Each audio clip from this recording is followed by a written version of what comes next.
Religiously, understand the 7 principles of hell. You understand the 7 demons within you.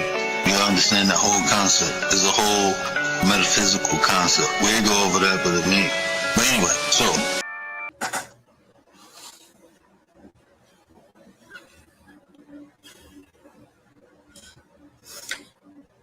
Welcome to Philly, baby. HP in the house. Hey, what up, everybody? I hope all of y'all is having a blessed and humble evening. Continue to have a blessed and humble night. It's y'all, Shorty Rachel. I want to welcome all of y'all to the Writers for Life. Brings you the Let's Talk About It podcast. Yo, man, today's topic, off my chest and into the mic. Yo, Shorty speaks her mind. What is on your chest? Real talk, real topics. Link in the chat. Y'all want to come up, get some shit off y'all chest, man. Let's talk about it. What's going on with Philly, yo? Like, it is like Philly has been wilding, man. It is kind of hard, right, as a citizen in Philadelphia to sit here and pick sides, right? It is really hard. Reason why I say that, right? I understand the reason why the workers are striking and stuff like that. When it comes to their money, man, don't play with that shit. But it's crazy as shit to say, right? Even if they do get the raise, right? Like the sanitation workers and stuff like that, will they start doing their jobs properly, right? Then when it comes to the citizens, right? Man, it's a shame to say it, man. I love my community. I really love my community, but I feel like I'm surrounded with people with strings attached to their backs, waiting for their puppet master's next command on some real shit, right? Because there's so many ways that we could have gone about so many things, right? Like, this is what has been going on, right? And I'll be right back with it. Both sides are back at the negotiating table as trash continues to pile up across the city. Good evening. I'm Aziza Schuler. It's day 5 of the strike that has sanitation workers and thousands of other city employees not reporting for work. After 2 days of not talking, negotiations are back underway. Let's get the latest right now live from CBS Philadelphia's Eva Anderson. Hi, Eva. Hi, Aziza. This afternoon, negotiations continued here at Community College of Philadelphia's West Philly campus. Now, more than 9,000 city workers are still on strike. This isn't just sanitation crews, but it also includes library workers, people who work at rec centers. They are still off the jobs. And meanwhile, the pressure is mounting to reach a deal as trash continues to pile up. Bag after bag, creating mountains of trash across Philadelphia. Residents say the situation is getting out of hand. It's very frustrating. I live a block from here. You know, it's horrible. The picket lines visibly thinned Saturday, but as DC 33 union members headed into negotiations, President Greg Boulware said there's some momentum. Hopefully we make some progressive movement from where we've been. So that's what I'm getting ready to go try to do right now. Philly resident Brendan Huffman is one of many taking household trash to temporary dump sites. I think the mayor should do what she's got to do to end it. Pay the people what they want, you know? The city's negotiation team wasn't available for comment, but Mayor Parker has maintained the city is offering the best deal in Philadelphia's history, a 13% raise over 4 years. That still falls short of the 20% raise over 4 years the union is asking for. Philly resident Robert Donato believes the city should meet those demands. I think she, considered giving them a little more money because it is a tough job. Others are hopeful that pressure from a sudden lineup change at Philadelphia's big 4th of July concert when the headliners pulled out in support of the union may speed things up. Hopefully, LL Cool J not playing might make some movements happen, so we'll see. Union of my community, right, here in Philadelphia. Shout out to the Broad Street Bullies. Where he at? Shout out to my OG Gary Bust It Down Brown. Make sure y'all go check out Gary Bust It Down Brown, man. Guys, great topics, great conversations. We also got my OG Cutthroat Entertainment, in the building. Make sure y'all go check him out, man. Great conversations, great topics. And let me not forget, man, that he is funnier than Joselito the Puppet, yo. Make sure y'all go check him out, man. My OG funny as shit, yo. That's my next door neighbor. He's a part of the 5 bureaus, right? Shout out to New York. Shout out to New Jersey, right? It's a shout out to all parts of New York, man. And but anyways, like I was saying, right? I feel as though there's other ways, right? If I was Sherelle Parker, I would have did things differently, right? In my opinion, but unfortunately, I'm not Sherelle Parker. I'm not the mayor, and I do not plan on having strings attached. My bad. Let me rephrase that. I do not plan on having strings attached to my back, right? Waiting on a freaking master's command. Because I'm sure as hell not a puppet. I'm not Pinocchio. My nose don't grow, and I hate lies. I'm telling you right now, like, listen, man. I hate them. But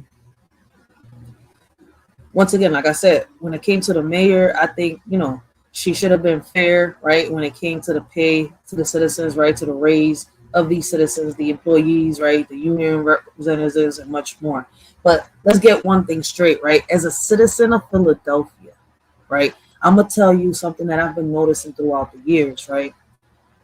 The citizens, y'all dirty as hell in a lot of communities. And I'm not talking about everybody, but the majority of motherfuckers here in Philadelphia, y'all nasty as shit.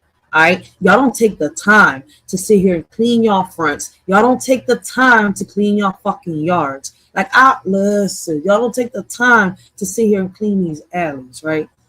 I've noticed it. Like, okay, shout out to the, you know, to the communities that are able to keep their communities clean, right? I feel as though that a lot of us block captains here in Philadelphia need to come together, right? Give each other tips on how we can reach the neighbors within our communities, right?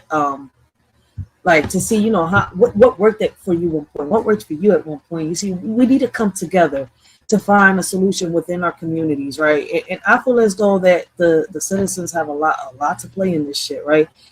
Reason why I say that, right? Even if Cheryl Parker didn't put these bins in empty lots like I feel as though she should have done, right? All right, she put these bins right there in neighborhoods where, you know, citizens are living, elderly citizens at that, which I think is stupid, right? And in front of parks, right? Now, the people that are throwing their trash, right, that are able to, you know, drive, because there's a lot of people that cannot drive, to, you know, they can't take their trash, and you sure as hell they're not going to let you in the bus with your trash in it, all right? So there's a lot of people that are not able to drive their cars to drop their trash off to these bins and stuff like that. Now, as a citizen, I'm asking myself a question. Why ain't a lot of people that already know that this is happening, right? There's people out here that are offering, they got trucks. They don't give a fuck. This is what they do for a living. They come out here, they pick up shit, you know, they recycle shit, right? They do all that shit. They don't care. They charge them $5. Give these mofos $5, get rid of your trash. They'll take it right to the sanitation place. Right to the place where, you know, the trash truck people take the trash to. Give them your recycling, give them your trash, let them take that shit over there. All right? But no, nobody's thinking like that. You know what I hear people say? I ain't paying nobody $5. Let that shit pile up right there. We got rats anyway. We got that. I'm sitting here looking at people like, y'all is the fucking problem too. Even if the mayor had the perfect solution for us, what the fuck is y'all gonna do? Let's not talk about the people, right, that pick up the trash, right? Church workers, right? The majority of these folks come and grab these trash cans, right? They dump the trash out, and then they think they fucking playing pinball or tennis, or they think they fucking playing basketball with these trash cans. Motherfuckers spend money. Trash cans ain't cheap. I'm not gonna sit here and lie. Them bitches are expensive, especially the recycle bins. For them to come out here and start breaking people's shit, that's constantly, right? And I understand, listen, some people don't got money to sit here and pay for some good expensive bags, right? So some people can only afford some cheap bags. The trash people know that shit. They got a dustpan and a motherfucking broom right next to that little thingy right there, you know, that little button that they push down for the trash can to go and eat all that fucking trash up, right? Pick that fucking broom up in that dustpan when a fucking trash breaks or something right next to your fucking trash truck. Don't leave the motherfucking trash there. And I'm saying it because I'm somebody that does come outside, and when it's time to clean up the fucking neighborhood, I'm the one that has to do it, and sometimes by myself. But I'm not the only block captain complaining about that situation, about that problem that we're having with the citizens in the trash people. You see where I'm coming? That's some fucked up shit. Like, I don't know what the hell is going on. I feel as though all of us need to come together, right? I don't know why y'all coming in Cheryl Parker. Y'all wanted Philadelphia wanted a black woman mayor so bad. The black men wasn't doing their job, right? Oh, let's see if a woman does better. We got the woman in here. She started doing what she had to do. Now, boom, we got this little bump in the road. Let's figure out how the fuck we gonna resolve this little bump in the road that we got, this little obstacle that hit us, right? Because what's crazy is not just the union workers are being affected by it, right? The government is also being affected by it, and so is the citizens, and more the citizens than anything. But the citizens is also, man, I gotta look at y'all and be like, y'all some dirty motherfuckers. Get y'all shit together. So let's go on to this next video. Let me show y'all. Link down below for those that want to, hop on a panel, bring their own topic, man. Y'all can bring your own topic up here, man. Right now, my focus is what the fuck is going on here in the city of Philadelphia, all right? Because it was crazy. I took my daughter to the pool earlier, right here, right? They did a good job remodeling, redoing everything they was doing right here in the park, right? Because, the Girl Scouts are back. They got camping for the summer program. They got all this right back in there, man. Shout out to the people that got together, and we got all these programs back, right? But one thing that I do notice is that the caretaker of the Hunting Park, of Hunting Park right here, right? He's on strike. The caretaker that is taking care of the park, the pool, and all that shit, dealing with the maintenance and all that, is on fucking strike. So the pools are closing early, right? And then they don't have enough guards out there and stuff like that for the kids. So there's a lot going on. So this is affecting, once again, not just the employees because they're not getting their raise, but it's also affecting our kids.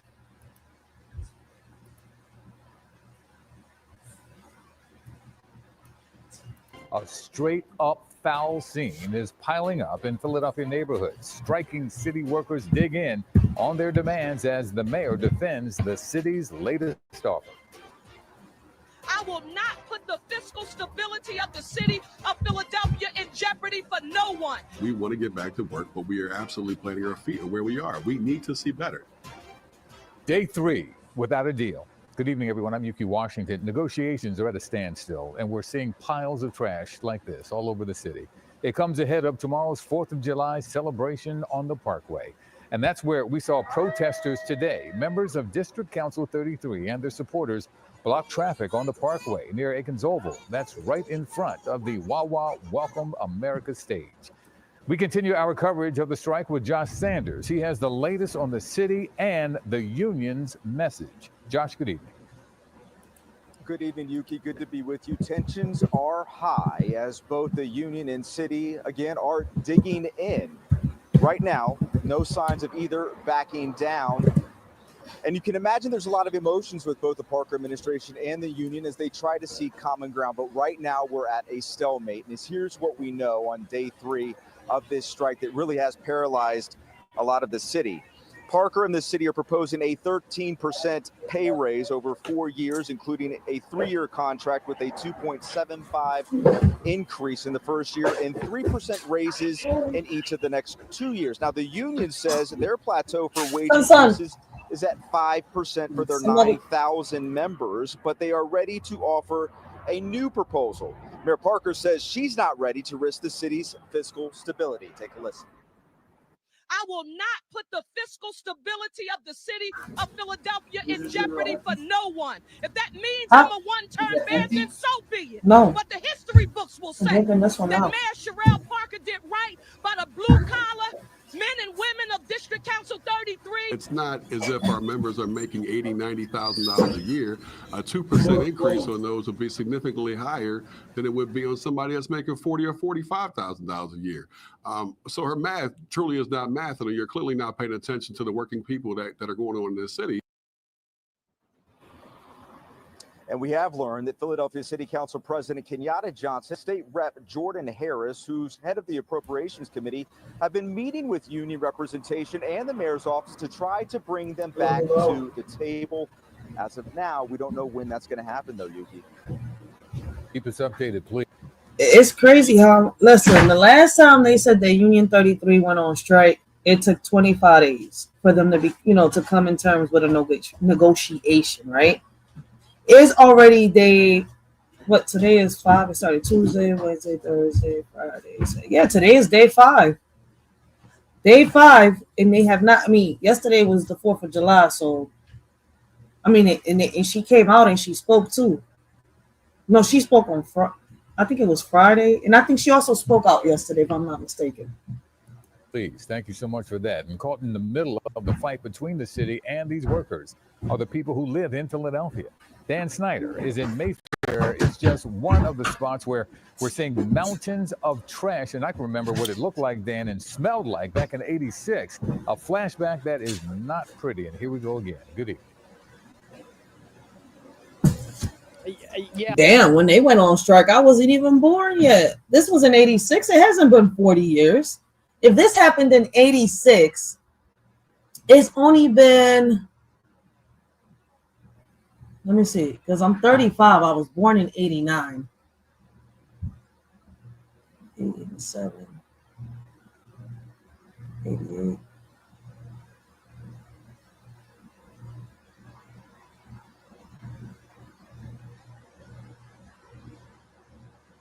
This happened 38 years ago. It has not been exactly 40 years. This happened, the last strike was 38 years ago.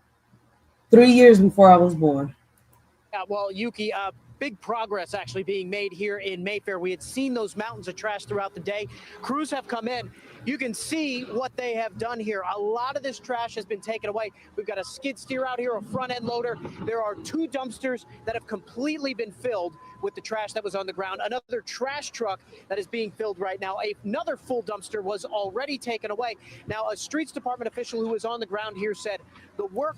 And this is what I'm saying. Yo, correct me if I'm wrong. Maybe I'm tripping, right? If there are people out here with trucks that, do these type of things for a living, right? And they're only charging you $5 to take your trash from your house to the sanitation building. Why not just give them the $5? Why instead people are sitting here taking the trash? What's crazy, this is not even the people that can't drive. This is people that can drive. The same people that were complaining about putting trash in their cars. That's what's crazy. You see the irony in this shit? Do you see how we're looking, Philadelphia? I do know we do not have slow people in Philadelphia. We have a lot of intelligent people. What the fuck is going on with us that we can't seem to fucking get it together right now? With the answers in front of our goddamn, I'm telling you, Malcolm X is fucking rolling around in circles right the fuck now, yo. But maybe I'm fucking tripping. Maybe I'm tripping.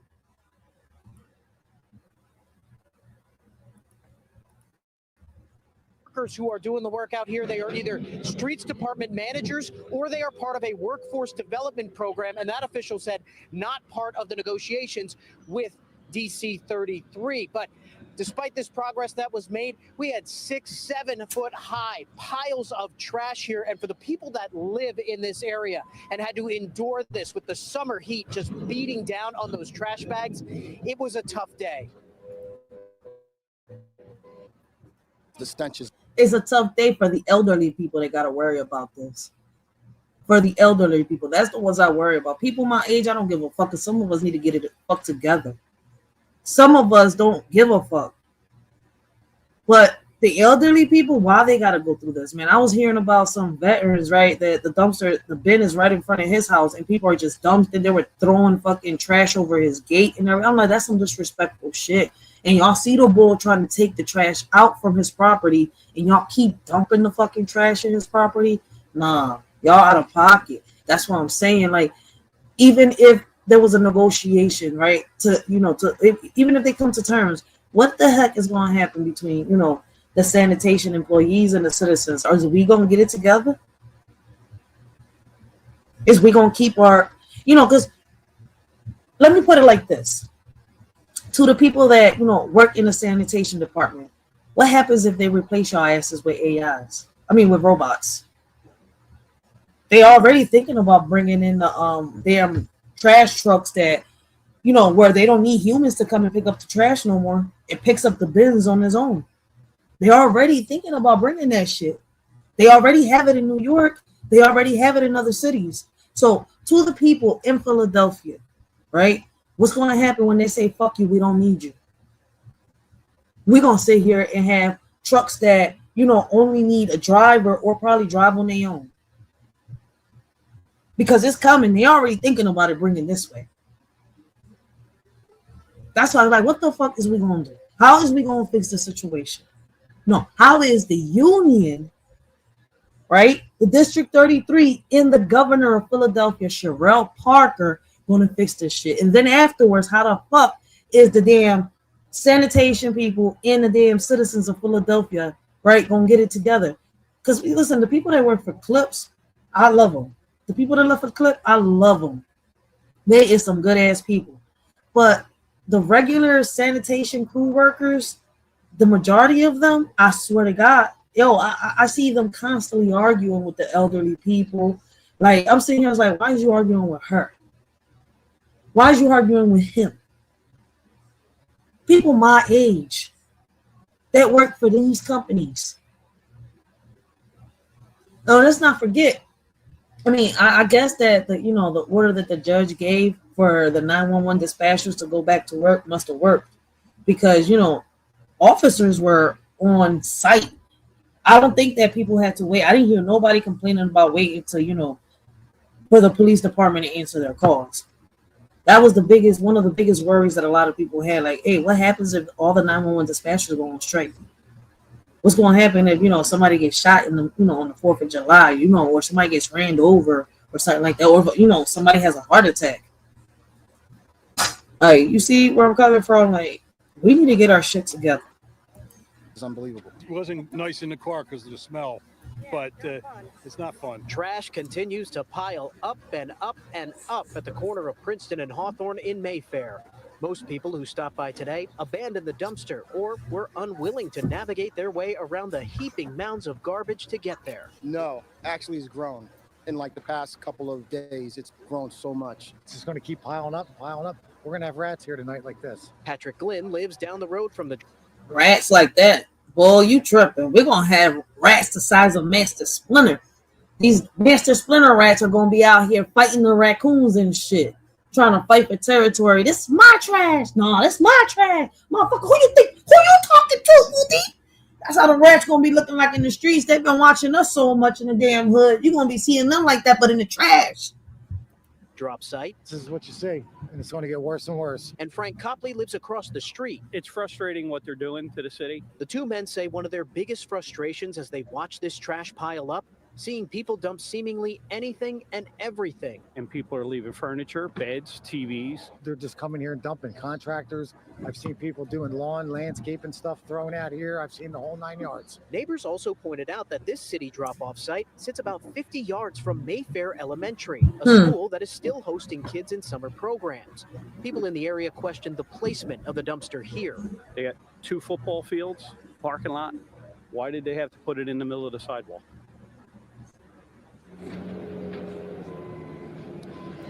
Now, but my whole thing is, okay, I've seen areas with dumpsters where the trash is not like that. People keeping the area clean. Why is it that in a lot of areas it looks this disgusting? I understand she didn't put she put the bins in a fucked up situation, right? In a fucked up place, right? Nobody was expecting that shit. All right, so she did that. What are we going to do as citizens? Make it worse? Why are we destroying our own streets? Why are we throwing and piling up trash in places like that? If you notice that that's happening, why not pay the people that are asking y'all, look, listen, I got a truck for $5. I'll get your trash and I'll take it to the sanitation department. So this is not just on the government.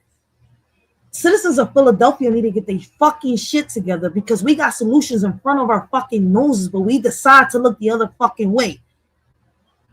We decide to turn so many cheeks.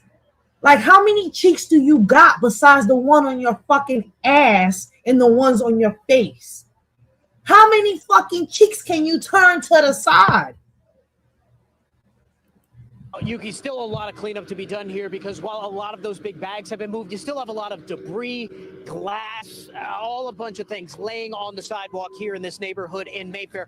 And one other thing to keep in mind, when this trash was at its peak, we had Philly police officers and street department officials out here sending people to the convenience center on State Road. Now, that convenience center and the other 5 throughout the city, those are going to be closed tomorrow. So the only place people have to drop off their trash is going to be drop-off locations like this. And we'll have to see what those look like tomorrow during the 4th of July holiday. For now, live in Mayfair, Dan Snyder, we'll send it back to you. Maybe you can get some reaction from those folks behind you doing that work right now, Dan. We appreciate your coverage. I ain't going to sit here and lie, man. I do not feel bad. I do not feel bad for the citizens, right, that are doing that. I don't. Because there's other ways we could have did this shit, but people want to make excuses and they want to complain about everything. All right, well, as citizens, right, y'all know that the workers are on strike, right? Union, what is it? District 33 is on strike here in Philadelphia. One of the biggest districts, right? One of the biggest councils here in Philadelphia. They deal with the 911 dispatchers, right? They deal with a lot of medical shit. They deal with the rec centers. They deal with the water department. They deal with a lot of shit. Right? You know that all these people are on strike. Instead of fucking either panicking or acting a fool and doing all this shit that y'all doing, why not do it the right way? Why not show them that we can be civilized? My bad. But we're showing them that we're no worse than fucking animals in the streets. I think animals in the streets are cleaner than us. And I'm just speaking in general. But if the shoe fits, we're that motherfucking bitch. And if you don't like what I'm fucking saying, if what I'm saying, if my opinion offends you, if what I'm thinking and how I'm feeling offends you, the door is right there. Just make sure the doorknob doesn't fucking hit you with a good Lord fucking split you. That's some real shit. Like, I really, really do not understand the people around me. I don't.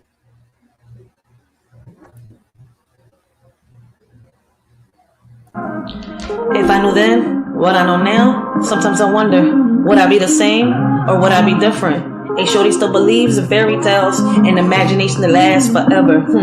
Sometimes I wonder if I turn back the hands of times, fix my mistakes, will things change? Oh Lord, guide me through this journey of life, help me see the light through all the pain and strife.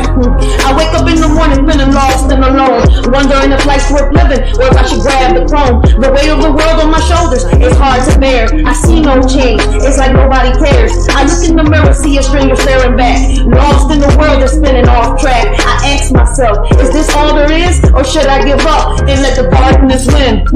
I see no change, just the same old game. Wake up in the morning, I ask myself, is life worth living, or should I blast myself? I see no change, just the same old pain, but I know deep down, I gotta break these chains. Sometimes I wonder if I turn back the hands of time, fix my mistakes, will things change? Oh Lord, guide me through this journey of life, help me see the light through all the pain and strife. If I can go back in time, tell my younger self it's gonna be fine. Embrace the challenges, let your light shine. You'll grow and learn, just give it time. Hey young me, listen up, don't be afraid. Life's a journey, mistakes will be made. Chase your dreams, don't let them fade. Believe in yourself, you'll make the grade. Don't stress about what others say. Stay true to yourself every day. Love deeply, laugh often. Don't delay, cause in the end, it's how you play. Be kind to others along the way. Spread love and positivity each day. Don't worry about what they may say, cause your uniqueness is here to stay. Sometimes I wonder if I turn back the hands of times, fix my mistakes but things change. Oh Lord, guide me through this journey of life. Help me see the light through all the pain and strife. If I could meet my younger self, I tell her not to be afraid, that courage will be her wealth and bravery will never fade. Don't fear the challenges ahead, for you'll face them head on. Your inner strength will dawn. You'll grow up to be a warrior, standing tall, unafraid and strong. A parent, a role model, and inspired, fighting for what's right all along. Sometimes I wonder if I turn back the hands of time, fix my mistakes but things change. Oh Lord, guide me through this journey of life. Help me see the light through all the pain and strife.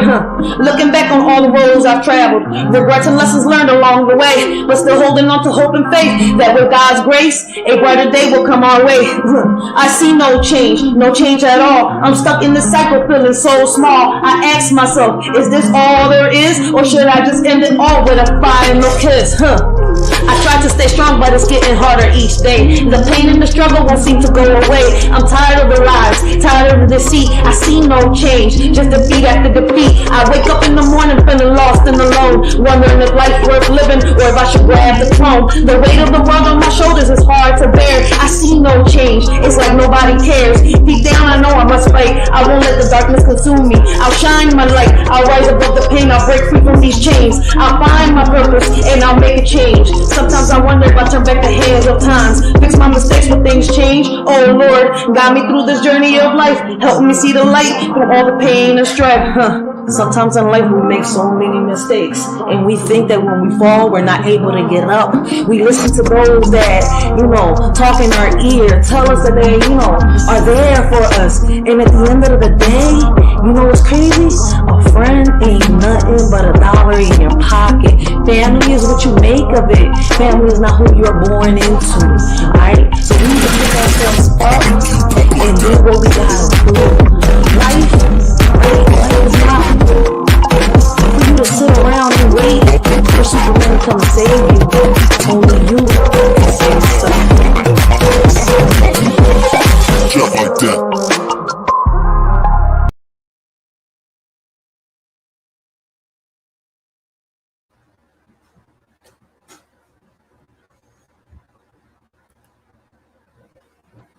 Y'all stop making damn, I'm about to, hey, what the fuck? I'm speaking in tongues today? Get out. Oh, what the fuck the sage at? Hold up, wait a minute. I need to pass her. The fuck just happened?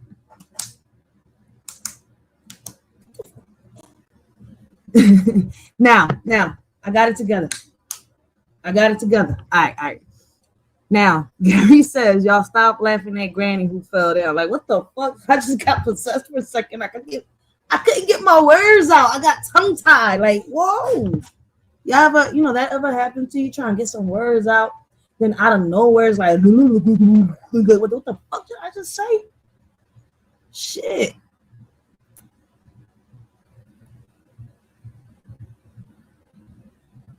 I got all tongue twisted. That was your fault. Gary the snail came and tongue twisted my ass. That was Gary's fault.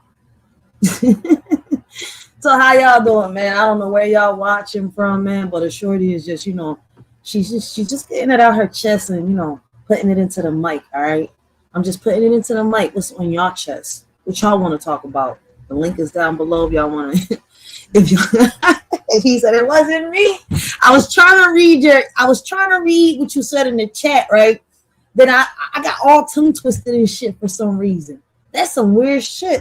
Somebody came inside of me and possessed me, man. Where you've been talking about demons and all that shit, man. I think a demon came inside of me real quick. I don't know what. I think I bought that bitch with me from the park. I was swimming today, right?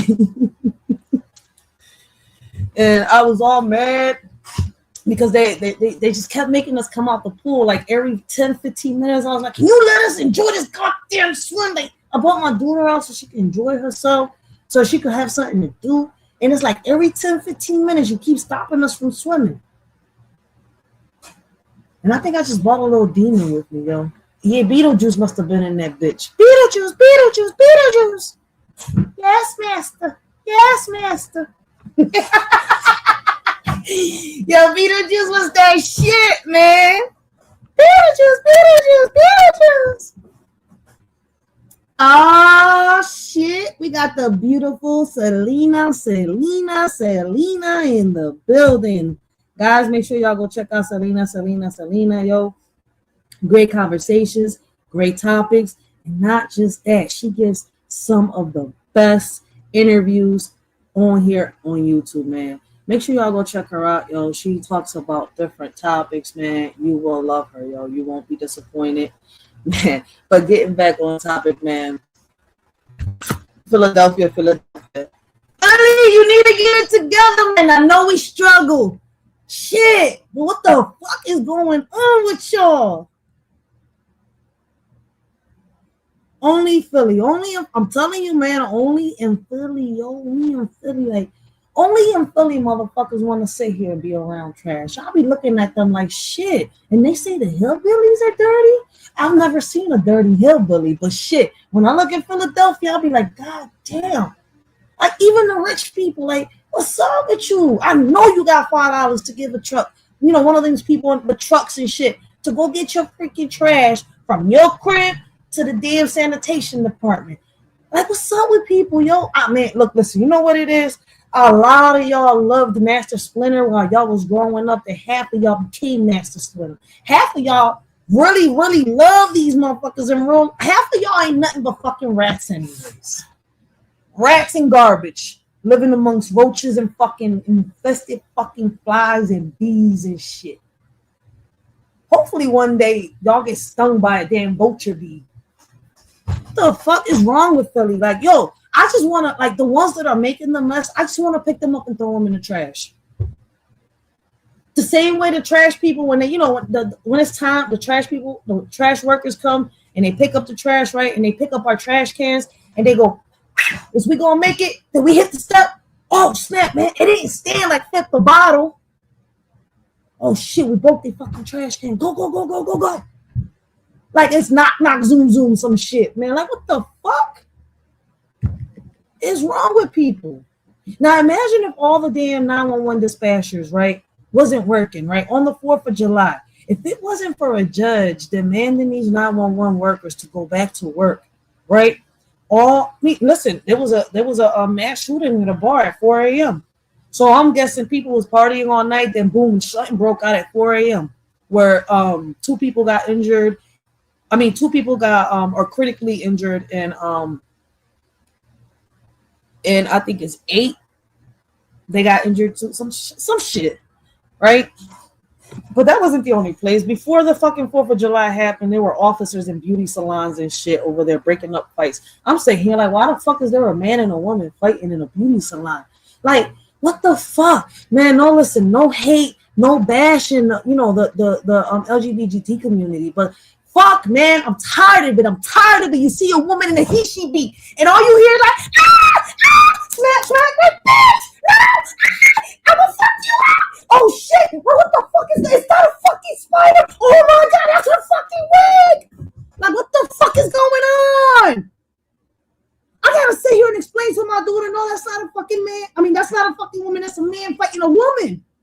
Then she won't believe me until fucking wigs go flying and shit. You know what?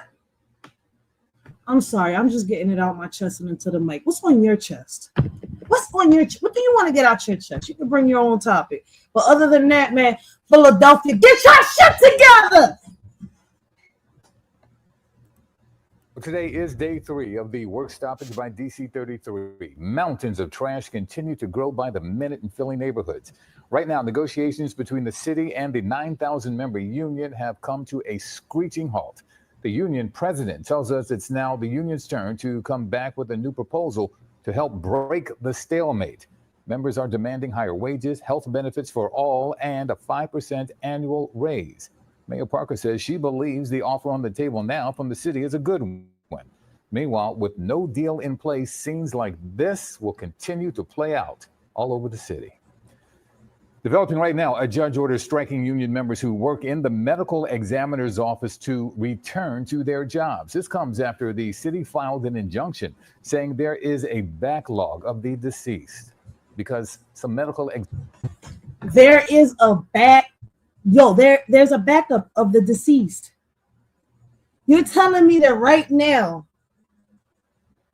in a hospital, in the morgue, there are loved ones piling up one on top of each other because people went on strike. Something got to give. Because what if it was your loved one? What if it was your loved one deceased in that morgue, but because we're on strike, we can't bury them?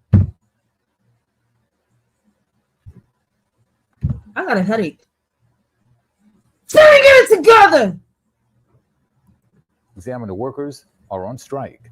Investigative reporter Liz Crawford has been on this for us all day. Liz? Well, good afternoon, Yuki. This return to work mandate applies to about 30 union members, including forensic and death investigators in Philadelphia. Now, I'm good, Salinas. I just got to get goofy sometimes, man. Look, listen. I can't grab somebody and just shake them like, yo, what the fuck is wrong with you? Like, instead of throwing the trash like that and piling it up, man, pay one of these truckers. They're charging $5. Man, $5. Y'all used to pay $5 at Subway. Pay the damn bull $5 so he could take your trash all the way over there to the sanitation department.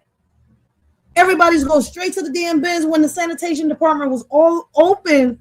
The only day it was closed was on the 4th of July. If you cannot make it, right, or if you have an issue putting the trash in your goddamn car to take it to the bin, pay these people that are willing to $5, yo. $5. You go pay $5 for a nick of fucking loud. Some of you motherfuckers go pay $5 for a fucking nick of fucking rocks. Some of y'all motherfuckers go pay $5 for some beer.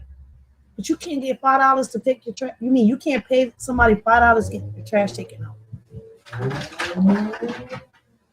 Half y'all bitches get $5 just to give some head. The fuck? And you can't give somebody $5. You know what? We got the solution. We've got the solution. But right now, Philadelphia want to make everybody look like the citizens of Philadelphia want to make all citizens look. And it's not everybody. It's just the majority. Like sometimes I look around and I swear to God, I'm in a maze. We've got solutions in front of our faces, but we got dirty motherfuckers amongst us. Because even if they was to come to a resolution, what is the resolution that's going to come amongst the cities and these employees? Is we going to clean our fronts? Is we going to start learning how to be organized with our trash to get rid of the rats? Because you know how long I've been talking about rats in Philadelphia, how long I've been, listen, New York getting their shit together. They put in these the idea that I've been talking about for fucking the past 3 years, New York is doing it. And I've been proposing this idea out here for freaking 3 years. Let's put the bins out here, at least 2 bins, right? On each corner, 4 bins in each, in each street. I don't give a fuck how anybody feels it, but it's going to control the motherfucking rat population. Keep our streets clean. And not just that, it'll help the block captains, the leaders of the communities, when they come out and clean, right? Keep the street clean. Easier. For Philadelphia, I don't know what's up with Philly, yo. I really don't know. Because we got solutions, but we want to sit here and push them to the side. And that's what I'm trying to say. I feel as though that the union workers, right, and Cheryl Parker just are sitting here poking at each other, trying to fucking stir shit up. Because Cheryl Parker, you didn't have to put the damn bins right there in front of, the residents of, the residential areas where the elderly are at the most. Schools, parks are in. Like, come on, let's be real. But then the citizens of Philadelphia are even worse. Just to come at her, they'll sit here and dump the trash everywhere. From the streets to the sidewalks. They'll sit here, open up fire hydrants. They'll sit here and do the most. Man, it is when they say protest, motherfuckers sit here and riot their own communities. So what makes us think that during a strike, motherfuckers are going to get it together? We not. We didn't have to make blocks smell like fucking ass butt juice on some real shit. We don't. We don't have to make our blocks smell like that. But for some reason, we want to be dirtier than what it was before instead of fucking cleaning. Yeah. Like, yo, there's people out here just charging $5 to pick your trash up and take it to the sanitation department. And these motherfuckers are sitting here like, oh, I prefer to put that shit in my car after you just talk shit. I'll be like, man, I'll pay him $5. First of all, I got a bike. I'm not putting the trash in my bike. Dude, what you need, $5? Huh? Here's your $5. Take this trash, get the fuck out. Injunction filed this morning by the city said if the medical examiner's office is unable to properly attend to the sudden, unexpected, and or suspicious deaths within Philadelphia, there will be numerous dead bodies sitting in homes and on street corners without staff to transport them to the refrigerated morgue storage areas. Now, you're looking at video here of the medical examiner's office from 2022 when it moved to its current location on North Broad Street. The injunction said the ME is currently operating over capacity with 2 bodies per bed. Then this afternoon, about 4 hours later, a judge granted that injunction, ordering all medical examiner employees back to work by 3 o'clock this afternoon. And quite frankly, by the city going out and doing all these injunctions the way they are absolutely proving the very point that I've been saying from the very beginning about how pivotal our people are. And the mayor went out and said that they cross-trained 200 people to do the work that our members, men and women do on a daily basis. But then when it came time to actually utilize them to do that work, they realized that they could not do the work that our men and women do as proficiently. And I'm gonna rewind this back, right? And I want y'all to hear this, right? This is why I always say that protesting and rioting don't work. But if we was to boycott is a different story. But the thing is, right, they're experimenting right now with the robots. So each and every one of us is expendable. Professionally as they do. And so they went to the courts and filed an injunction to have our men and women set back to work. Now, judges have sided with the city in previous injunction requests this week, including return to work orders for 911 dispatchers and water department employees. Today, the city solicitor said they are seeing violations of the injunctions, along with vandalism, including slashed tires on trash trucks. We'll stay on this, Yuki. I know you will. Keep us updated, Liz. Thank you. With breaking news out of South. So you telling me that while the workers of Philadelphia, right? You're telling me that while the workers of Philadelphia, right, and the union reps are on strike, right, and they're trying to come into terms, right, a negotiation, right, with the mayor, the citizens out here are committing vandalism. Why? Why vandalize your own communities? This is the shit that I be talking about. You see what I'm saying? Like, we make ourselves look so stupid on some real shit, yo. Like, let me get this next video real quick. If I knew then what I know now.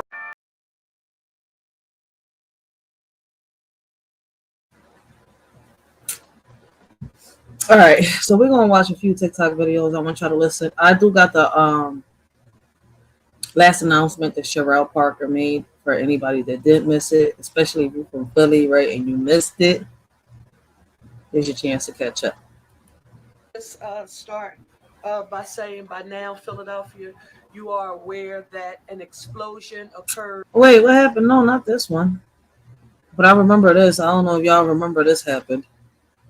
Let me let it play anyways. What's going on?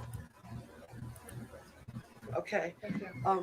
This was, I think, in Julietta, right? Start by saying by now, Philadelphia, you are aware that an explosion occurred on the 1900 block of West Bristol Street. Several homes were impacted, and I want to ask Philadelphia right now to please lift up in prayer those families who have been directly impacted and indirectly impacted. I also want you to lift up our first responders and our utilities who've done an amazing job in working together immediately here on the scene. Our Fire Commissioner Thompson is here. Captain McCartney is here. Our Office of Emergency Management, Mike is here. The Red Cross, the Salvation Army, Councilmember Cindy Bass, Rep Darisha Parker, the church, Triumph Baptist Church. Everyone is on the scene to do anything that they possibly can to assist us in helping those who have been impacted. Yo, my condolences go out to those, those families that's lost a lot of, a lot of loved ones in that explosion here in Philadelphia, man. Like, somebody in the comments says here, pray for my cousin who lost her life and my aunt who lost a child in a home. That's crazy. My aunt's house was in the middle house and she is in critical condition. There's a lot of people in critical condition after that explosion, which a lot of people still don't know, why did it do that? Which a lot of people still don't know why that explosion happened, right? Damn, that's crazy. Somebody put in here, same mayor who refuses to give sanitation workers even a 3% raise while she constantly increases her own pay. And one of her employees got a 63% pay increase this year. She is a horrible human that's making the entire city of Philadelphia put their trash out on the streets. She's not making them put it out on the streets. They're doing it. Because, I get it. We're in between a nail and a wall. But the people are throwing this shit in the streets instead of putting it in the bins or paying the people that are, asking, hey, you got $5, I'll take your trash. So listen, man. Hey, fuck it. I don't know. I guess y'all doing the math. Like, okay, this motherfucker sits here with his truck and he gets my trash, that trash over there. And in an hour, this motherfucker gonna make maybe like $50, $60. So what? I don't know, like, if that's how people are thinking, like, oh no, this motherfucker come and make some money right now, not off of me. Because I've heard people talk like that. So, listen, this goes both ways. This goes really both ways. We got to put our part until that situation that's going on between the union workers, right, and the mayor of Philadelphia gets worked out.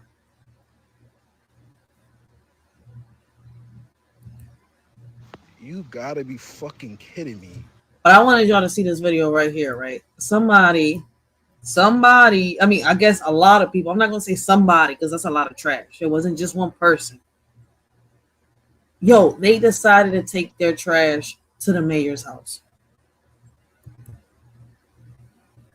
Raise.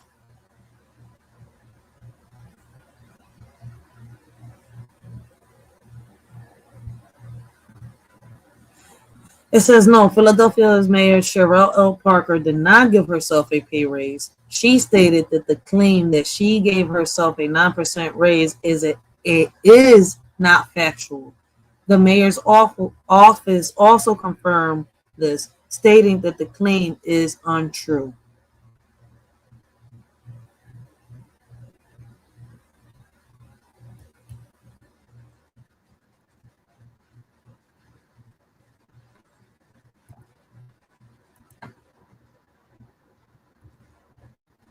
Okay, let me finish hearing you out, and then I'm gonna hear her because she has a comeback for this.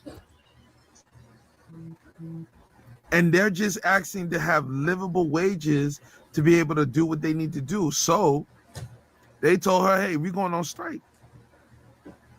Garbage has been piling up everywhere. So the mayor did not set up any infrastructure to go on while the strike is going on.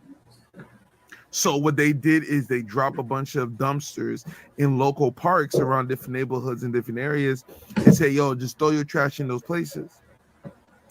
Do you understand there is video footage that there is so much garbage that you can barely see the tip rim of the dumpster? Yeah. Remember, Philadelphia produces over 2 tons worth of trash every day. Every day. And that's why I'm saying what I'm saying. All I am doing is putting solutions on the table. All right. For those of you, for those that want to, think fast, rush, panic, there's no need to panic in situations like this. What if the grid was to go down? We had no electricity, no light, no phones, no computers, no nothing. We would have to go outside, right? Start a little campfire to cook and stuff like that, right? And for those of y'all that got smart houses, right, or have smart devices within your houses to use the sink and the water and all that, you would have to change all that and go the old-fashioned way just to get some water. But if the water department is down, right, because of the grid being down, will they still be able to, keep up with cleaning the water supplies and the water systems, with the maintenance and all that? You see what I'm like? What would happen if we was forced to go back to the old Flintstone way all the way? That's what I'm saying. Like, if we can't pull it together in situations like this, what would happen if shit went dark? How would we survive?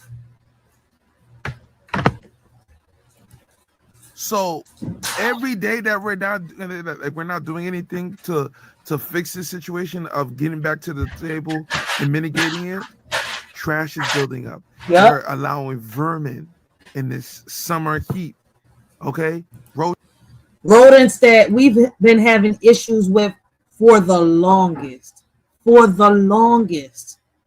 right, it's not that we're going to start having. It's going to get worse. Start having, motherfucker. Where the fuck you been at? In Mars, space? I mean, in the galaxy out there with Eloise? Like, what the hell is going on? We've been having the rodent problem because motherfuckers within neighborhoods, within communities are nasty as shit. Point blank. Shout out to the ones that keep their fronts and, their backyards and their alley clean. But others, man, the majority of motherfuckers in Philly ain't shit when it comes to that, man. They disgusting. They're really fucking disgusting, all right? So we've had rodent and rat problems, roach problems for the longest. At least New York getting it together. What the fuck is our excuse? Coaches, whatnot, are finna go rampant. Just get them people their money. I don't understand that. I agree, give them their raise. But when they get their raise, they need to start doing their jobs too.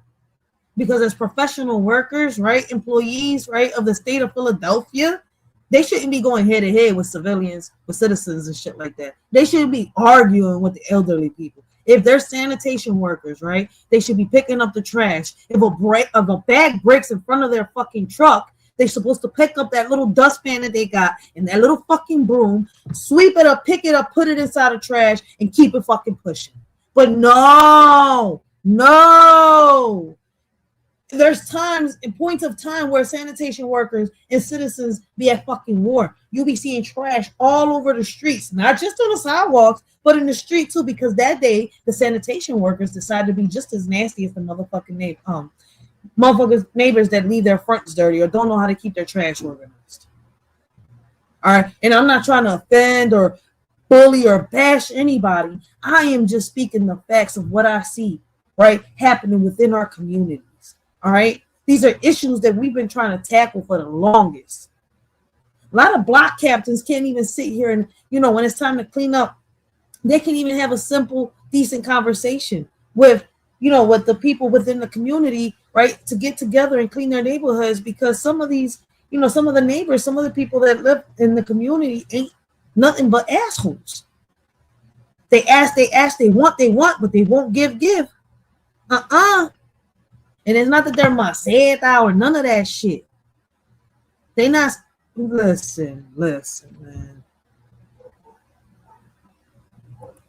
Oh, that you need more money. But you're trying to tell city sanitation workers who do a vital and important and appreciated job, civil job, that they don't deserve to be able to make a livable wage. Are you okay? They do deserve that. Are you okay? Do you not see the level of garbage that is everywhere? The likely chances of disease and the spread of disease goes up every minute. Some of you may not know there is a strike happening in Philadelphia. The city. You gotta be fucking kidding me. This shit is nasty. You never really know how much you need somebody's job until they just not there no more. Philly mayor decided to give herself a 9% raise. See, I gotta pause it right here, right? Because I don't want people that are watching me say, over here on my channel, I'm saying that she decided to give herself a 9% raise, right? These are people that are coming online and saying this, right? I don't want to go by what the people are saying, right? So according to the books, according to the paperwork, right? She has not given herself a 9% raise. I want y'all to look at this. She even came out and spoke on this, right? So right now, all of this is nothing more than just allegedly that the mayor gave herself a 9% raise, right? And does not want to give the union reps and the employees, right, a raise. So far, all that is allegedly. When you hear people say that, it is an allegedly.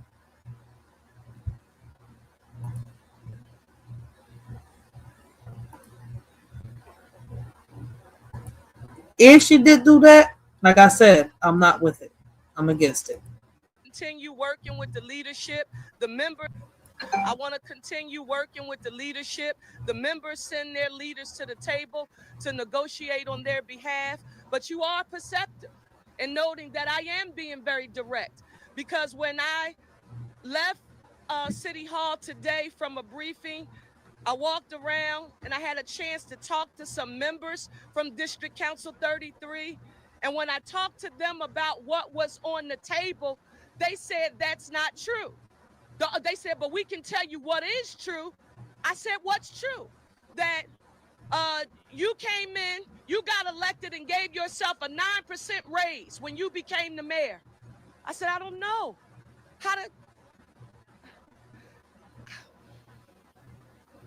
I don't know how to tell you that that is a blatant falsehood. It's an untruth. It is a lie. When I was elected mayor in January of 2024, I started with the same exact salary that Philadelphia Mayor Jim Kenney had on December the 31st when he had his last day in office.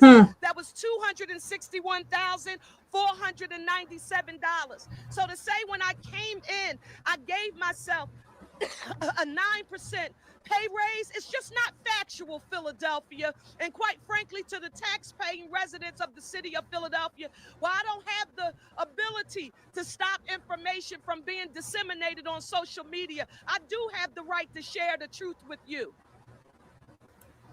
I'm stuck because I gotta give it to her, man. She's doing what she's gotta do as the mayor of Philadelphia. But this right here, this rock in the little road, has got everybody divided. This is not the time to be divided.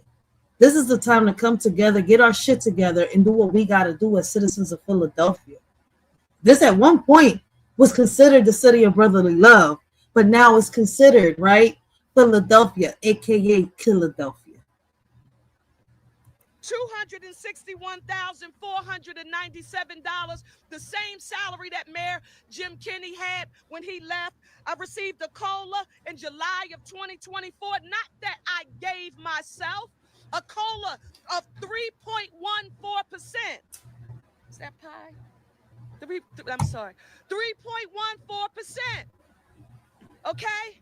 That's what I received, not because the mayor gave herself a raise, but because the legislative branch passed legislation in 2003, before I was ever even elected to public office. I was a staffer in the City Council of Philadelphia. But I tell you one thing I do know for sure, the men and women behind me, along with Sherelle Parker as your mayor, who will never complain about the hard work that it takes to run this city, because I asked you to give me the opportunity to lead, and you had faith enough in me.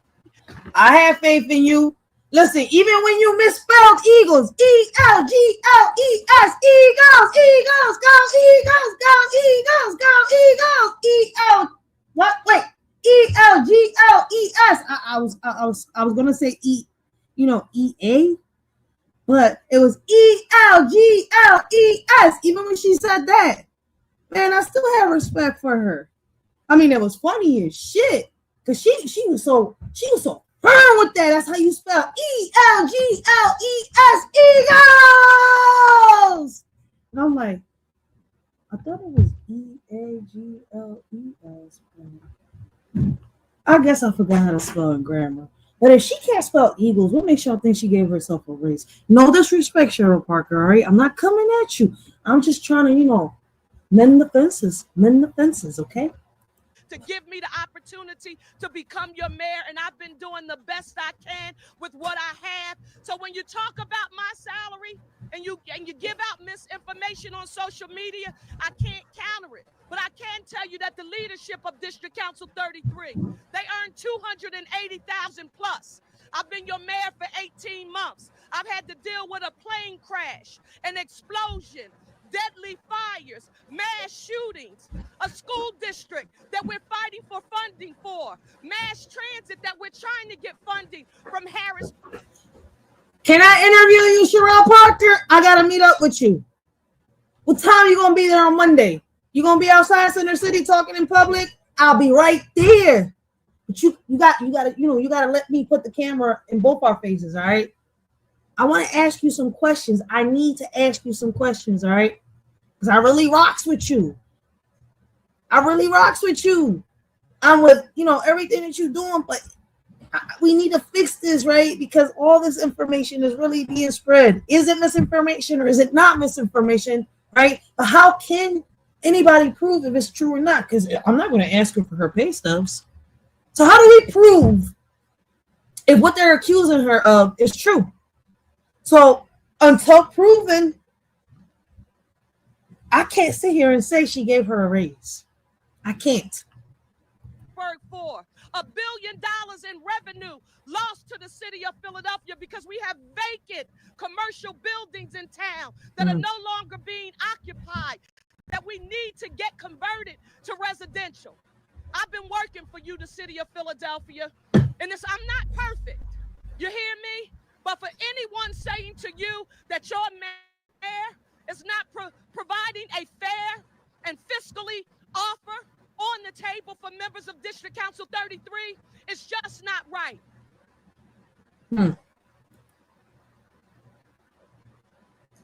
And she makes a point.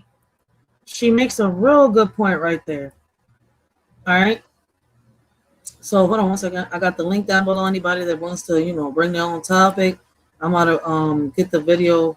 I'm gonna finish this little TikTok video, and then I'm gonna put the what she said, the whole bit. I'm gonna play the whole video. All right.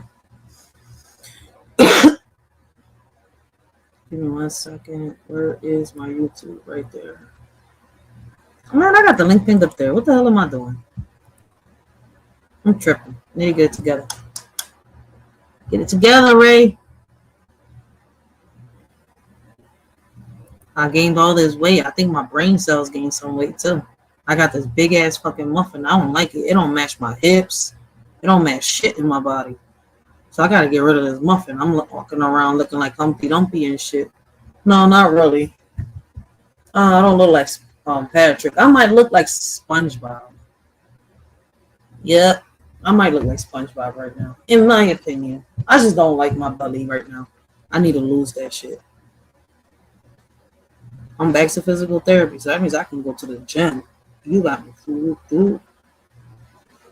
All right.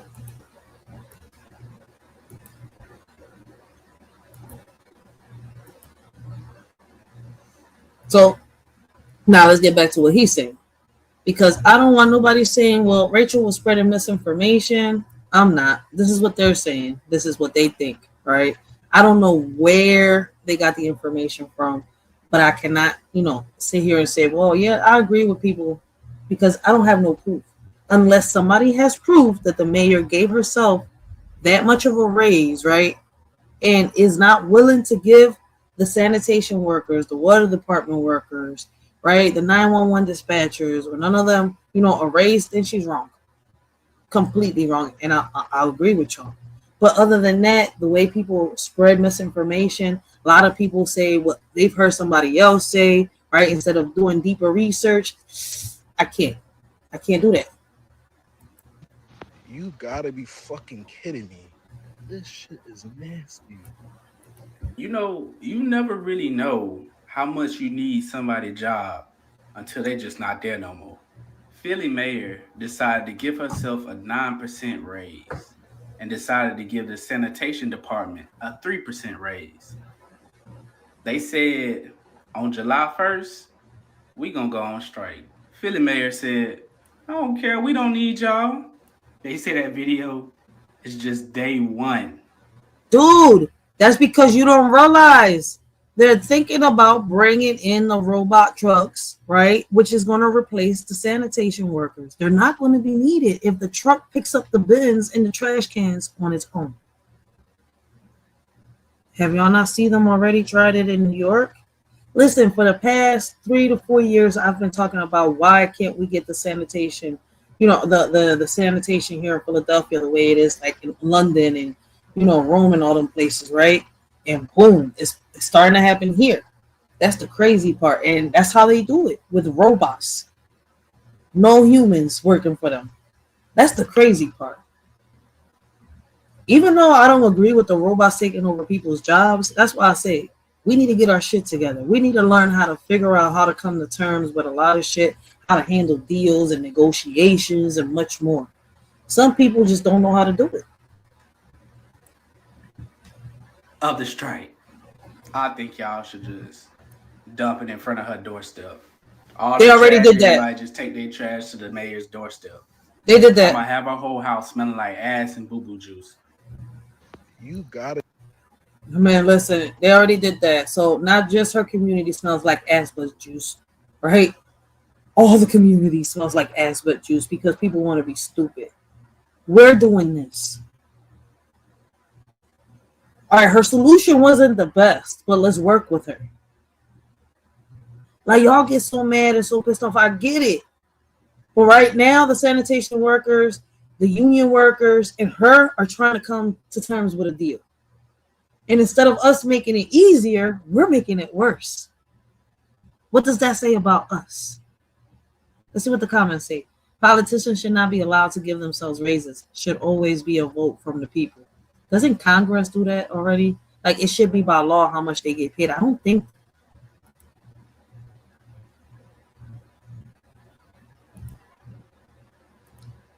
Can the mayor give themselves a raise?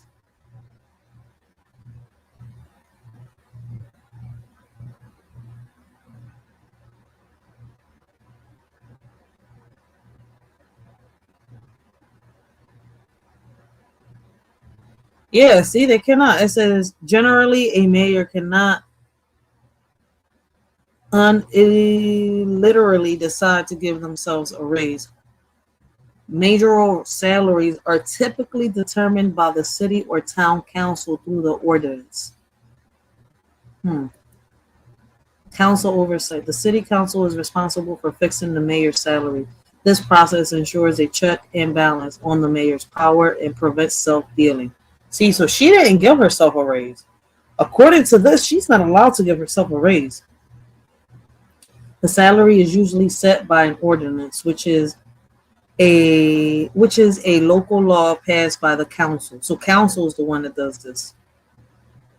Increase or decrease in mayoral compensation often have timing restrictions. For instance, in some places, changes cannot take effect during the mayor's current term, but must be enacted before the next election. This is to prevent officials from increasing their salaries once they are in office. So she cannot, once again, by law, she cannot give herself a raise. The council's decision on a mayor's salary may involve public debate, potentially even a community referendum. Okay, and in summary, a mayor cannot simply give themselves a raise. Their salary is a matter of a public ordinance established and approved by the city council, and typically with limitations on when any salary adjustments can take effect. So, if this is true, they're giving her a hard time for nothing. And she sat here and said that she is not giving herself a raise. So, let's see what else the comments say. It's not the Mexicans or the black people that are destroying this country. It's the politicians. Stand strong, Philly. I don't know. You got a mayor that lives within our communities, that has been tackling the issues that we've had in our communities, that is listening to the block captains of the community. I'm one of them. What else do y'all want? What else do y'all want? The black men mayors couldn't do it. So now a woman black mayor can't do it either. So y'all just not fucking satisfied. I'm not going to fucking sit here and sugarcoat this shit. I'm going to cut this shit down the motherfucking middle because I know that the citizens too have a part in this shit. What the fuck is Philly going to do? Y'all going to keep sitting here crying and making fucking excuses of what we cannot or can do? Or are we going to do what the fuck we can do and get our shit the fuck together? And I agree with this person right here. Trash collection is one of the most important jobs in society, period. So what the fuck are we going to do? The city of Philadelphia said before they side with the mayor, they're going to fill the whole city up with trash. Since the mayor decided that she was going to give herself a 9% raise and give all the sanitation workers a 3% raise, they said, okay, well, July 1st, we going on. But she never said that. And I just showed the video that she didn't say that. She was telling the people of Philadelphia that the rumors that are going around that she gave herself a 9% raise is not true. And I heard it in the video. So me personally, I'm not going to keep spreading misinformation. If the people of Philadelphia want to, sit here and keep spreading information, that's on them. Strike, and we'll see what you do about that. And to that, the mayor said, I don't care. We don't need you, basically, is what she's telling them. So she took about 50 spots, public parks, mind you, and she said, this is where the new trash dump will be. She instructed all the residents of Philadelphia to take their trash to these. See, I wouldn't have chose public parks at all. I would have chose empty lots, parking lots, anything that's empty, a place where there's abandoned houses, which we got plenty of those that, the city of Philadelphia has not fixed up yet. We got plenty of those. I feel as though she should have chose those areas. I mean, shit, I don't know if on Monday, they're going to come and fix the streets over here. I mean, they've been fixing it so far on the north side of Philadelphia. But on the west side of Philadelphia and south side of Philadelphia, right, according to people and according to videos, right, they've got, abandoned construction sites, which means there are streets that are still dug up. You see where I'm coming from and shit like that? Like, it's crazy. People are already nasty and dirty.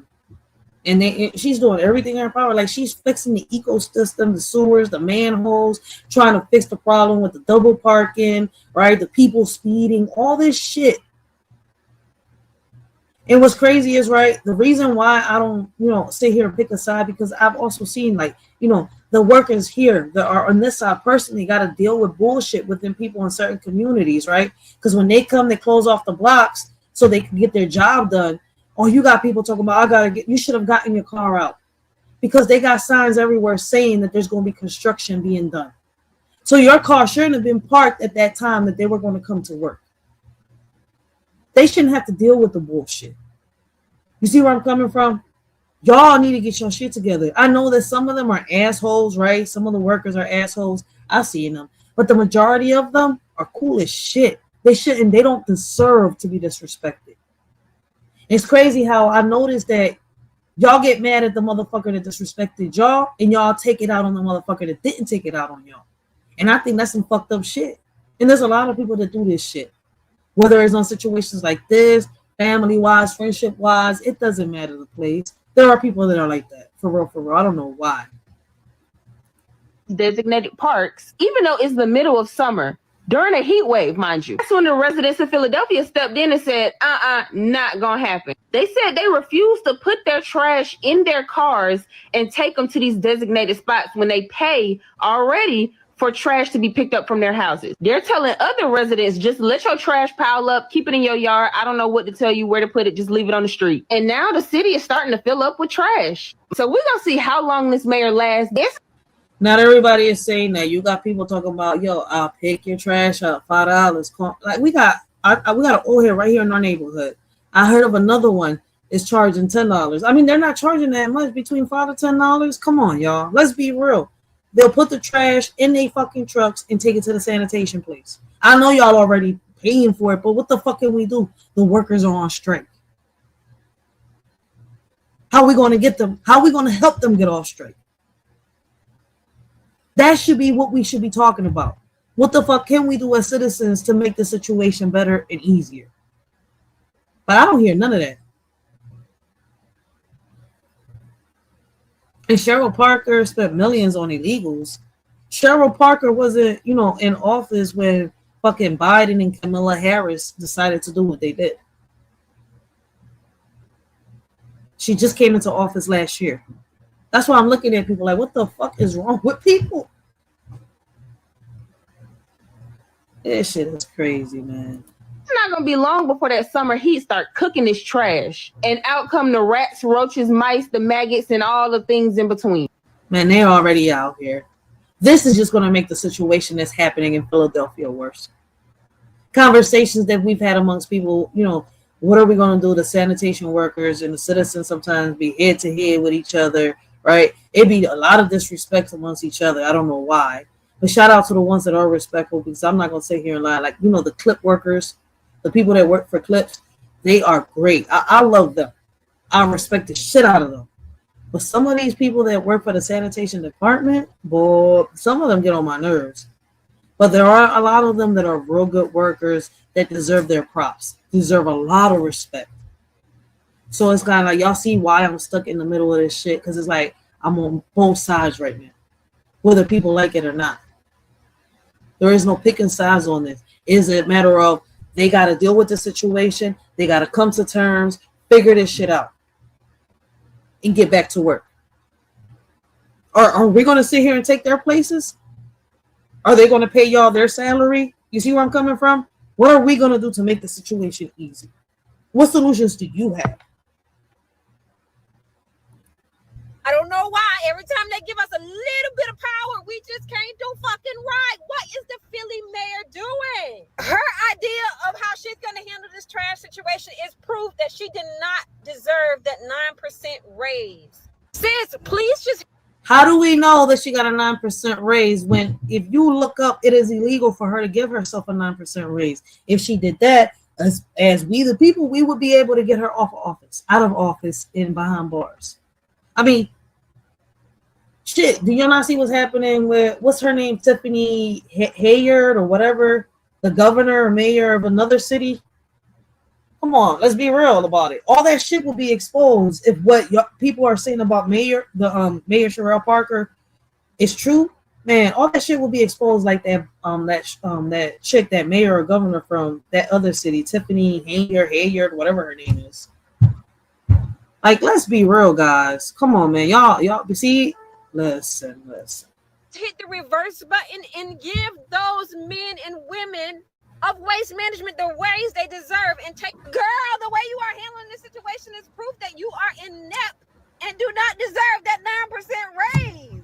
Listen, to the people of Philly, let this be a wake-up call for y'all to get out and vote, because that is low down. And it's proof that she don't give a damn. First of all, don't nobody fucking vote for the mayor when it's time to elect for the mayor or the governor. Nobody voted when it was just time to vote for the DAs, right? For the Supreme Court, for the judicial. Nobody went and voted. Only a few people went and voted. Who voted? Y'all know who is the next DA? Y'all know who are the new judges in office now? Like, come on, man. Damn about the people. She just there for the coins. She said refrain from placing any trash on the curbside. What about dirty diapers, girl? What about seafood? You want those people to hold that trash in their homes until you get this shit together? Absolutely not. And then your idea is making up a specific location for them to dump it. What if they...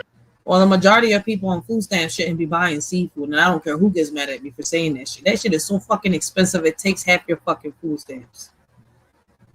So the majority of people that are on food stamps should not be on fucking buying seafood anyway, unless they're buying, some flounder or some shit like that. But seafood boils and all that shit from the crab shacks where they take food stamps, please tell me how. You should pay for that shit cash. I'm dead serious on that. That's the one thing I don't agree. We got Miss April Showers in the building, guys. Make sure y'all go check out Miss April Showers. Great conversations, great topics. And she is also someone on these YouTube platforms that fights for our kids. You don't have a fucking car. You did not think this went through, sis. That's okay, because I'm sure you're... Oh, yeah, she didn't think that one through. I said it myself, yeah. On that one, I agree with a lot of people. Cheryl Parker did not think it through. when she decided to do the bin situation because not a lot of people have cars.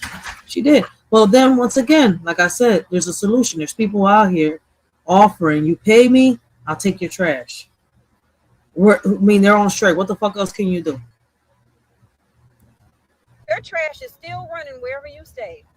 With your 9% raise, I'm sure you got a good automobile that you can transport your trash to the dump. And if you got a kid, you probably got you a nice diaper genie. You ain't got to worry about the funk of dirty diapers. I don't know why every time they... That was the dumbest shit. You got a kid, are you worrying about dirty diapers?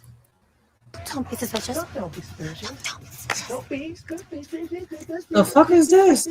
Don't be suspicious. Don't be suspicious. Don't be suspicious. Don't be suspicious. That made no fucking sense. Not filling our cars with garbage, Sherelle Parker. Okay? No one wants to do. Just walked by a city trash collection site on Broad and Schneider. It's a dumpster. It's also nearly full already, halfway through day one of the strike. If this is Sherelle Parker's plan to avoid paying sanitation workers, Philly is going to be full-on apocalyptic by this weekend. And people are noticing that a lot of these trash collection sites are in parks. So now it seems like Philadelphia parks are going to be filled up with trash soon. But I have a better idea. Instead of filling our parks with trash, we should go and leave our trash on the doorstep of Mayor Parker. I don't even think that's the solution. But so far, everybody's solution is to go dump the trash in front of the mayor's house. Like, I get it. She should have, known this was going to happen, but yo.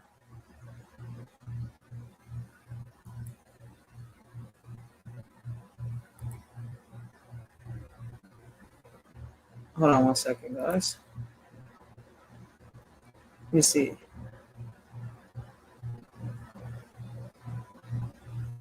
This is what the system is about. This is how it happens, bro. While the city and union took the holiday off from negotiating, the trash continues to be an issue in neighborhoods. We saw some near 60th and Columbia in West Philadelphia unloading their garbage next to a recreation center. Can't blame her. This is Nutter and Kenny's back. Kenny lied in our face, in District 33's face. Shook our hands and lied in our face. We don't have no hazard pay. We dodging cars every day, bro. Overnight, police say there were several garbage fires at collection sites across the city. They called this a serious matter. We're ending night 4 of the strike, and no deal. We are working extremely hard, doing everything that we can do, Philadelphia, to reach a fair and fiscally responsible contract with our municipal workers who are part of District Council 33. And we're going to keep hammering away. This is what the system is about. This is how it happens, bro. While the city and... This is crazy. So while while people are on strike, Philadelphia, what is we going to do as citizens? Is we going to keep complaining and making excuses, or are we going to figure out something?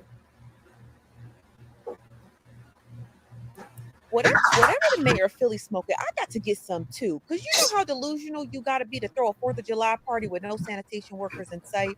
Now, shout out to amputee mom of 3 here on TikTok because she posted the downtown area's festivities for 4th of July in Philadelphia. And based off of the video alone, it looks like it was a good turnout. But the question is, who's going to clean up this mess after? Apparently nobody, because look at the mountain of garbage sitting in the Philly streets as fireworks go off in the background. And that ain't the only mess that Philly experienced this weekend, because according to NBC News, LL Cool J, as well as Jasmine Sullivan, had backed out of their performances because, again, nobody's crossing that picket line. Now, LL Cool J had stated in a tweet, "There's absolutely no way that I could perform, cross a picket line, and pick up money when I know that people are out here fighting for a living wage." He said this on Thursday, right before he was supposed to perform. Now, Jasmine had taken to her IG story and stated, "Today, I choose not to perform at the Wow Wow Welcome America concert, and I stand with Philly DC 33, which is the union."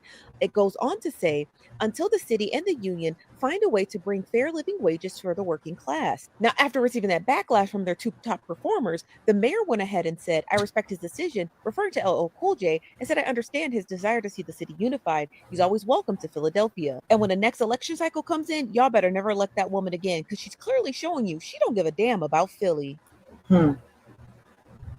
Let's see what Cheryl Parker has to say.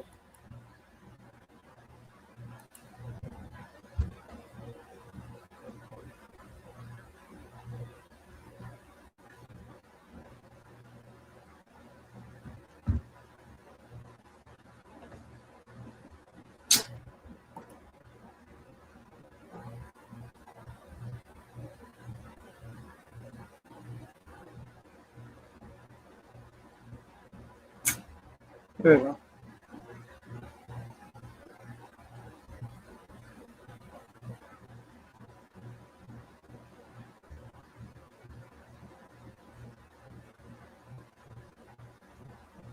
Hold on, I'm trying to get the right video.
Sandbox VR. Now open it.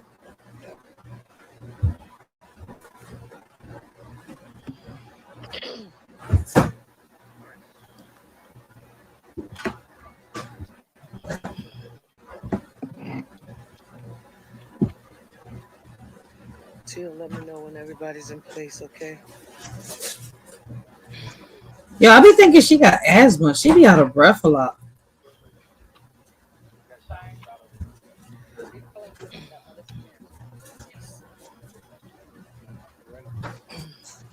Let me start by saying good afternoon, everyone. As you know, District Council 33 remains on strike. They walked away from the negotiating table just before midnight on Monday, June 30th. The city of Philadelphia put its best offer on the table, and unfortunately, District Council 33 did not accept it. Today is the third day of this work stoppage. Regarding the status of negotiations, I want the city of Philadelphia to know that our negotiating team, led by Chief Deputy Mayor Sincere Harris and other senior city officials, returned to the negotiating table last night with District Council 33. We did not reach an agreement. We offered, and this is important to note for the record, the city of Philadelphia offered to return to the table today, and the union did not accept that offer. How much did you offer them, Sherelle? See, this is why I want to do like a little one-on-one with her. How much did you offer them, Sherelle? I want to be clear, Philadelphia. The city of Philadelphia cannot negotiate with itself. The city of Philadelphia remains committed to reaching a fair and fiscally responsible contract with our municipal workers who are members of District Council 33. Mayor Parker, what's on the table? The offer is historic. More than 13% over my 4-year term. It's the largest pay increase proposal in one term of any Philadelphia mayor to District Council 33 in more than 30 years. You can't make up that math. The larger pay increase, it is larger, of an increase over 4 years for municipal blue-collar union workers than recent agreements in other big cities, such as New York, Washington, D.C., Boston, and Phoenix. So I just need to go back because there's Hold been on. some I'm about to go back because I got to hear what you confusion. said. Increased proposal How in much? one term of any Philadelphia mayor to District Council 33 in more than 30 years. You can't make up that math. Hold on. I want to be clear, Philadelphia. The city of Philadelphia cannot negotiate with itself. The city of Philadelphia remains committed to reaching a fair and fiscally responsible contract with our municipal workers who are members of District Council 33. Mayor Parker, what's on the table? The offer is historic. Okay. More than 13% over my 4-year term. It's the largest pay increase proposal in one term of any Philadelphia mayor to District Council 33 in more than 30 years. Okay, so she said more than 13%, right? Let me see. Can you clarify the discrepancy between the city's stated offer of 13% and the union's claim of 8.75%? All right, so she's offering them 13%, but the union is claiming that, you know, they want 8.75%, but she's offering them more. Why did the city wait until after the strike to begin to resume negotiations? And what role has City Council played in shaping or supporting your negotiation strategy? See, these are the questions I will be asking her right now. You can't make up that math. The larger pay increase, it is larger, of an increase over 4 years for municipal blue-collar union workers than recent agreements in other big cities, such as New York, Washington, D.C., Boston, and Phoenix. So I just need to go back because there's been some confusion about what's on the table. Let me repeat that. An historic offer, more than 13% over 4 years, the largest pay increase proposal in one term of any Philadelphia mayor to District Council 33 in more than 30 years. That's a larger pay increase over 4 years for municipal blue-collar unions. You heard me. New York.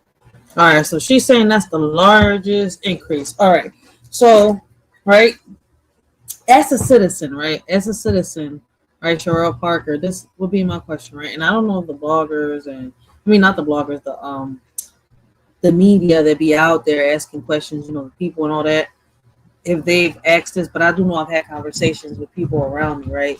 So, right, with the people that I've had conversations about this topic that are around me within my community, Sherelle Parker, how does the city justify spending over $2 million on the Welcome America Festival while refusing the union's wages demands? And what long-term financial impact would meeting the union's demands have on the city's budget? And how does that compare to the cost of the strike? Has the city explored relocating funds from non-essential programs to meet workers' demands? I mean, these are the type of questions, right, that I would ask, right, listening to what the people around me, right, the people that I've personally had conversations with, right, listening to them. These are the questions that I would ask, right? And what's crazy is, right, that is one question that a lot of people ask. How can she afford a concert for over $2 million, right? To welcome America, right? On a festival. But yet they can't come to the men's. But she's saying that she's offered the union more than the 8.75%, I think, right? I think according to her, she's saying that she's gave them a bigger offer than the 8.75 that they asked, right? And she's saying she's offered them 13%, which is way more than what they are currently asking, right? According to her. And if that is true, that's not a bad offer. Why did the union reject that offer? Washington, D.C., Boston, and Phoenix. I said it twice to make sure that everyone heard me. It includes what we refer to as a fifth step for District Council 33s, hard-working, long-term employees to give them greater earning potential. Why is that important? If economic opportunity for all and economic mobility is essential for this city, when members are entering into District Council 33, we want them to be able to see that there is opportunity for economic growth. That's what the fifth step meant to us. Economic mobility for the members of District Council 33, and we were told that they're not interested. I also spoke earlier this week about our home plan. You'll remember, it's the $2 billion plan to build, preserve, and restore 30,000 units of housing in the city of Philadelphia for Philadelphians, including members of District Council 33. What did you put on the table, Mayor, specifically for District Council 33 members, not for the city of Philadelphia at large? We're talking about the members of District Council 33. Well, we talked about segregating $7.5 to $10 million in mortgage assistance, specifically allocated for attraction and retention of our blue-collar municipal employees. And I was told that the members of District Council 33 are not interested in obtaining a 30-year mortgage, low-rate mortgage, so that they can become homeowners in the city of Philadelphia, that's not something that's important to those members. We have BSRP Plus on the table, something that we just fought for here in our city, and we worked hard in partnership with the City Council of Philadelphia, led by our City Council President Kenyatta Johnson, to make sure that basic systems home repair support would be available to Philadelphians so that we increase the income eligibility guidelines, very specifically to ensure that men and women like our blue-collar municipal workers who are a part of District Council 33, so that they can get access to supports to help them make repairs to their homes. I was told that making home repairs and having access to resources that would help them to do such is not important to members of District Council 33. There's the Philly First Home program. You can get up to $10,000 for closing costs, down payment assistance. I was told that doesn't matter. Shallow rent protection, turn the key homes. These programs are designed for the hardworking men and women of our municipal unions, including District Council 33. So Philadelphia, for me, when we think about the package that has been offered to District Council 33 members, one, what more are you offering? See,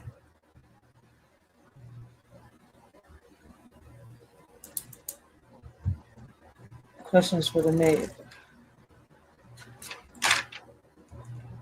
What more are you offering in that package? Yeah, I'm writing these questions down. What more are you offering other than a housing package? because see, one thing I can agree is when it comes to the sanitation workers, right, they're always in the line of danger. So what are we going to do about their insurance, their dental, right, and much more? See, so far you've covered up help with the house and all that. Some of them might already be homeowners. So yeah, to them it is irrelevant. What other than that package have you offered to them? I'm not so sure that the actual members of District Council 33 are fully clear about what the city has put on the table. I wonder whether or not even the local leaders are familiar with the historic terms that the city of Philadelphia has put on the table. I can't be held accountable for what happened during the Sutton years. I was in elementary school. I was working when Mayor Nutter was mayor. I can't make up for those times, but I can be accountable for what the city of Philadelphia is doing right now and how it is in a very tangible way putting an offer on the table to our municipal employees to show them that we need them to keep our city of Philadelphia moving. And I, as mayor, know one thing for sure. Mayor, yeah, Sherrod Parker, you got to put a little better offer than just a housing package. What about their insurance, their life policies and all that? What did you do about that? I want to know about that. Commitment that I made to you, the people of the city of Philadelphia, to make it safe, clean, and green with access to economic opportunity for all. It doesn't happen without the hardworking men of District Council 33 and women who keep our city moving. Let me say this. All of this is on the table. What is my hope as mayor of the city? I want District Council 33 to come back to the table. All right, so she wants them to come back to the table, right? But what contingency plans are in place to prevent a public health crisis from the mounting trash, right? And how is the city ensuring safety and emergency response while 911 dispatchers and sanitation workers are on strike? Well, right now the 911 dispatcher workers aren't on strike, right? Because the judge has put an order for them to go back to work. What's your response to residents who say the city's temporary trash solutions are failing? And I feel as though that unless we put a part in it, we cannot sit here and say that the trash, right? I mean, the solution that she put down is failing because everybody just got in their feelings and started reacting off emotions. You see where I'm coming from? So I'm not just pinning this all on the mayor. I'm not just pinning this all on the union, right? Union worker or the employees of the union workers. I'm also pinning this on the citizens of Philadelphia.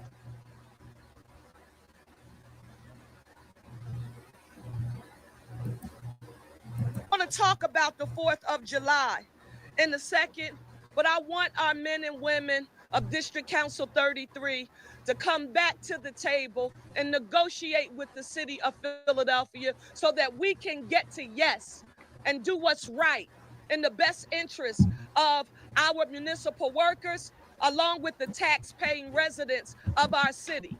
As mayor, I've long learned that I don't have the luxury of allowing my pride, ego, and or emotions to drive my decision making.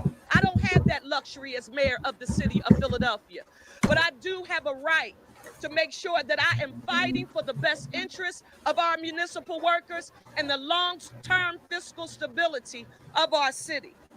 With that in mind, Philadelphia, I want you to know that we are laser focused on providing the essential city services that our residents need and deserve. Your public health and safety remains our #1 priority. You're going to hear from our City Representative Giselle Jones, Managing Director Teal, Police Commissioner Bethel, Solicitor Garcia, and our Clean and Green Director Carlton Williams, who will update you on all of the services that our workforce continues to deliver for the city of Philadelphia and our residents despite the work stoppage. I want to just remind you that in cases of emergency, please call 911 or for additional city services, call 311. Now, before I turn it over to our subject matter experts, I want to say to the City of Philadelphia employees who are continuing to show up every day to do the job to the best of your ability, to help our city move and continue to provide services during this very challenging time. I want you to know that I am grateful for you. I thank you for your assistance in helping the city do what it is our duty and responsibility to do. We appreciate you. I also want to say to the residents of the city of Philadelphia, you often hear me talking about one Philly, a united city, but over these past 3 days, I have seen one Philly, a united city in a way that I could have never imagined. To see neighbors knocking on the doors of senior citizens who they know don't have the ability to deliver their trash to the sites that Clean and Green Director Carlton Williams will go over. But So she's seeing the same thing that I'm seeing. But that's why I'm saying, yo, instead of whining and making excuses, how can we make the situation better? Too many motherfuckers out here complaining, talking shit. What the fuck are you going to do to make the situation better for us right now? If we cannot come together right now and, figure out a solution while these people are on strike, right? The people that come and, pick up our trash, clean up our neighborhoods and stuff like that. What's going to happen when they really can't come out? Lights are off, phones are gone. We got to cook outside in the campfire, right? Figure out if the water is clean or not while, they figure out how to bring the grid together. It could be months. It could be, listen, it could be days. It could be weeks. It could be months. It could be years. We could be without a grid. If we can't figure this shit out now, what the fuck is we doing when that shit happens? When shit like that comes our way?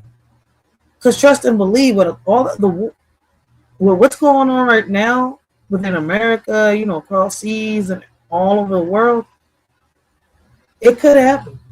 What if it does? Yo, Philly, man. Philly, you need to get it together. But we're going to listen to the District 33 real quick, right? Again, and try to figure out, right? What else do they want? Because she said she put that offer plan. I don't hear her talking about the life insurance, and the most important things, right? Because a lot of these people, are, I'm not going to sit here and lie. They put themselves in danger's way every day. A lot of these people are, right in the middle picking up trash while there's moving cars. A lot of the drivers in Philadelphia do not respect the sanitation workers at all. They don't. The motherfuckers don't even listen. They're citizens themselves, but they don't even respect the citizens without fucking cars. Like, it's a war between the bikers and the cars on some real shit. But that's my opinion. But let me get this video real quick for y'all.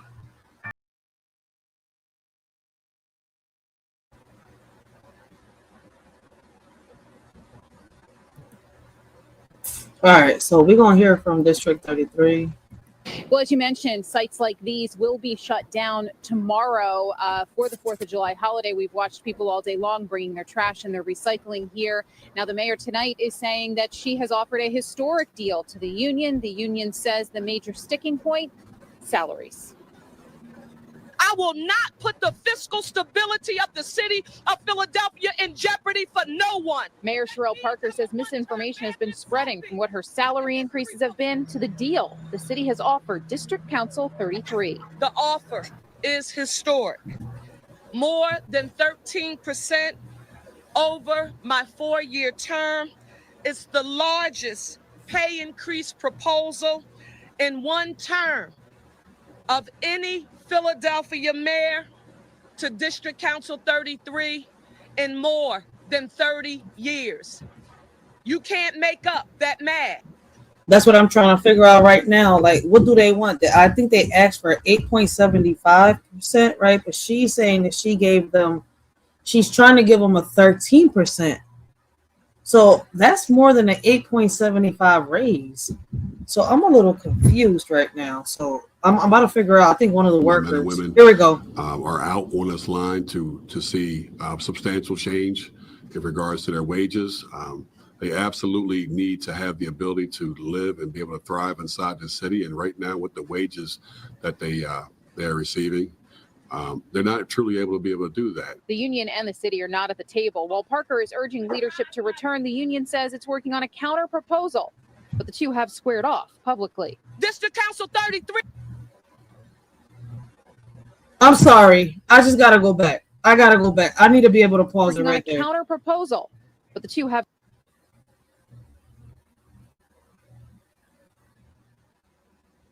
I am a man? I know you a man. What does a flyer of I am a man gotta do for striking on raising the wages? I'm a woman. Glad to meet you. I am a man. What the fuck does this got to do with anything?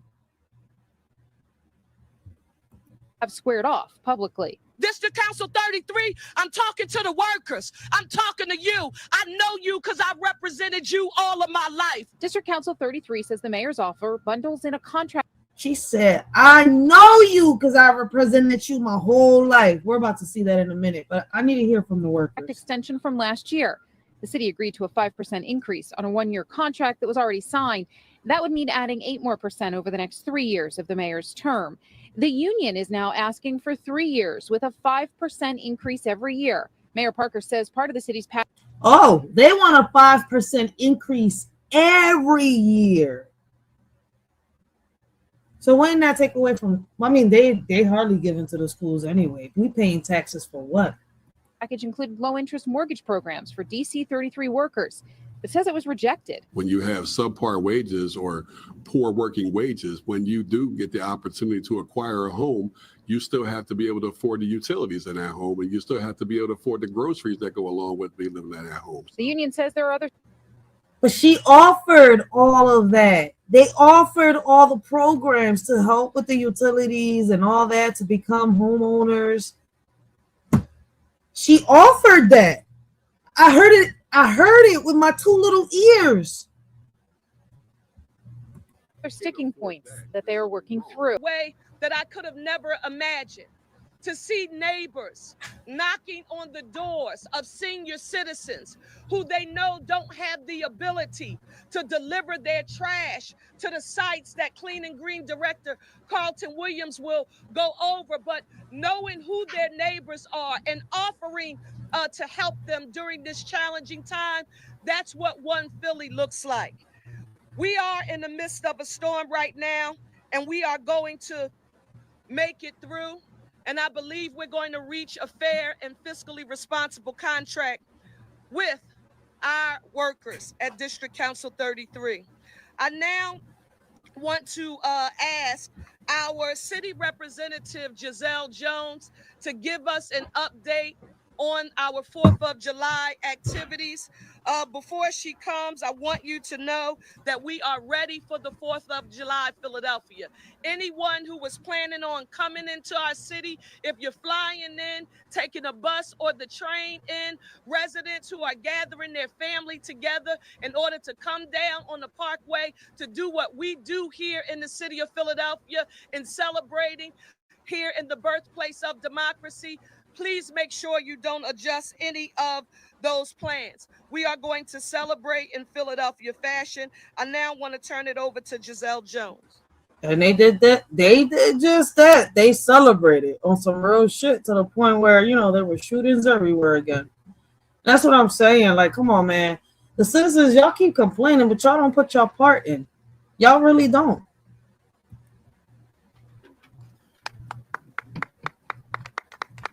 Thank you, Mayor Parker. Good afternoon, everybody. It is truly a beautiful and sunny day today here on the Benjamin Franklin Parkway, and we will have this beautiful weather tomorrow. So there will be no stopping us on delivering what will be the best in the country, 4th of July, free concert here on the Benjamin Franklin Parkway. As you can see, our partners at Welcome America behind us are very ready to deliver Go back to what the this union celebration offered. tomorrow. Philly, as our mayor has said constantly, wants to see her city celebrate in true Philly style because that's what we know how to do. The work is not easy to curate, but we do it with love. It is very meaningful. We do it to uplift our young people. We do it to unite our city all the time.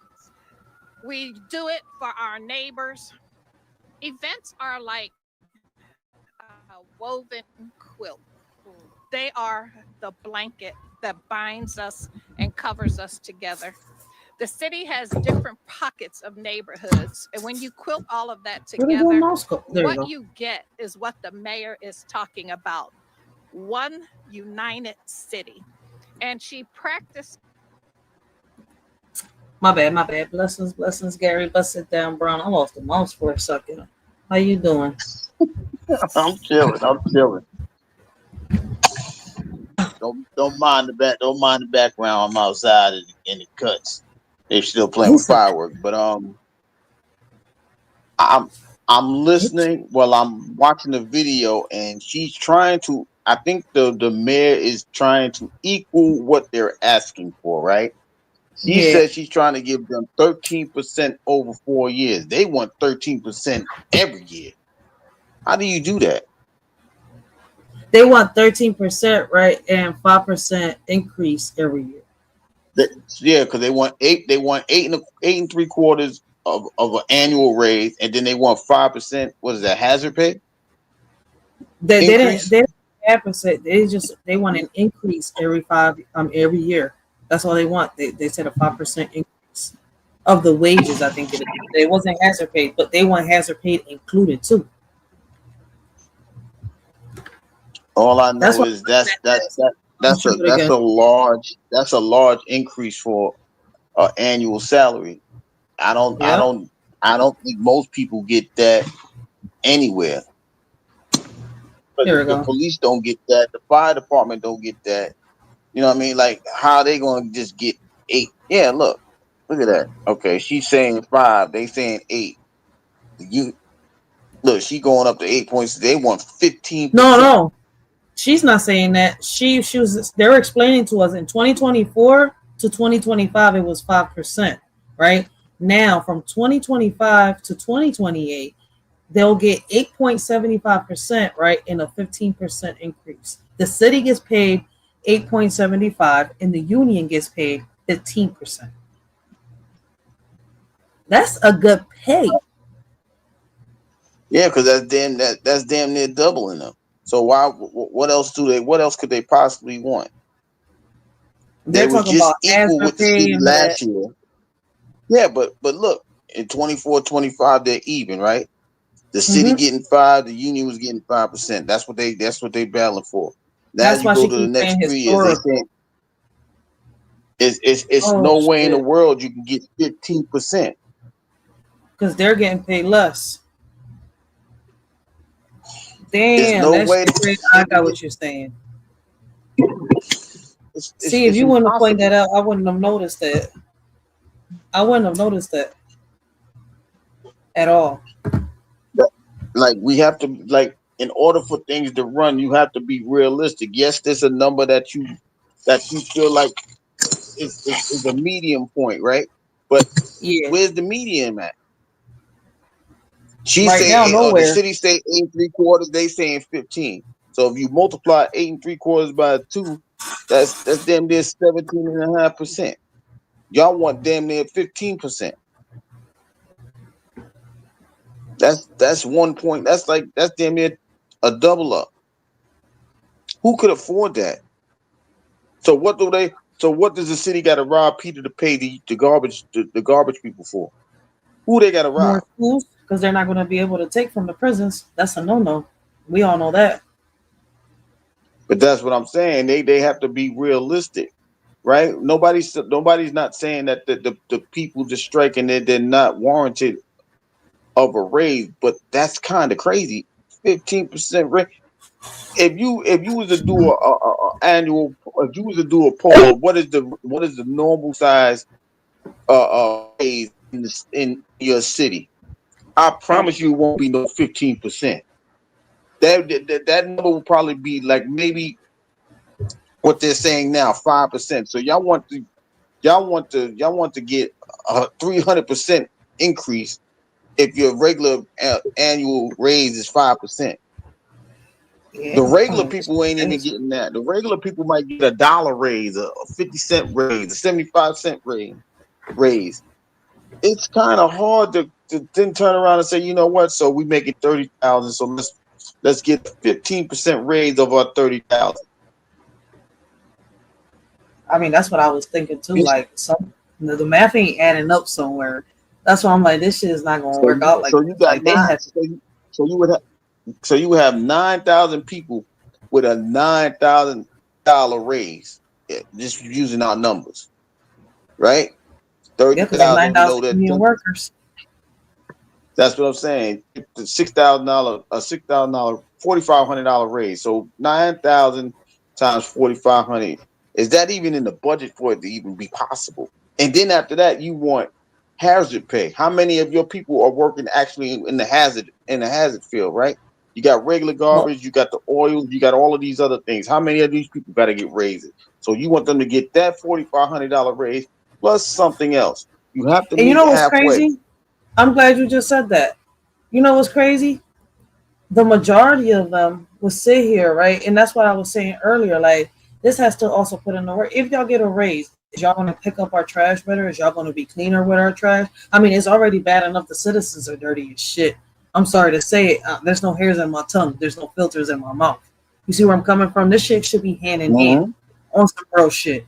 Like, y'all should be able to clean y'all fronts. If y'all don't got, if y'all don't want to clean y'all front, at least pay these young bulls out here, because there's young bulls out here walking around, willing to take, hey, let me get 10, 15. Just don't be cheap about it. What the fuck they gonna do with $5 and they just cleaned your whole front and your whole yard?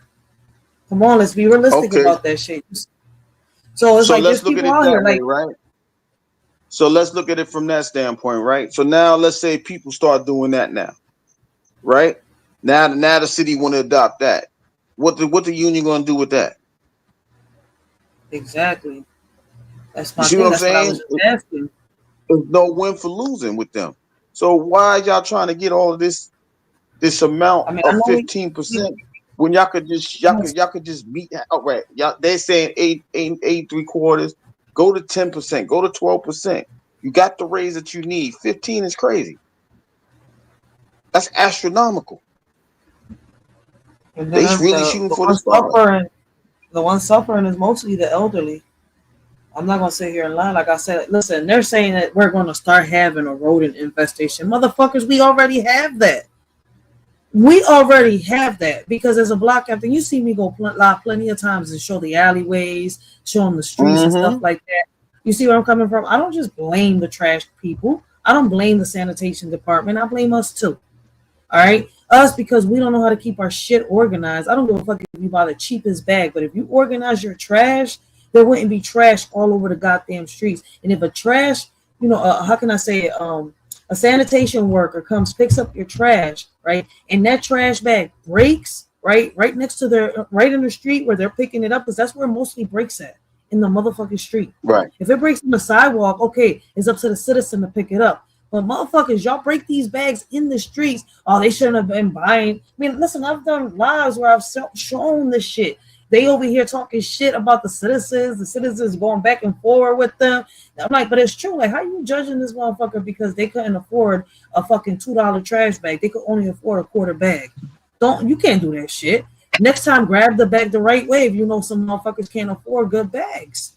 And they won't break on your ass. If y'all will stop picking up the trash cans and stop playing fucking ping pong with them, right? Y'all will get the trash dumped into the fucking trash can, right? Like, this ain't fucking basketball.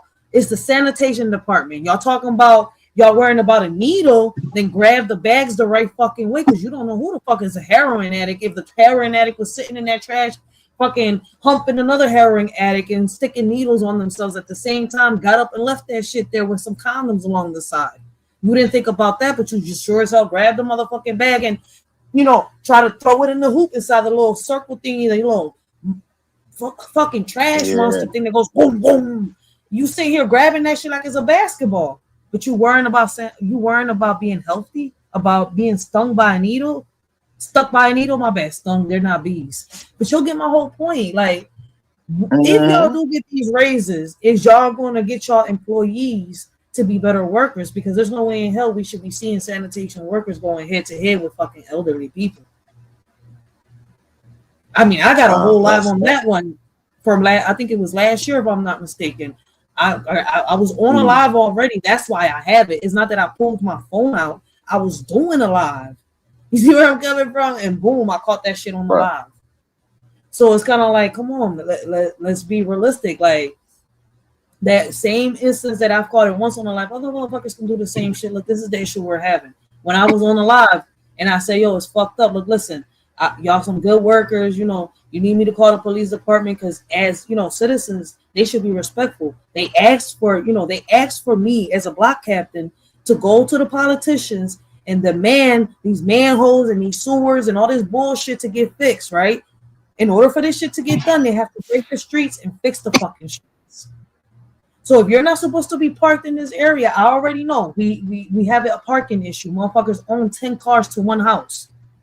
It's like Killer Clown in outer space on some real shit. I'm trying to figure out how the hell you got like shit on some real shit. You got one little car and there's 20 people in each car. And it's not just Mexicans. We're talking about a community mixed in with blacks, whites, Puerto Ricans, Dominicans, Asians. You see where I'm coming from? Like, let's be real. And then we're supposed to be in the ghetto in the hood. How the fuck you own 5 cars while you're still running a house that's $1,000 and up? Oh, they live in that. They live in that ghetto life. Yeah, they live in the hood life. Here for doing all this shit. I was like, now I don't know where they got this information unless they got her fucking pay stubs. You see where I'm coming from? Unless they see her, because according to the law, a mayor cannot raise her fucking her paying wages, right? According to the law, the council's supposed to do that. If not, if she did that, she would have been exposed the same way Tiffany Hayard was. I hope I'm saying her name right. That fucking mayor is under the fucking roof right now for doing her citizen. The governor. I don't know if she's a governor or a mayor. I think she's a mayor. She did her citizens dirty as shit. Like, come on, like they exposed the shit out of her. What makes y'all think they went and exposed fucking Cheryl Parker, receipts and all? Like they did that one. So if y'all got the proof on her, show it. Is my point. You see, other than that, let's do what the fuck we gotta do. I'm not gonna sit here and pick a side unless you got proof. Because so far she's doing what she's gotta do. Is my point. Because the people that's hurt, like you said, the people that's hurting the most is the elderly, the citizens that can't, that don't have those 10 cards. They don't, you know what I mean? That 65-year-old woman that got to get all of that stuff up, or that 65-year-old man that got to get that medical waste up out of there, right? They getting punished. They getting done all that, and they don't even have to find out to pay that because they got to pay for their medicine. They on a budget. Right? They can't even give away 50 cents because that 50 cents count for something else. If it's extra, they trying to hold on to it to add the next. They want to hire. So that's a fact. And listen, and that's a fact. That's true right there too, right? And that's why I mentioned them first. But let's not forget, y'all want a higher pay raise, but let's not forget there's single mothers out here and single fathers out here struggling 2 to 3 jobs, right? No cars. They can't get their trash over there. They got their kids. 3, 4, 5 kids sometimes. And I'm not bringing up the bad parents. I'm bringing up the good ones. Fuck the bad parents. I'm talking about these good parents out here with good kids, some of them with disabilities. Yeah, that's what I'm saying. All of this have a play. All of this have a hand in the situation. So what is the 15% going to add? Is it going to add the weekly 3 garbage day pickups? They add garbage day pick. What do they want? Like, what is it that they really want? But this lady is sitting there. She's telling y'all, this is a raise that hasn't happened in over 30 years. So that's what, 95. So since 1995, this was not even thought about. They jumped up there from 5% to 8 3/4. That's a nice little raise. But y'all saying, nah, we want a 200% raise from 5% to 15%. How do Like you they do ain't just that? forget. Like, did y'all not just forget that Trump just cut a lot of budgets and he just passed the big beautiful bill? Listen, the same way that the sanitation workers are out here struggling, so are these single mothers, these elderly people out here. And I'm not talking about the motherfuckers that are taking advantage of the government. And what I mean by that, those that are dependent on SSI and stuff like that, some of them do really need it. That's the crazy part. But I can't sit here and break it up without going into details. That'll throw us into a whole nother topic. But I'm just putting out there a point, trying to put an example. What are the solutions? Instead of us making these excuses because we look like fucking fools, or let's throw the trash in front of the mayor's house, let's dirty up our streets. It's like we're rioting right now. Y'all not seeing it? What the fuck is Philadelphia going to do? Is y'all going to keep sleeping, or is y'all going to wake the fuck up and smell the fucking coffee in the morning? Majority of y'all use your fucking welfare checks and y'all SSIs to go get it. Dunkin' Donuts right around the corner. So let's be real. Some of y'all use that shit on fucking weed and crack. So But y'all how telling me y'all large can't is pay somebody District 33? $5? Real large. How large is Listen, District 33? District 33 is in charge of employees, 911 dispatchers, right? The people that work in the morgue, recreation centers. That's why a lot of recreation centers are closed right now. A lot of recreation centers are closing early. You see, instead of opening up to like 8 o'clock, 7 o'clock, they'll close up around 4 or 5 o'clock in the afternoon because the workers are on strike. For example, here in Huntington Park, they'll close at 5 o'clock, right? Because the caretaker that deals with the maintenance and all that is not there. The kids were getting frustrated. You know, they was getting pulled out the pool every 10 to 15 minutes. Like, that's not enjoying them. They're not enjoying shit. Like, they get in, they swim for a couple minutes, splash around, get out. Then they gotta wait, get back in. I'm like, yo, y'all playing fucking tag with these kids. One of these days, these kids are gonna snap. Like, we want to have fun. It's not working. It's not gonna work. And look at this. But look how crazy that is. The city's so dirty now that you can't even turn the sprinkler cap on. You can't even turn the fire hydrant on. That's what you gonna do. You gonna run in there with the garbage? Like, how does that work? See what I'm saying? Like, there's a lot that has to go into these situations. They pick a horrible time to do that. Let me ask you a question. If it was in your city, right, and it was all going on, if the biggest union, when the biggest district, right, dealing with the biggest union in your city went under strike, right, and you had family members, right, and it's crazy that a judge had to order medics and 911 dispatchers to go back to work, because if they didn't, the 4th of July would have went left. You see where I'm coming from? If it was in your city, right, and a judge, if it wasn't for a judge passing an injunction saying y'all gotta go to work or else, you see where I'm coming from? Like, what would you do if it was your loved one in a morgue there for weeks because everybody was on strike and you're waiting to lay your loved one to rest? How would you feel? Pissed as shit. If that judge wouldn't have did that, we would have been having riots in the city right now. People don't realize that shit. I put that comment. I put that comment in the chat earlier. Listen, if y'all got to go through all that, y'all might as well bury them in your backyard. Well, everybody's not a homeowner, but if you're a homeowner, no, I'm being for real. Because if you're a homeowner, you put your body in the backyard. That shuts down. That you ain't got to pay property taxes. Ask Trump. Trump did it with his wife. Yeah, you still have to ask for permission. He buried his ex-wife in the golf court. He don't got to pay taxes no more. That's a fact. And I think what I'm saying. I think you have to ask for permission to do that. And is it legal? Let me see. Yeah. It depends on what states. Some states do it, some states don't. You gotta have you gotta have a certain amount of yard space or whatever. I understand all of that. But still, what are y'all doing? Y'all just got the body in the morgue. Facts. You see what I'm saying? What are y'all saying? But then if I do that, y'all want to take me to jail because y'all don't have the people to take care of the situation. So I'm gonna take care of the situation. Now I'm breaking the law. See, it's a give and take situation, but they doing a lot of taking and not enough giving. That's what I'm saying. Everybody wants to take, but they don't want to give. So that's crazy. Like, and you could tell, like, I don't know, this could probably be a greed thing. I don't know. They probably, I mean, if they offer, like, damn, I would take any raise. Any raise would be good. Like the same way you having it hard, like then if it's like that, you know, how can I say it? You're saying that it's hard for you like that, right? And because, you know, a lot of the sanitation workers, you know, they got to pick up bags. They're in places, you know, where addicts leave the needles and stuff like that, right? Then, you know, the nurses should get a raise too. All nurses should get a raise. Then all health aid, all health aid. You see my point? Health aid workers should get a raise too, because they're not just dealing, you know, how can I say, they're also dealing with hazardous situations. A lot of them are dealing with patients. They got HIV, you know, and stuff like that. I think it's easy dealing with their needles, you know, dealing with changing them and stuff like that, especially the ones that are bed bound. A lot of them are dealing with people that got a lot of illness, viruses that are, you know, they can get transferred. They should get a hazard pay too, and, you know, a bigger raise.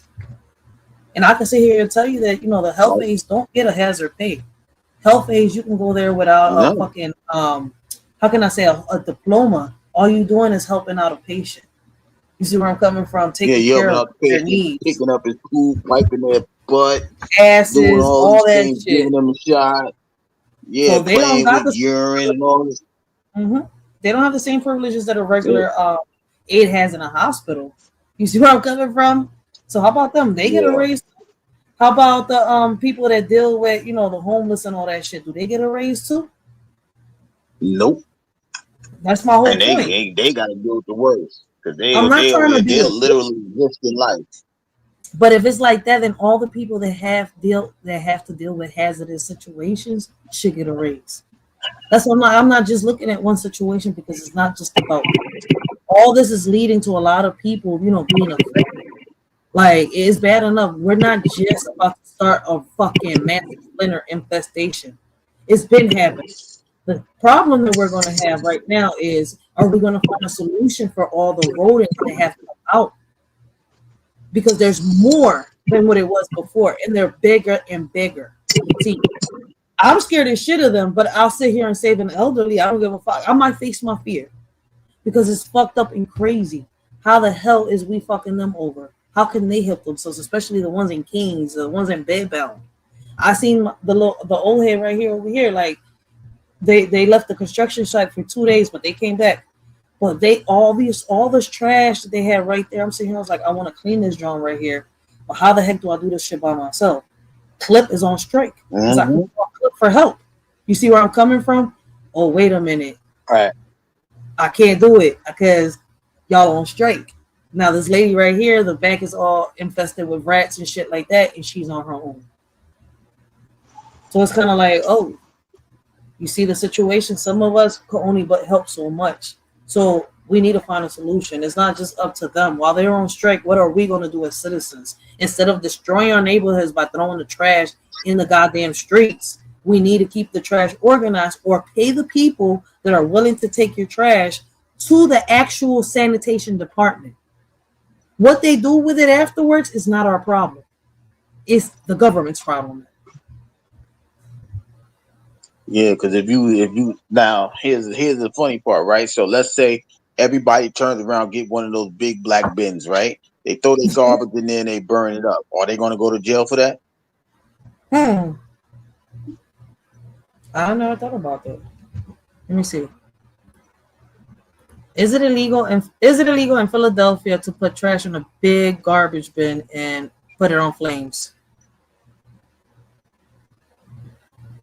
Yes, it is illegal. See what I'm saying? So y'all making the people dependent on you.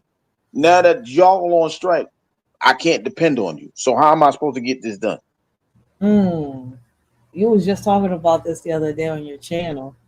I was listening when I was cleaning. When was it? Like 2 days ago, if I'm not mistaken, maybe. Probably. I don't be knowing. Yeah, you was just talking about independent. Yeah, and being dependent. Oh, Yeah, was that it? was Yesterday. Damn. See, I know yesterday, it was being yesterday when I was dependent. cleaning. Yeah, you was talking about independent and independence. And this is exactly my point. Everybody want to be, oh, let me hold it down. Let me be a monopoly. You're so independent now. You got to be dependent on these people to take your trash. Now you got to depend on the bus service. Now you got to depend on the city to do all of these things, and now the city shut down. Now what? Now what? You just proved your point. I don't think nobody could shut your question down right now. Damn, he just made a point. Anybody that was trying to debate Gary, he just proved y'all. He just proved his point. I mean, I can't say shit right now. I'm stuck. He's right. You know, I understand that people want to be, you know, individuals. There's no mistake in that. But when you when you going through situations where you have to be dependent on somebody, you can still be an individual, but you got to live in the real world. You are dependent of people, right? Just like we are independent content creators, right? But if the people don't show up to give us feedback, how do we know if we working or not? How do we know if we're succeeding or not? You see what I'm saying? We are dependent on the views. We're dependent on the feedback from the chat in order for us to see if we moving a needle or whatever. People registering what we're saying, right? That's why I'm saying you can't be that damn independent to think that you don't need nobody. You do need somebody. Just like right now, we talking about people not having the people may not have the $5 to give to these people to dump the garbage. Facts. You're paying like $1,000. The people with the 10 cars, they probably paying about $300 for each car now for insurance. Yeah. Now you're paying more on insurance for a car than your house for rent. But instead of they getting their way, they pride and ego getting in the way. So now I'm not gonna sell my car. I need to look good. I need to look like I got it. Well, what's a good look if you got it? If you can't afford it, what's the point? You know what's funny? You make a good point, because that goes back to me going to talking around with the neighbors and stuff like that, right? When I came out and I asked, I'm like, what do y'all think if I, get a petition, right, and I get all of y'all to sign it? I'm not talking about just my neighbor. I'm talking about the whole community. The HP community. I'll go around from street to street, community. The signatures. Let's get these trash bins in the corners. One next to the Chinese store. The other one might be in front of a store. Right, the other one might be in front of a church, a barbershop, whatever's in the corner is gonna have to deal with a bin being there, right? But I'm talking about like the bins they got in New York City. I don't want to put all bins straight up in line, but I had my idea because of videos that I used to watch from London and stuff like that. How they used to keep the neighborhoods clean and stuff like that. So I used to come on here when I first started podcasting. This is how I used to come up, and I was like, "Yo, it's crazy how New York came up with the idea that they got these big bins put together." And it's like taking up parking space and stuff like that. I don't want that. I was like, but in reality, if you look at it, 2 little bins or 1 little bin right there in each corner, right, would be enough that, people just throw their trash in there to keep the streets clean, right? Now, with that there and people having a trash can next to their steps, right, in front of their own, I don't give a fuck if you're renting or you own your own property. Put that trash can right there. Put a trash bag in it, right? And if somebody decides to throw fucking trash on the floor, there being a trash can, whether they're in a car or walking by, right, then they should get a fine. Because it's like, what's the excuse now? You can't say there's no trash cans in sight, so I'm going to just throw my trash on the floor. I'm just putting one example out there. You see my point? But that idea got thrown away. Oh, we don't need that because it's going to make the streets trashier. How do you know if we don't try? I'm like, I can't be a leader of the community if you keep shutting down all my ideas. You see where I'm coming from? Y'all agree with some, but with the ones that could really change this neighborhood, y'all throw to the side because y'all think it's taking away y'all freedom. Listen to yourselves. It makes no fucking sense to me. It's not going to make sense. You know what I always say. People always want to be right instead of the lesson or the message being right, right? So y'all are y'all really that upset that y'all didn't come up with that idea, that y'all don't want to see if it works or not? Let's see if it works. If it don't work, we can always remove the situation. Hey, street captain, yo, this ain't working. I think we need to pull that back. We all voting on it. We all agree that this ain't working. Let's pull that back. Then that's how you shut it down. And that's my whole point. So meanwhile, it's harder for me to do it on my own. I've been taught, like, I got to give a big shout out to Word. I got to give it to Miss April Showers, because they were the first ones in the 8th grade podcast, right? They was like, Ray, if the people not listening, then you keep doing. You show consistency. Like, all right, fuck it. They don't, you got the ideas. You keep giving it to the politicians. Keep giving it. And That's what I continue to do. Like, fuck it. Some of them pull through, like the cameras. Everybody was saying, oh, it is against, the privacy of the children to have cameras. That's why they don't do that bullshit. Because of all of us coming together, we got them in the buses. Guess what? Now my daughter's school is going to be one of the schools where they're going to try putting cameras in all the classrooms, including the hallways, not just in the principal's office and not just in the main entrance. Now we're going to have cameras like we've been asking. So for those of y'all, it don't work. Well, guess what? Us coming together, we pull some shit through. But right now we're so divided that even if the fucking war ended, right, and the air cleared out, and the air cleared out, the smoke cleared out, we would still have debris in our eyes. We would still be asleep and blind to the motherfucking facts with the answers in our faces. How does that make us look? Let's be real. And y'all wonder why the government don't fucking give in. Because when they do give in, we make them look like fools too.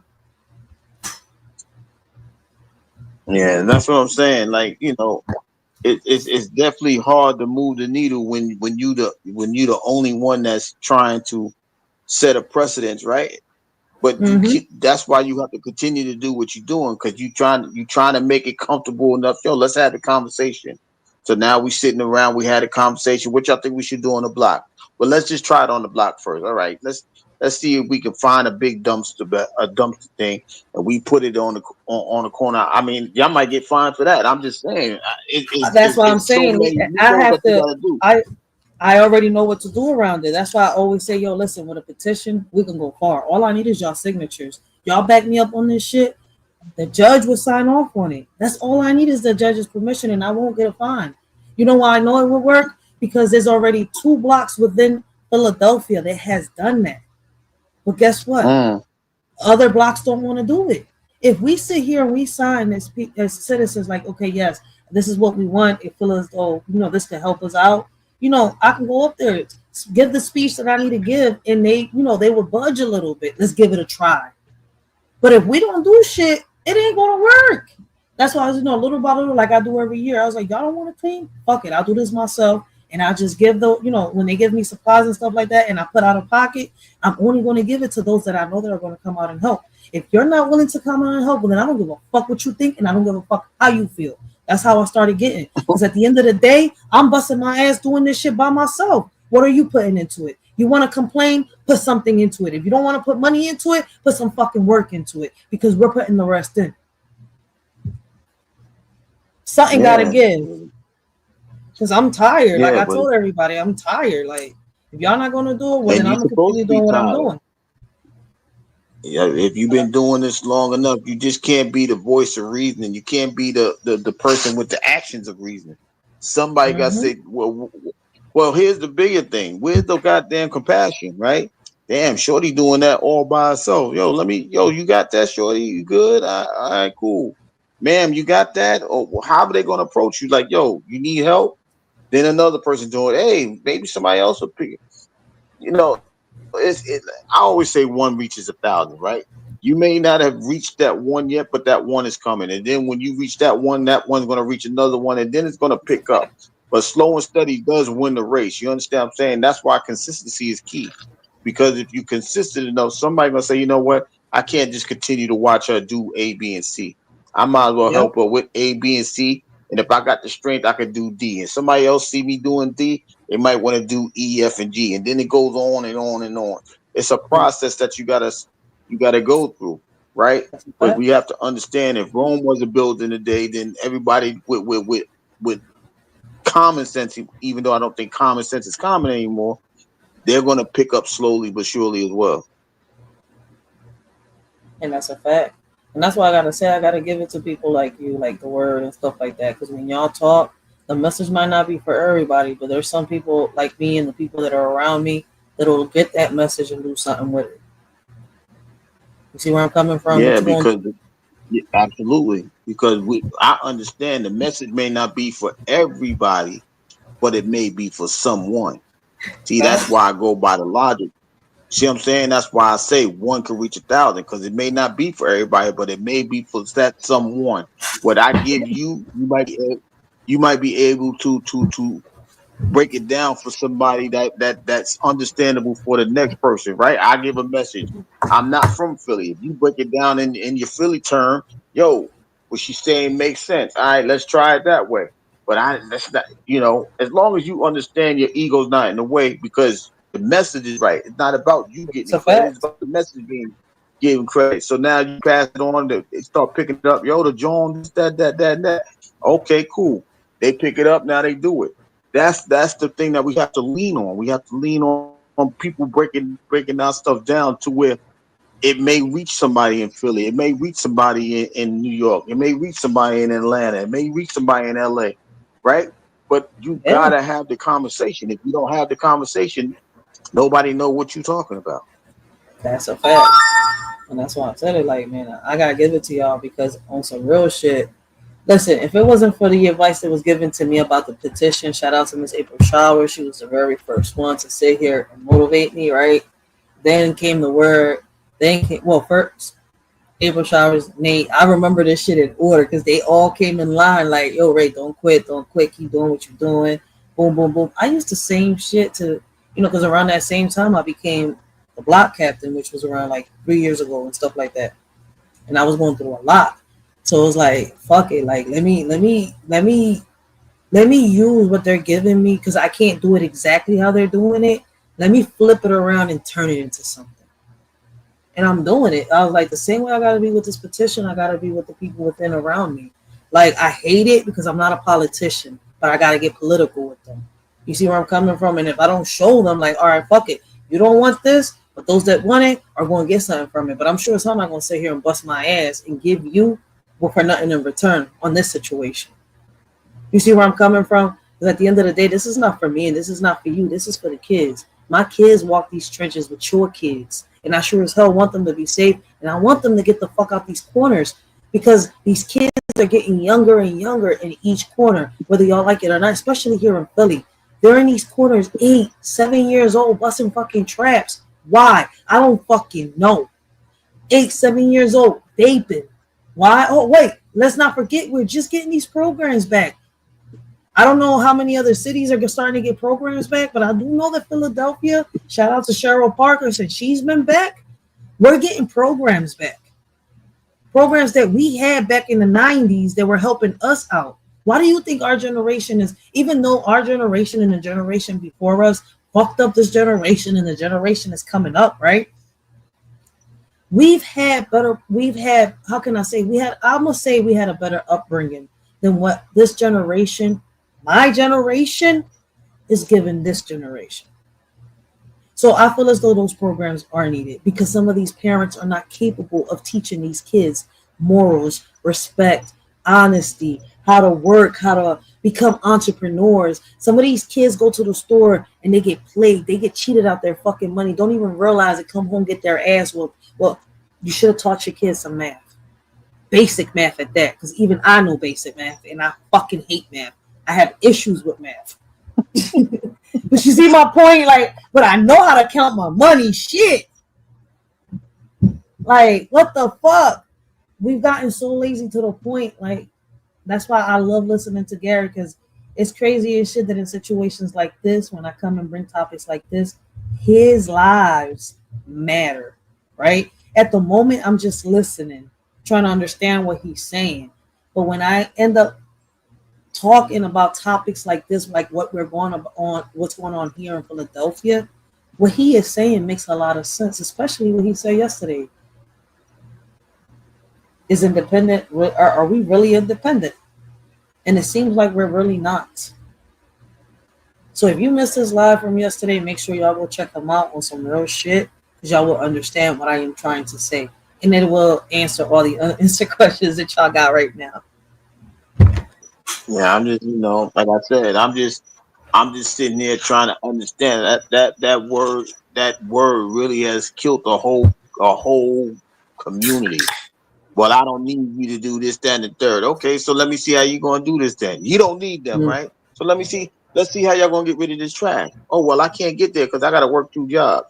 Okay, so now you just where you gonna put the trash at? You gonna leave it in your house? Now your house smell like boo-boo. Then you can't leave it in the backyard. Now y'all worried about the infestation of rats and rodents. And and maggots and all of these other things. What are y'all going to do? Y'all independent. How do y'all make this work?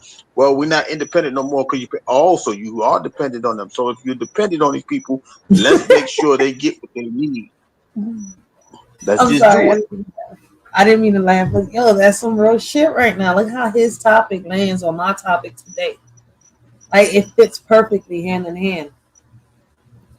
That's the crazy part. And who would have known? I would have never known that listening to his topic because I wasn't thinking about it yesterday at the moment. I'm just listening to him. But listen how he hit the points on what's going on right now. And I'm sitting here like, oh shit, wasn't you just talking about this? And I'm thinking it was 2 days ago. That shit was just yesterday. He was just talking about this shit. So boom. But that's why, you know, we in the group, the 9%. That's why we say it. We all we all individuals, but we have the same goal. We want everybody to be a better version of themselves. If they become better, we become better. Why? Because somebody's receiving the message that's being put out there, right? We're not just talking mumbo jumbo. It's making sense. Wait a minute. We need these people over here. So let's go on over here and help somebody. This is not the Alabama boat ride. We trying to do this for one day and then and go back to normal. Nah, we don't want normalcy. We want to improve ourselves. We tired of changing because every time we change, we go right back to our regular selves. Now we need to improve for the better, because once you improve for the better, you're gonna want more things that become better, right? You're gonna want more and more. Okay, so now that we're taking care of this garbage situation, now we can sit there and worry about better health care, or we could worry about the after school program, or maybe we could just come up together and say, listen, we're gonna make a link and we do our own after school program right here in this Like the place, right word here has. in the park when it's nice days. Like, yo, we just gonna sit there, we're gonna bring some tables, do some homework, let the kids do some homework. Y'all go on out there and play. We checked it. All right. If your parents coming to pick you up, boom, we good. Look, they did their homework. Now you make it easier for that parent that got the 2 jobs. Say, you know what, y'all did do your homework. All I gotta do is feed y'all and put y'all to bed. You gotta have these conversations. You have to understand. You have to be dependent of one another.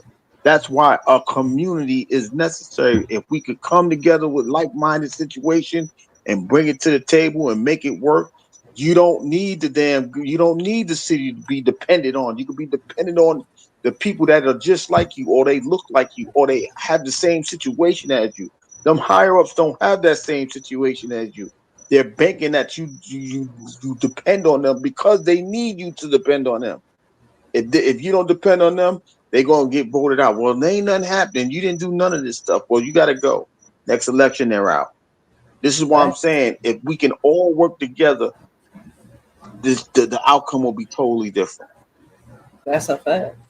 That's why I'm sitting here. I was like, yo, y'all, the city of Philadelphia wilding right now. Like, y'all, we all voted for this lady because we was hopeful that she was going to make changes, and she did until these rumors started surfacing and the strike happened. Where the rumors came from, I don't know. Is there, what do you call it, like a plant somewhere? I don't know if I said it right, and I don't know if y'all know what I'm talking about. It's a plant. Somebody sitting up there telling nonsense in her party or in her office or in her staff, whatever you want to call it. That's a plant. Because it's crazy as shit. Like, come on, y'all gotta realize this lady has done a lot. Like, all right, listen, I can't sit here and be mad at her. The way she's found the funds for the housing and all this shit. Listen, she can't help what Trump did. Trump, listen, he already passed the big beautiful bill. I don't know how y'all feel about that. I mean, Gary will tell me in 1 second after I land my plane, right? But he's already done that. So there's going to be a lot of cuts to the welfare. There's going to be a lot of cut to the, how can I say, to the SSI. There's going to be a lot of cut to, a lot certain people in housing, right? So that's not her fault. Now, she's done her job, as in what we've asked her to do. She's done it, and she is doing it. Now, it's a matter of whatever, them, the union, right, which are also citizens of Philadelphia, which people fail to forget, right? They're not politicians. They're also citizens of Philadelphia. And this, I feel as though should have been dealt with differently, more respectfully, more, I don't know how to explain this shit, more professionally. There you go. Because what's crazy on them videos that we seeing, right, the only people that have access to these trash trucks, right, are the people from the union, the sanitation workers and stuff. It's crazy how a lot of them got together to throw trash in front of the mayor's parkway. Like, I get what y'all saying, but why not land it all right there, in front of the sanitation place? And, made y'all statement. This is why I don't want to become a politician. Look, park the garbage trucks in front of the driveway. You can't get out. Something like that, but y'all did that, like, not realizing she had neighbors. You see where I'm coming from? What if she had kids? Like, whatever the fuck is going on between y'all and her has nothing to do with anybody around her. Is my point. This is why I don't want to become a politician. They're like, yo, you should run for mayor. For what? First of all, I don't got money like that to back me up or get me out of any heat of the moment shit that my mouth gets me into. You see where because listen, like I tell people, I have no hairs in my mouth, and I might pull a Trump and say, what the fuck you talking about in front of everybody, in front of the media, and not give a fuck about it. You see, I'm doing it now. Hey, it worked for him. It worked for him. Hey. Look, he the exception to the rule, I guess, but it works for some people. Shit, Trump said, I'm tired, I'm fed up. Y'all asking me some fucking dumbass questions. And it's true. And I'm only a leader of my own community. You see, I'm not just the leader of my own community. I'm the leader of my house. I'm the mother of this. I'm the head of this household. You see where I'm coming from? So it's like people don't understand. Right. Like, why don't y'all put yourself in her shoes too? I mean, I'm just saying, can y'all walk them all in her shoes? Because I wouldn't. I don't want to walk them on her shoes. They can't even. They don't even want to fit her shoe size. They're gonna scrunch their feet up to make it too tight. I can't put these shoes on, and that's what I'm saying. You everybody want to talk. Everybody want to have roles and no titles. They want the titles with no roles.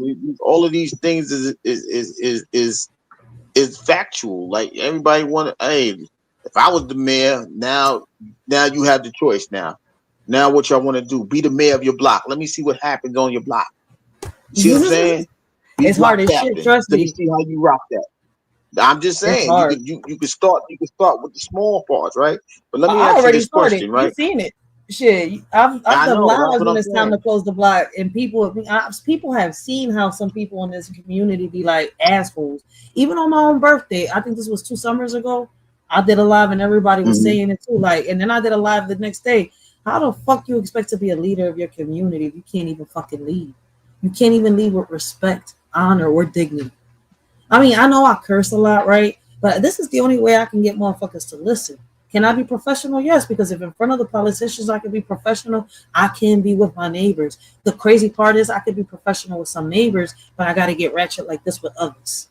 And it proved it. 2 summers ago on my birthday, somebody was telling me that, oh, you got to do this, you got to do that. I was like, you want to sit here and tell me this is like this is like that, when you haven't even picked up the motherfucking book, you don't even know the codes, the violations, you don't know your fucking laws or your rights. I could at least sit here and I may not know the penal codes, which means the numbers to each one, but I could sit here and read you a few of them. Because it took me a minute reading them time back to back. Like, for example, motherfuckers, when you close a block, you can't force nobody to move their car. It's up to the person to remove their car. There's nothing in the laws, nothing in the books that says it's a violation if you leave your car when they're having a block party. So what do we do about that? Since there's no violation, right? What changes can be made about that if those are changes that y'all want done? But me personally, you're not going to get me to argue with somebody over their parking space. Now tell me what solutions you want to bring to the table and I'll listen. But other than that, bring out your shit. You see where I'm coming from? Learn your laws, learn your rights, learn these little codes and shit that they have, right? Then come and holler at me because I know what the fuck I'm talking about. I'm not sitting here in these boring ass meetings for no fucking reason, talking to these politicians, asking them questions for no reason. So if you want to do what I'm doing, right, then do it. Don't talk about it, be about it. Yeah, because it's not easy. It ain't. This is not for the weak. Nothing that's being done today is for the weak, right? For you to have the voice, or you to make the voice that you have, it has to take strength. right? For you to have to sit there and listen to these politicians have a conversation, you got to have the patience. That's strength too. Everything consists of strength. Now, how the strength goes, whatever, the patience, the compassion, the understanding, all of that may be considered a strength. So you got to be able to hold yourself, hold your ground. Even when you got to bite your tongue, you got to hold your ground, because just in case, just in case you got to say something, you got to be ready to strike when the iron's hot. You know, you got to choose your battles wisely. You got to do all of these things. If you don't have the control, you might as well gracefully bow out, because you're not going to win. But you're doing the things that you need to do, because you know what I say: winners don't quit, and quitters will never win. So if you don't try it, you never know what you can do. So that's why you got to continue to do what you're doing, and be consistent with what you're doing. Doesn't matter if one person helped you or nobody helped you. The consistency is key. I'm telling you, somebody gonna be like, yo, this damn Rachel, she doing too much on the block. I might as well go on out there and help her. Yo, I got this from this time to this time. You go on ahead. I see you with this one over there. Yeah, that's what I'm saying. So the strategy is working. The patience is included. So once all of these things is added, you're gonna see some things move around a little bit. You know, even if it's just a little stone that gets turned over, right? Everything is not gonna be moved in a fast pace that everybody wants it to. But you know, like I said, slow and steady wins the race sometimes. That's a fact. I don't know if you've heard this, Gary, but I want you to listen to these words, right? I'm about to put a song on real quick, right? And I want you to let me know, right, if this is not what we're going through right now.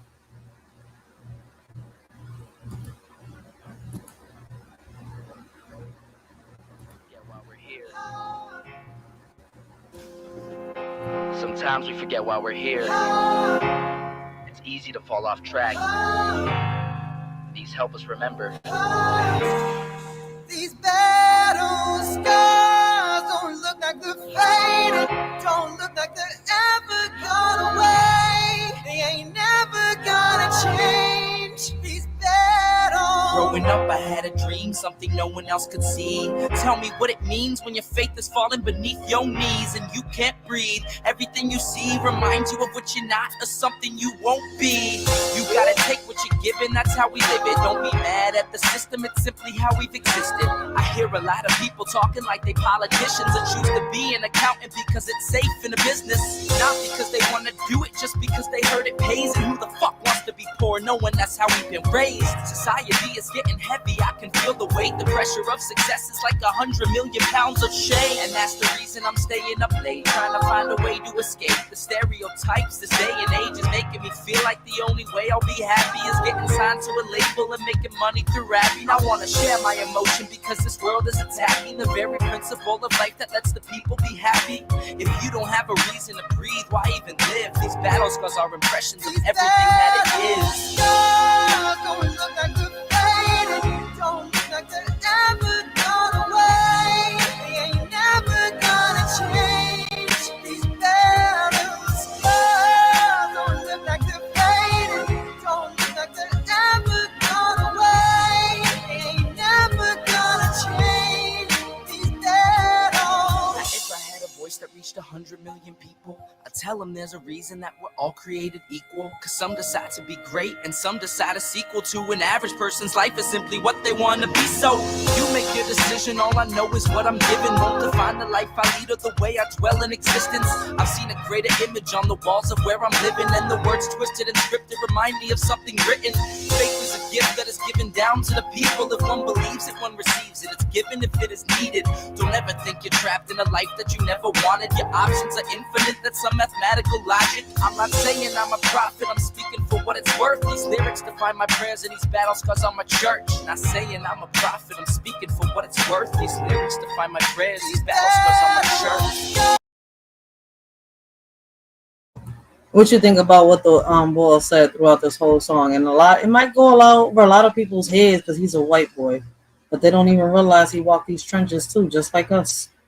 Well, the best way to sum it up is for people to understand it is as simple as this, right? You make the best out of a bad situation. If you play spades, you know what I'm talking about, right?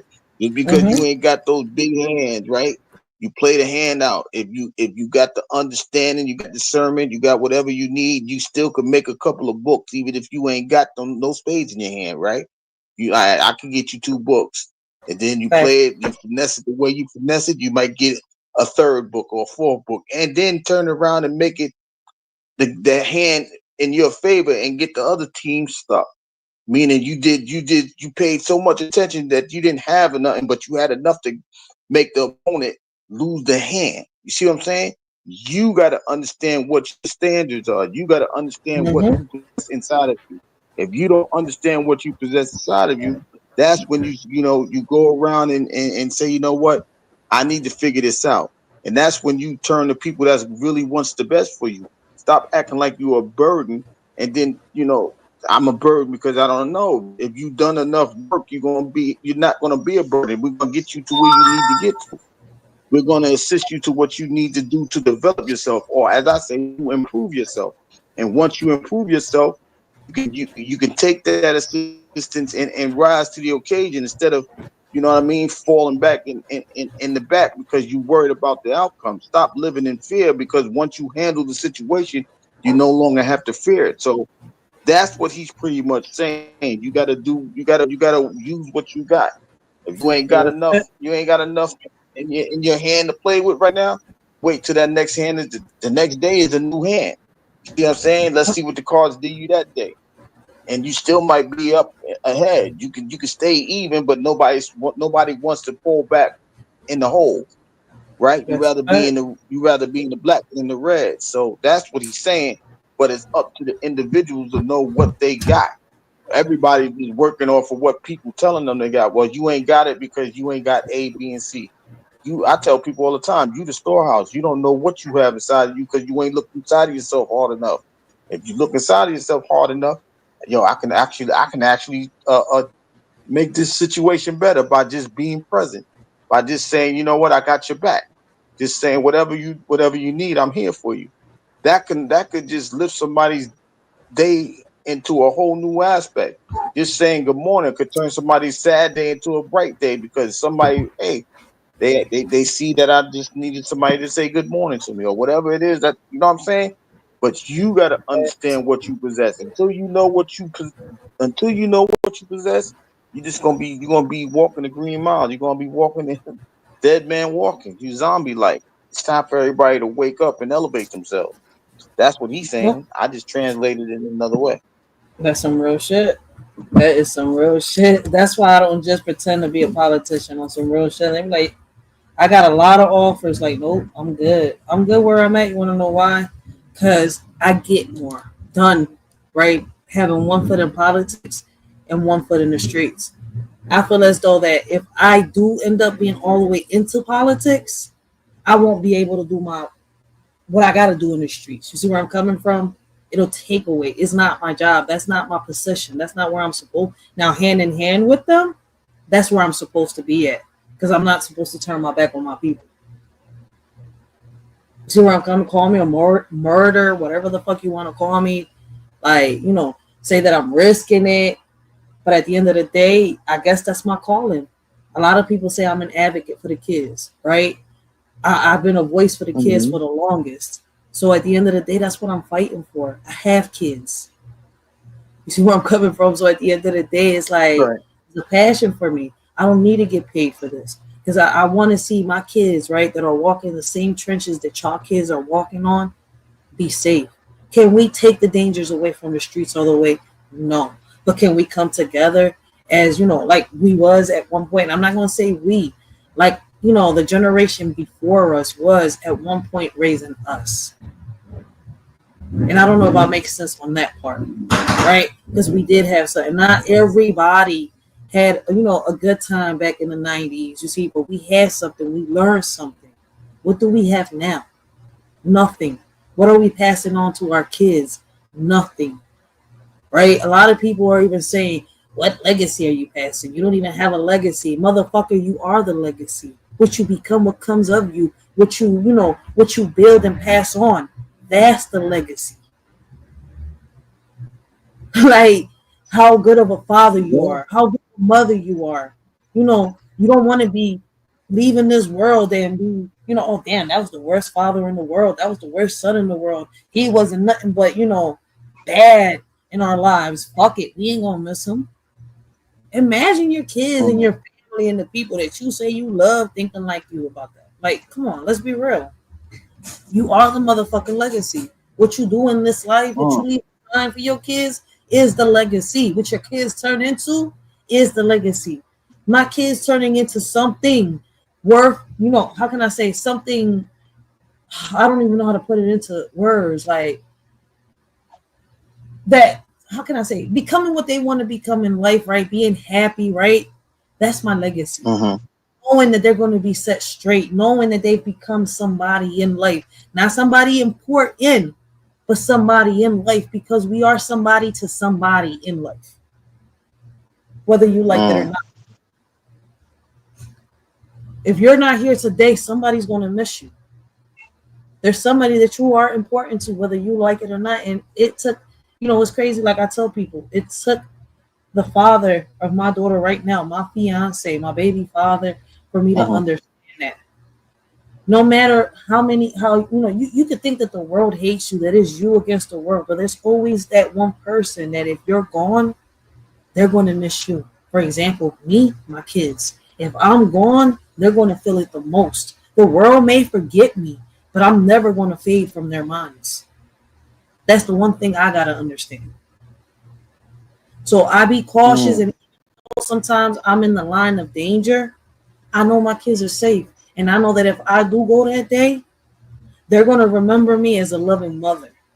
So I'm straight. I have no fears right now. You see where I'm coming from? Now I do fear losing them, and I'm going to feel the same way that they lost me. So I do try to be as cautious as I can when I walk these streets and I'll have boots on the ground, because I do create enemies. I create haters, because at the end of the day, I'm being positive. I'm trying to bring something back to our communities, and a lot of people are against that shit. Why? That's an answer that I can never give nobody, because I don't know why myself, and I ask it myself too. Like I be in a maze trying to figure out, like, you asked for this, now you don't want it. Something wrong with you. Yeah, because you place yourself in a situation, right? So this is the thing, right? The greatest legacy right now, if something was to happen, right? You can be viewed as a person. Your legacy would be you overcoming, right? That's the legacy. That's the legacy that a lot of people don't even understand that they have to have in the first place, right? Because if you ain't born with a silver spoon in your mouth, right? But you have an abundance of something, right? You have an abundance of, perseverance. I'm not just going to sit here and take this lying down, right? So now you're making a move to where your kids can have a better thing, that a better situation than they had than you had before them, right? Our job as a parent is to be better than to allow our kids to have better than what we have. It doesn't mean that they get to grow up with silver spoons. It just gets to mean that they have better than what we have, right? Like we don't, like I told you before, we have disagreements about it, right? But a lot of the time, we had the community to where, okay, Mr. Jones could chastise the kid, and then, well, when your parents get home, they're going to take care of the rest. But I'm just making sure you stay yourself out of trouble. We don't have that no more. Why? Because we are individuals, and there go that word independent again. You can't talk to my kid like that, even if the kid is in the wrong way. You can't talk to my kid like that, right? But once you overcome those type of situations to where, you know what, I know you don't mean my kid no harm. Listen, you're gonna respect Miss Jones over there. You're gonna respect the OG Mr. Johnson or whatever, right? But we don't have those type of situations. Why? Because people want to close their curtains when times are tough, and they see things going. I don't want to be a witness. Well, when it's time to overcome, don't be a witness to it. You ain't gonna have to be a witness to it, because everybody's gonna talk about it. And that's what I'm saying. Once you leave that legacy of overcoming, they ain't gonna have no choice. But you know what? I remember when Rachel was sitting right there, and she would sit there and say, you know what? Yo, we gotta sit here and get this garbage bin up here, so that way people stop throwing their shit on the floor where she gotta go sweep it up. Now look, we got a garbage bin on the corner, people respecting it. People ain't gotta worry about no more garbage bin. It's the little things that count. Everybody wants to see. They want to see the tree, but they don't want to plant the seed. You see what I'm saying? That's the overcoming that's the legacy that you will be leaving if anything was to happen. That's why we tell you all the time to continue to do what you do, because if even if you plant the seed, somebody's going to water it. The sun is going to nurture it with its light, and that's all you need to do. So that's the best legacy to leave, is to show like, listen, I'm a female and I can overcome these situations. I'm a guy and I can overcome the situation. The options against me, the people are hating on me, but still in all, I made a resounding mark in on the block, in the city, whatever you want to call it. Why? Because you made a change. Just your voice alone could make a change, and that change is not even a change; it's an improvement. To where somebody said, "Let me pick up the mantle where she dropped it, and I'm gonna keep going forward with it."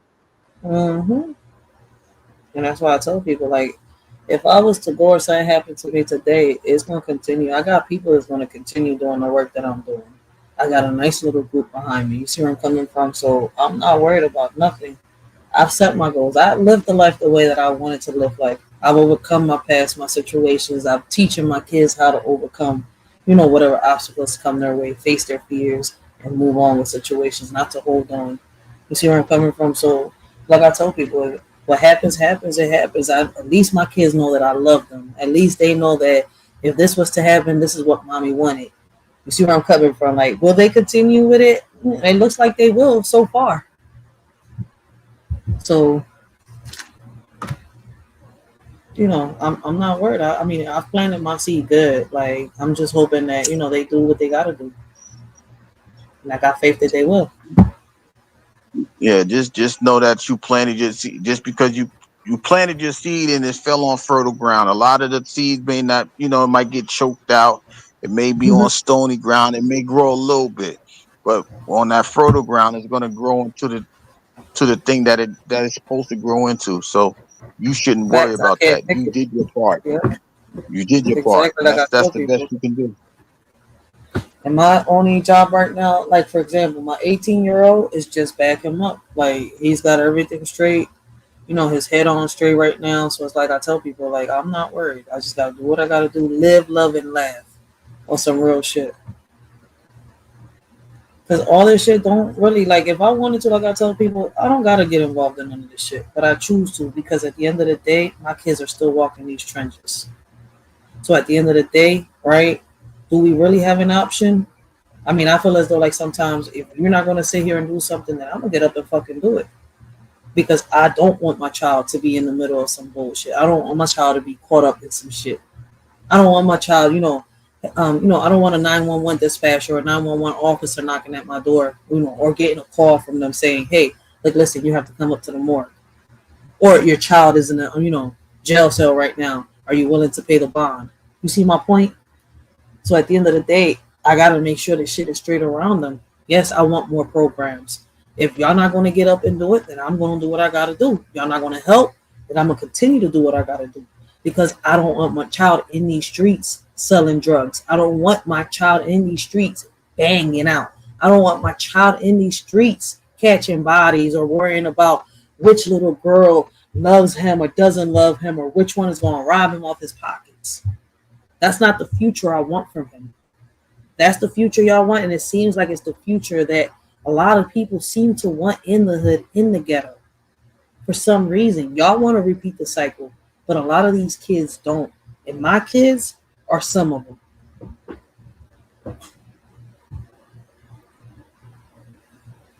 That's the best way to do it. You know what I mean?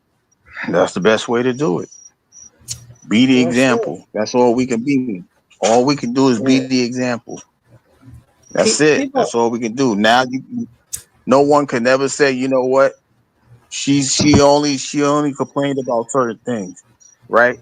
Now that you said nobody was doing it, now that you done it, you set your precedence. That's the legacy you leaving. That's a fact. She That's why I say I'm just not. ain't say nobody didn't want to speak about this. Now that I'm speaking about it, nobody can say nobody didn't speak about it. I was one of those people that said I didn't speak about it. Now that I'm speaking about it, I can't say nothing to nobody. Now I'm gonna look at myself. Okay, what do I got to do? That's got to be better. That's why I tell people sometimes your right answer is not the solution because anybody could say, yo, we need to do this. Okay, now let's get to the solution of how we can get this thing done so that answer could be right. You see what I'm saying?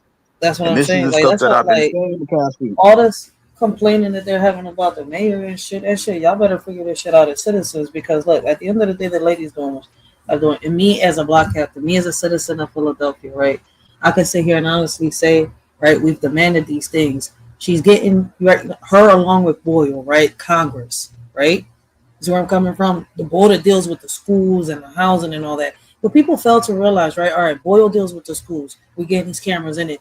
But do y'all not know that the mayor has to pass this shit? The mayor has to find a way to get these funds to get this shit approved. You do know that the mayor has to have a sit down with not just Congress, but how can I say it? What are they called?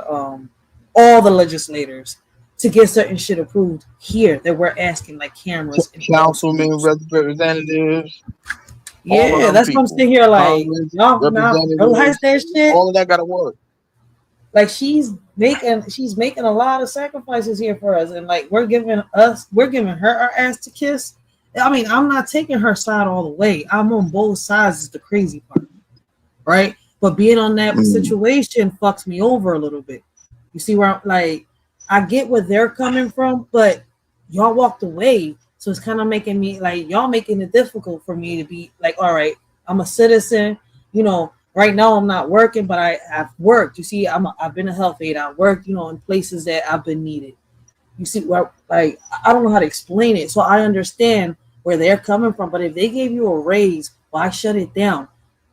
What is it that y'all asking for? Be specific, because in the news y'all saying one thing, y'all striking, screaming, and shouting this, right? But then y'all giving this at the table and y'all reject it. So it's like you make it hard for the people that want to be right there neutral. I don't know if I'm saying it right this time. You sound like you know what you're talking about. You good? Yeah, so it's kind of like it's a pain in the ass because we do got some good ass workers. But if you got that raise, man, be happy with it before. What would happen if they do like they're doing in New York? A lot of people in New York in the sanitation business are losing their jobs in certain bureaus because they already got the trucks to pick up the dumpsters and the trash cans on his own. Basically, they don't need people to fucking pick up the trash. They've done it in other cities too. So when it hits Philadelphia, are we going to strike again? What is there to strike when they already replaced you? Am I making a point now? Yeah, because this is the funny part. Now somebody comes in, a private contractor, and here go the independent shit, right? So the private contractor comes in now. He comes in. I'm gonna take you up on your offer. I'm gonna just hit this part of the city first. You guys handle that other part. So now that they do that, the city say, you know what, y'all doing well enough. Nobody's complaining. So now we're gonna start phasing out the public workers. Now we're gonna have the private people pay their own stuff, and y'all working at it that way. So now the city is losing employment, right? The city worker now lost the city job. Now what y'all going to do? This is what I'm saying. You have to understand what you guys have got to go through. You got to understand both sides of the road. If you don't understand both sides of the road, you're going to lose the race. That's not good for you. Real shit. And then shit, the motherfuckers on here always in fucking competition. Oh, we better. No, motherfuckers. Philly ain't no better than no other city right now. Y'all just as worse as the same cities y'all complain about. That's why. Listen, I know people start hating me when I get like this, but at the end of the day, like, this shit is stupid. Enough is enough because our elderly people are suffering, our kids are suffering, and our fucking streets are starting to smell like ass butt juice. All right? We look like some fucking donkeys all over the news. He snuck out again? It's some real shit. Like, the rumors that they're saying against her, unless we could prove them, right, we need to shut the fuck up and do what we gotta do. That's it. But see, that's why I don't like politics, because that could be a political ploy, right? That could be the union trying to set her up to fail and all this other stuff, and then they get her down, and then they win, and then it's a lot. That's why me in politics, I don't really like to do it per se. That's why I do what I need to do, right? Instead of what I have to do, I need to do it. It's a difference. I have to do it. No, I need to do it because if I need to do it, that means I don't want nobody else to be in the way of me getting the things done. So that's what you got to do. So you know what I mean? I That's a won't, like I fact. said, if it gets any worse, people, I'm telling you, I already know what they're going to do. They're going to sit there, go in them black bins, burn that garbage up. Like, yeah, I ain't coming to get it. I don't care. I'll take that fine, whatever. I'm going to just say, y'all ain't want to pick up the trash. What am I supposed to do? Live in infestation? What if a rat bite my kid? How am I supposed to take care of that rat bite? See what I'm saying? All of these things matter. But they keep thinking about themselves and not thinking about everybody else. That's why Facts. I'm saying that independency shit, that shit fucked everything up. And now you seeing it in effect right now. I. What about everybody else? I know you have to take care of yourself. But if we work together, there's no I in team, but there's an I in win. So if we win, you win. If you win, we win. If we all win, we're in a good place to be. That's how you're Yep. supposed to look at things. I But mean, I was I saying the don't same thing know what I'm earlier. talking about. No, you're right. Because I mean, the same things you've been saying throughout this whole life that you got on here, my baby pops was saying earlier on some real shit. So you is completely right. You're not wrong. That's why I tell a lot of people, man, this man right here is my backbone for real, for real. So Yeah, absolutely. I mean, that's what I'm saying. You get the opportunity to have that person behind you that's gonna, you know what, whatever you weak at, we're gonna work at it together for it to no longer be your weak point. Now you don't have a weak link. I mean, you may have a weak link, but we're gonna work on every link to make sure it's strong enough to not be your weakest point. And yeah, that's why everybody needs somebody. That's why I tell people you may be born alone, you may die alone. But in between that time, you're gonna need somebody to be dependent on. And this is what I was saying. You gotta have somebody that's gonna hold you down. If you want to yep. be independent, you think you can hold the world like Atlas? You see, they made a statue of him. He no longer exists. Why? He ain't here today. Why? You see what I'm saying? It only lasts for a certain amount of time. That's a Dependency could fact. last all the time because even if somebody decides to leave, somebody else could take that spot and hold you down the same way, if not better than the person that just left you for their individual reasons. That's why I say I don't like independency. I don't like that word independent. Shout out to the word. He says self-sufficient. That's why Do you? they need to be self-sufficient and not independent. Because as long as you put that independent word there, you're going to keep looking out for yourself. You could be self-sufficient and be selfless at the same time. But as Facts. long as you got independent there, you're going to be looking for that first letter, I, instead of we and them and us. You're going to always look at that I, because that's the first letter you're going to look at. But like I You were said, I saying may not know what I'm talking about. you were saying earlier, right, that it could seem like they could be somebody in cahoots and up there, right? They could be trying to set up either the union or her to fail, right? Do you think Yeah. that a lot of this, right? Because something that I'm noticing, there's something happening in almost every city here in America. And it's like the politicians, workers at war with the civilians, or there's some type of, like riot or some type of, it's something happening in every little city. And like people don't notice it unless it goes real big. Like right now it's happening in Philadelphia, Illinois. As the days goes by, as it continues, more people start knowing about it. But do you think that this is something like strings they're trying to push, like plants in certain places, causing more division to try to push this damn martial law that they want to pass so bad?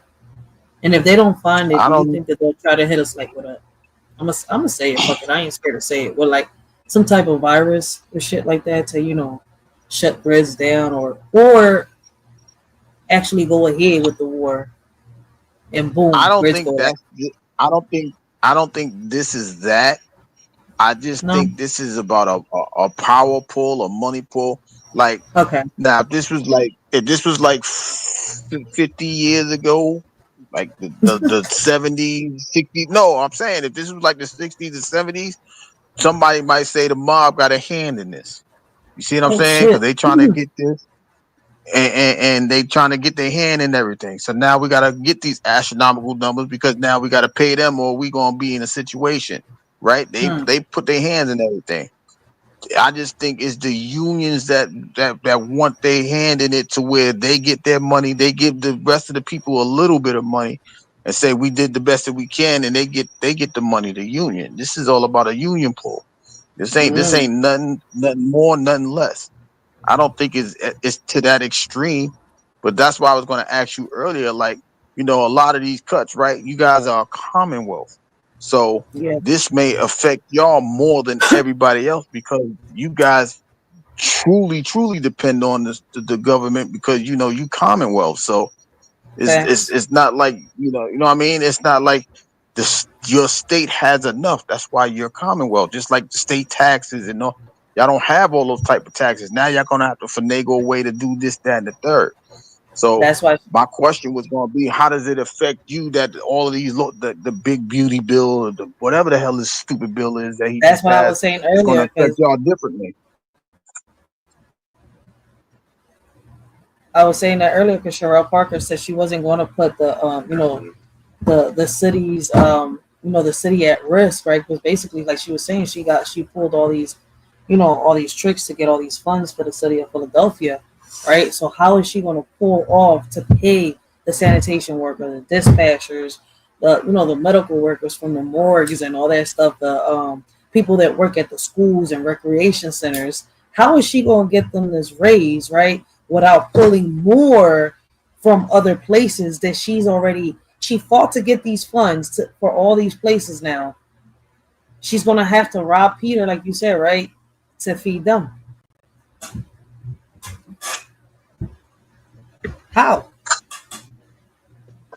And So that's why I then said I get not it. to Like you be had to break it down like that for me to get the math real quick because I was getting lost. I was like, if she cannot sit here and raise her money, why are they accusing her of this, right?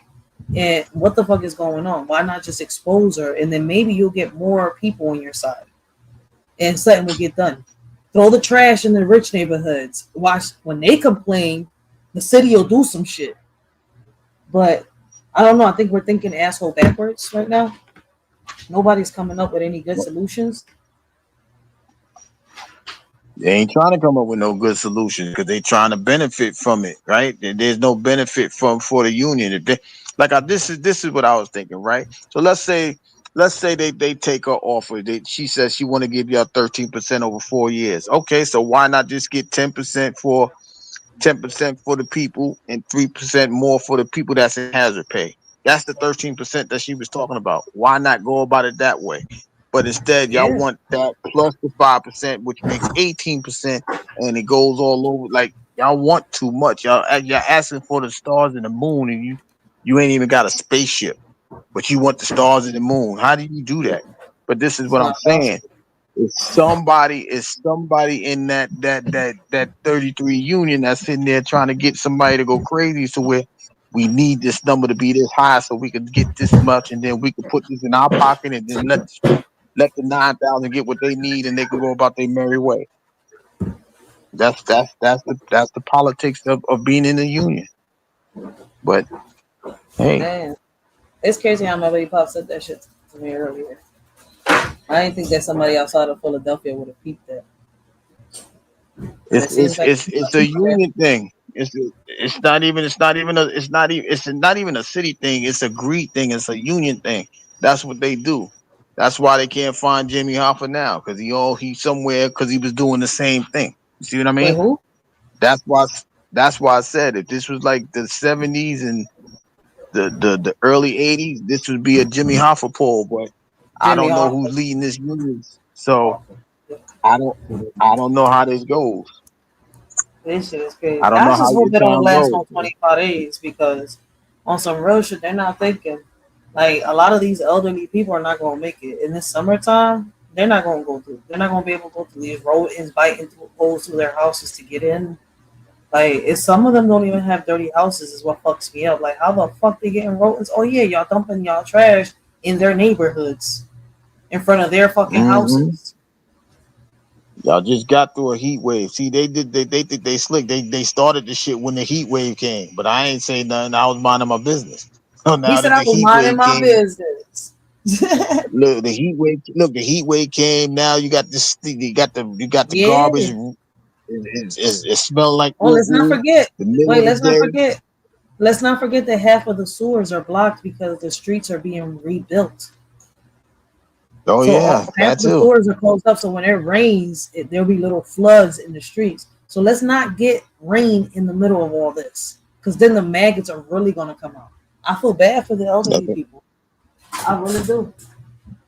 I'm just telling you. So somebody's waiting for one of those heat waves to come back and say, "I told you, you need me." Somebody better give them better numbers. I just think they're going to settle at 13%. Hopefully they'll do what I said, the 10 and the 3 or whatever. So that way these people could get back to work. Your streets could be clean. And when this heat wave do come, y'all can turn the sprinklers on and not worry about your kids running through garbage to keep cool. That's the best that I can say. Yeah, I was saying the same thing. But see, like, even though I put the footwork, I have boots on the ground, or I put the footwork in, and I talk to people, I do lives and all that, right? I still come on here and I still give my perspective. Like, I try to get a little comedic, a little goofy with it sometimes, right? Because it's like you get tired of it. I'm not trying to be all serious. I'm trying to live, love, and laugh. Like I tell people, I'm not that type of person. Yeah, I'm serious all the time. You see where I'm coming from? Like, you might see me with a serious face, but deep down, I'm loving and I'm caring. But I just give that energy, the good energy, to the people that deserve it. Not everybody deserves for me to give a smile to, or hey, how you doing? Nah.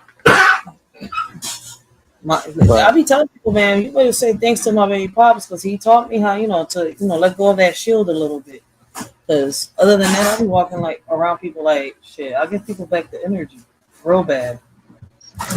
Like if I feel it, I give it right back. He taught me how to humble that shit. Yeah, I mean, you gotta give in order to you have what word would say you have to sacrifice in order to invest. You gotta lose to gain. Sometimes you gotta let down your armor so that way they can see that light behind the shield. You see what I mean? They gotta see the authenticity of the person behind you. So as long as you got that shield up, they can't see it because you guard it. And that's the give and take of everyday life. You gotta lose the game. So that's the thing that we always talk about as well. So you like I said, he understands who you are. He's just giving you a better avenue of displaying it. So that way, man, that's that good shit right there. Come on, take your time. Take your time. He said that's that good shit right there. Take your time, take your time. I can't with Gary, yo. That's my OG right here. Gary, bust it down, baby. Yeah, so this is the time that he's gonna allow. When you go through those situations, your light got to shine just so people can see that you're not just your heart is not hardened. So you got to show these things just for people to see that you are who you are. And like I told you earlier, your consistency is going to allow that to shine even brighter. So that's why you got to continue to do what you got to do. Damn. See, there's been nothing but shooting since yesterday. That bar shooting at 4 a.m. Now it's a gunman sought after teen fatally shot, dumped from car. That is crazy. They shot him and dumped him from the car. This was yesterday. This happened yesterday on 4th of July. That's crazy. Damn. That's starting to surface now on social media and on the news. Well, that's them good times. That's what I'm saying. People are doing a lot. Yeah, I didn't know about that because the strike shit is taking all over my news feed about Philly. It's only talking about the strike, about the politics. The news about the gun shootings are starting to surface now. I was like, damn. Y'all get ready because we're about to get some more news and we will be talking about it on this channel. Stay tuned. Let's hope them dispatchers don't go back on strike because they was only ordered to go back because of the 4th of July. So let's hope they don't just say, oh, y'all just told us to go back to work because of the 4th of July and shit. Monday's right around the corner. Listen, the judges and the powers that be, they going right back to work Monday. They had their 3-day weekend. They know they got to get this thing done for you guys. So it'll probably be done by the middle, if not the end of the week, because they ain't gonna have no choice but to figure this out. So Yeah, they you better guys come are up with gonna a be fair okay deal by that the end the of the week. government would take, because they keep forgetting that Cheryl Parker still has somebody over her head. Like, okay, she's taking into consideration what you're giving her, but she's got to take this offer to Congress, dummies. She got to take it to them. She got to take it to them. She got to also speak to the governor. She got to speak to a whole. It's not just her. That's what I'm Because saying. if Why anything, the governor could have came and just ransacked this, but like, nah, I'm staying out of this. I'm gonna let you handle this. Handle it. I don't But if even he got like to come down and handle it, it's the worst. I'm like, y'all accusing her of fraud. Y'all know his fucking background. Why y'all not investigating him? Like, I'm a little lost on this one because I don't even know how he made it to governor. I was against Shapiro. I'm sorry. I was really against Shapiro. Like, y'all accusing her of fraud and she's doing what she got to do. But this motherfucker in the ducky over there, like, he ain't do shit. And he's got a fucking background worse than anybody. But, I mean, I guess it's okay. If, you know, you could be dirty and be a politician too, right? Be one hell of a dirty. you got a president. You got a president that been convicted of 39 felonies. Facts. So shit. Why can't Shapiro be in office? Like, I'm over That's here all I'm shocked. Like, telling you. So. Fucks me up because we've never had a woman mayor. Yo, we've sat here. Oh, a black woman can't. You know. Oh, she did it. She became mayor of Philadelphia. I mean, look in the records. I mean, in history, when has there been a fucking mayor that's a woman in Philadelphia? Look in the histories. This woman has broken history. And I mean, I see why she keeps shouting it out, because she is doing stuff that hasn't been done in years, that other mayors have not done. That's why I'm looking at this shit like, what the fuck are we going to do? Like, she is doing something. Is y'all fucking blind? I guess y'all giving her for what Trump is doing, for what Shapiro is doing, for what everybody else is doing. Because y'all keep forgetting that it's her, Shapiro, then you got Boyle, that he's from Congress, right? Then whoever the hell is a part of all them legislators, and like you just said, I forgot who the other people is, but like, come on. You And got then speaker. You got the speaker of the regular house. You got the speaker of representatives. I mean, Exactly. Speaker of Congress in your state. You got all these people that got to sit there and run through. That judge got to approve it. I forget what is it. The head of the Supreme Court is the one that approves these things. I didn't even know that until I started learning about the state Supreme Judge. Yeah, there you go. Judge. He's got to approve it. That's why I was like, why is she getting all the backlash? I'm confused in this shit. But you kind of answered my question in a way, like 95% of it.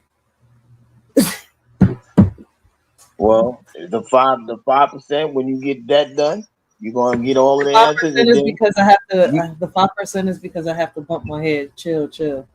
Yeah, and then when you get that, you're gonna be more adamant in how you feeling, because it ain't gonna make sense still. Because you're like, damn, we just did all of this, and y'all still ain't want to do that, and it's still gonna be a thing. But all you could do is speak on it. You may be the voice of reason for your town, for your block, for your city. You may be the voice of reasoning. Who knows? Shit. Maybe if I can catch up to her and I don't get, locked up in the process. I'm like, Miss Cheryl Parker, I gotta talk to you, yo. I really gotta talk to you. Let's have a conversation. I got some solutions for this. For all of our problems. Are you willing to listen? Don't you laugh. I'm not becoming mine. If you email that, she may hit you back. Who is this person? Who is this Rachel person with this idea? I need to go speak to her. Let's set up a meeting. She comes down to City Hall and we had a conversation. So we're gonna see each other face to face. Listen, I was there when she, became mayor and everything. Like, I was right there. That's why I was like, we're gonna see each other again. Just make sure you got you visible, because you ain't gotta go live. You're gonna be on TV. Then you can say, I don't need no permission. I'm in the video. What you talking about? You don't need no YouTube. This you don't need no Why? So, YouTuber like, permission. I'm in the video. if she doesn't become mayor next year, then we're gonna end up getting a fucked up mayor, and they're gonna regret this shit. Like, she needs to get this full term and another term, but the people so dumb they don't She even got realize. time. She got time. She got time. So Everybody let's see got what else balls. they At throw the at end us. of the day, she's fought hard as shit for us to get a lot of shit here in Philly. Like, they need to sit here and realize y'all need to thank her. She's got these programs. She's got a lot of pools fixed, houses, funds for these for the elderly, for the kids. Like, we didn't have this 2 years ago before she became mayor. They were taken from us. They took away all the programs for the boys, for the little girl. Well, the girls still have some programs, and the girls and boys clubs existed for a while. But the girls and boys club ain't what it used to be. Kids are complaining about that shit. Like, let's be real. She is just starting to bring all this shit back. Like, she's fighting to get funds, and y'all, we sitting here giving her ass to kiss. Like, I'm not a politician, but I've been there. I've talked to them, so I know it's not fucking easy. Me knowing the steps they gotta take, I'm not gonna sit here and do what they doing. If anything, I'm gonna show y'all. So that's what I'm doing, and I'm gonna continue to do. Like, this shit is crazy. Show them better than you can tell them. That's what I'm saying. That's why you gotta, you gotta continue on the road you're on. Mm-hmm. Like I tell people, like, look, listen, man, I'm grateful that she's managed to sit here, like, along with Boyle, right, and get these cameras in a lot of schools here in Philadelphia. They didn't have funds for that, but she pulled it through right along with Boyle. Why? Because they was listening to us, the parents that came together on the school meetings, community meetings. What y'all don't fail to realize is the mayor pops up on these meetings. So does the governor, so does the Congress, and so do the majority of the legislators. They pop up. So whoever they are within y'all, city or state, if you do attend these meetings, right, the ones that people don't want to go to because they're boring, y'all might come face to face with a lot of these people from Congress and council and all that. See, we are the fucking problem.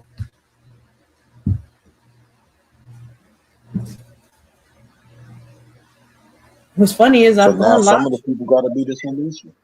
That's what I'm saying. Some people gotta stop being right because your right answer may not be the solution. You need a solution to confirm your right answer. Now it's time for people to confirm the right answer by solving the situation the best way that they're supposed to. Stop talking about it, be about it. Once you do that, your solution will confirm your right answer, and then y'all go from there. Yep. Is Word going live tonight? It's already 12:40. I was trying to see, but He ain't going no live. He over there with Mrs. Word. They over there having birthday time. He ain't going live. It's her birthday. Shit, I forgot about Yeah, this. they doing the weekend. Shout out to the Word, Mrs. Word, the 9%. Yep. My guy ain't gonna be on for the weekend. Maybe tomorrow, but not tonight. I know not tonight. Probably tomorrow, but not tonight. I completely forgot about that shit, yo. I was on here looking at these videos and all this stuff. Like, this shit is completely out of pocket. Let me see if this in Philadelphia. Hold on. All right, so this is the one that happened at 4 a.m.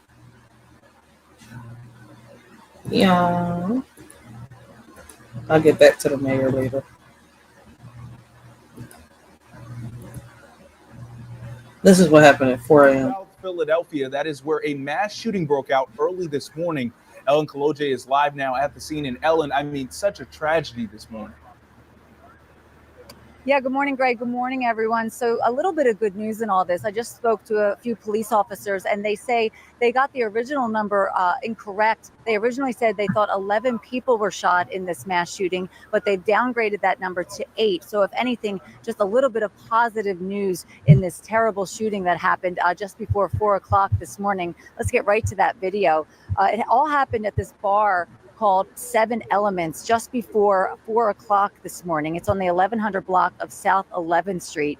Again, at a place called 7 Elements. The door, police say, was locked. So police say they had to break it down when they arrived. And once inside, they say they found the shell casings, several shell casings on the second floor, on the stairwell, and in the parking lot, a chaotic scene where people had been running in all directions. They found 3 people shot. Those 3 immediately taken to local hospitals. 5 more checked themselves into area hospitals. So again, 8 in total. A security guard was shot in the face and a woman in the back, both in critical condition right now. The other were all shot in various parts of their bodies. And we talked to a neighbor who says he cannot believe this happened on the 4th of July. That shit fucks me up when I hear somebody, I cannot believe this happened on the 4th of July. I do. I could believe it. That don't shock me.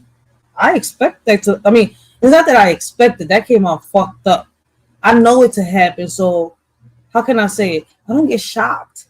It's expected. I mean, I'm sorry, that's the only word that keeps coming out. It's expected. I mean, I'm used to it. Fuck, I don't know how to say this right. You saying it right. You expected it because the expectation is people go out, they get crazy, they do a little bit too much of something, and then something happens, and then instead of them handling it like adults, they handle it like they're not adults. They don't have the capacity to, you know, to settle it the best way they can. They just settle it off instinct. And this is crazy. So that's what happened. I bet you that this was the after party. You know, they did the firecrackers, did this, and those are people that, you know, let's go party afterwards. Let's drink and shit like that. And boom, they got this. Like every year, it doesn't fail. It's like this one over here. This is every year. It doesn't fail. The 4th of July. Like you can come out your damn house in Philly and they fucking shooting right in the corner down the street. Like you don't know. Like you should be scared on some real shit if you send your 8-year-old or your 10-year-old down the street to the fucking corner store or some shit, especially at nighttime. Like if you're not right there with them, like I tell people, man, don't be sending your kids, but people don't listen. They definitely don't listen. Nah, they don't, but that's what I'm saying. We all got work to do. It ain't just, you know what I mean? It ain't just local level, it's every level. Human beings in general. We all got work to do. We gotta do better. If we don't do no better, we're gonna continue the cycle that we're being that's presented in front of us. It's time to break the cycles. Just because it's 4th of July, you ain't gotta have no shootout. Go enjoy your time with the family. Just because it's starting to get hot, it don't mean you gotta be rambunctious. Find a way to stay cool. These things need to improve, and they need to improve fast. I would have said change, but I don't like that word change because you could change for the worse. That's what it seemed like it's doing anyway. And I don't want that for anybody. I want them to improve instead of changing for the worse. That's some real shit. But this right here is crazy. Gunman saw after teen fatally shot and dumped from car. I guess they was trying to say police say. To some new information on a murder mystery unfolding in Northeast Philadelphia. Someone gunned down a 15-year-old boy and dumped his body in a driveway. Now detectives are trying to figure out who killed this child and why. Action News reporter Brianna Smith joins us now live with what we know so far. This one just hurts your heart on a number of levels. Tam, we're outside the 15th Police District, which is literally down the street from where that crime unfolded. Police are still searching for the suspects and their vehicle. Today, we learned the name of the victim, and we also spoke to residents who say this incident is unusual for their quiet, family-oriented neighborhood. Yeah, that is kind of like the neighborhood she just mentioned. That is real unusual. Hold on. Let's continue. Hold on. I'm scared. And I don't want to be. No one wants to live in their house being afraid. Residents like Angela Smith Ali remain worried as police search for the suspects who killed 15-year-old Rashid Lynch and dumped his body in a rear driveway in Northeast Philadelphia on Thursday. Oh, this happened before the 4th of July. Officers arrived to the 6300 block of Revere Street around 6:30 p.m. where they found Lynch on the ground near this shed. 47 has an approximately 20-year-old male, GSW to the chest. So they was already out here shooting before the 4th of July. The shootings were already starting by the 3rd. So were the fireworks. See, and it's crazy as shit that people don't even realize that during the 4th of July is when the most unalivings happen because they use the fireworks, right? To, how can I say, to cover the sound of the gunshots. And I kind of peeped that throughout my neighborhood too. I'm putting 2 and 2 together, and it's crazy as shit. Y'all better wake up. Unresponsive. Police say he was shot in the chest, shoulder, and lower back. According to at least one witness, they saw a white vehicle, a sedan, push this 15-year-old out of the passenger side of the vehicle, where he ended up laying on the driveway. Smith Ali, who has lived in the neighborhood for 25 years, says she's never seen this type of violent crime on her street. It was very upsetting and scary that someone can come into your neighborhood, do something like that, and then leave, like with not feeling bad about it. Smith Ali says now she's concerned about her community's safety and her Lynch's family, who lost their loved one. Whatever happened, no one deserves to lose their life and just be dumped in a block that you don't even live here. Yo, this shit is shout out. Yo, they getting out of pocket. Oh shit, we got Cutthroat Entertainment in the building, yo. Big bro in the building. Shout out to my OG. But yeah, you see, Gary, this shit is crazy. This is expected every year. You're not gonna know who it's gonna happen to. But do we know that shootings are gonna happen, unalivings are gonna happen? Yes. That's the fucked up part about it. That's why, like, when I took my daughter out yesterday, I made sure that we made it home by at least 6:30, because I already knew that when 8 o'clock hit, it was curtains.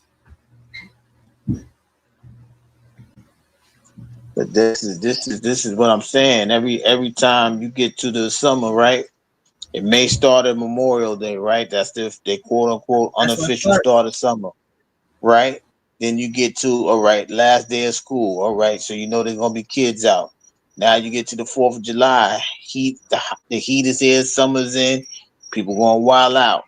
Let's see how long this take, how many more situations happen before Labor Day, the unofficial ending of something. You know what I mean? Most times, most kids are going back to school, so the age ain't going to be the 15-year-olds no more. It might be the 19, the 20, the 21-year-olds. You know what I mean? It's always going to happen because people don't know how to control themselves.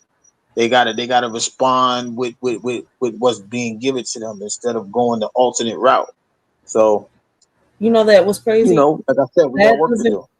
That doesn't shock me, right? But you know what has shocked me lately? Like yesterday, like I told you, like we got 8, 7-year-olds out here vaping, and y'all don't worry about that. You see where I'm coming from? Y'all out here doing all this shit, but not peeping. These kids is mimicking us, whether we like it or not. That's why. Like, you know, everybody knows I smoke. I need my earthly goods. If not, I can't deal with people. I'm not a people person on some real shit, but I'm a good, goofy person. Like, I'm a kind person. You see where I'm coming from? Like, it takes a lot to bring that, you know, I'm going to fuck you up out of me. Other than that, I'm real kind. I'm a sweetheart on some real shit. Can I be a bad girl? Fucking right. People have taken me to that level, so I know definitely I could be a fucking bad girl, and not a bad girl in the way people think. But I mean, can you bring the worst out of me? Yes. But I try to, you know, keep that person away. Like I tell people, yo, don't bring the old me out. Why do you even want to get to meet the old me? I don't even like the old me. The people around me don't even like the old me. You see where I'm coming from? So it's kind of like we need to see that at the end of the day, it starts with us. It starts at home. Like, we got these little kids out here selling fucking pills, taking pills, selling weed, smoking the weed. I'm looking at people in these corners. I'm like, did y'all know that when I was growing up, if there was a 9 or a 10-year-old, right, trying to hustle, the fucking, how can I say it? The one that ran the block, I don't know how to fucking say it, so I'm gonna say it like this, right? Because I'm not a part of the streets. How can I say it? I'm not a drug dealer, I'm not a thug, none of that. But I am surrounded with people that are a part of that world, right? Back in the days, they wouldn't let no damn 10-year-old come out here and sit in the fucking corner and hustle and do none of this shit. Get their fucking snot box rocked out their fucking face, like Hassan Campbell says.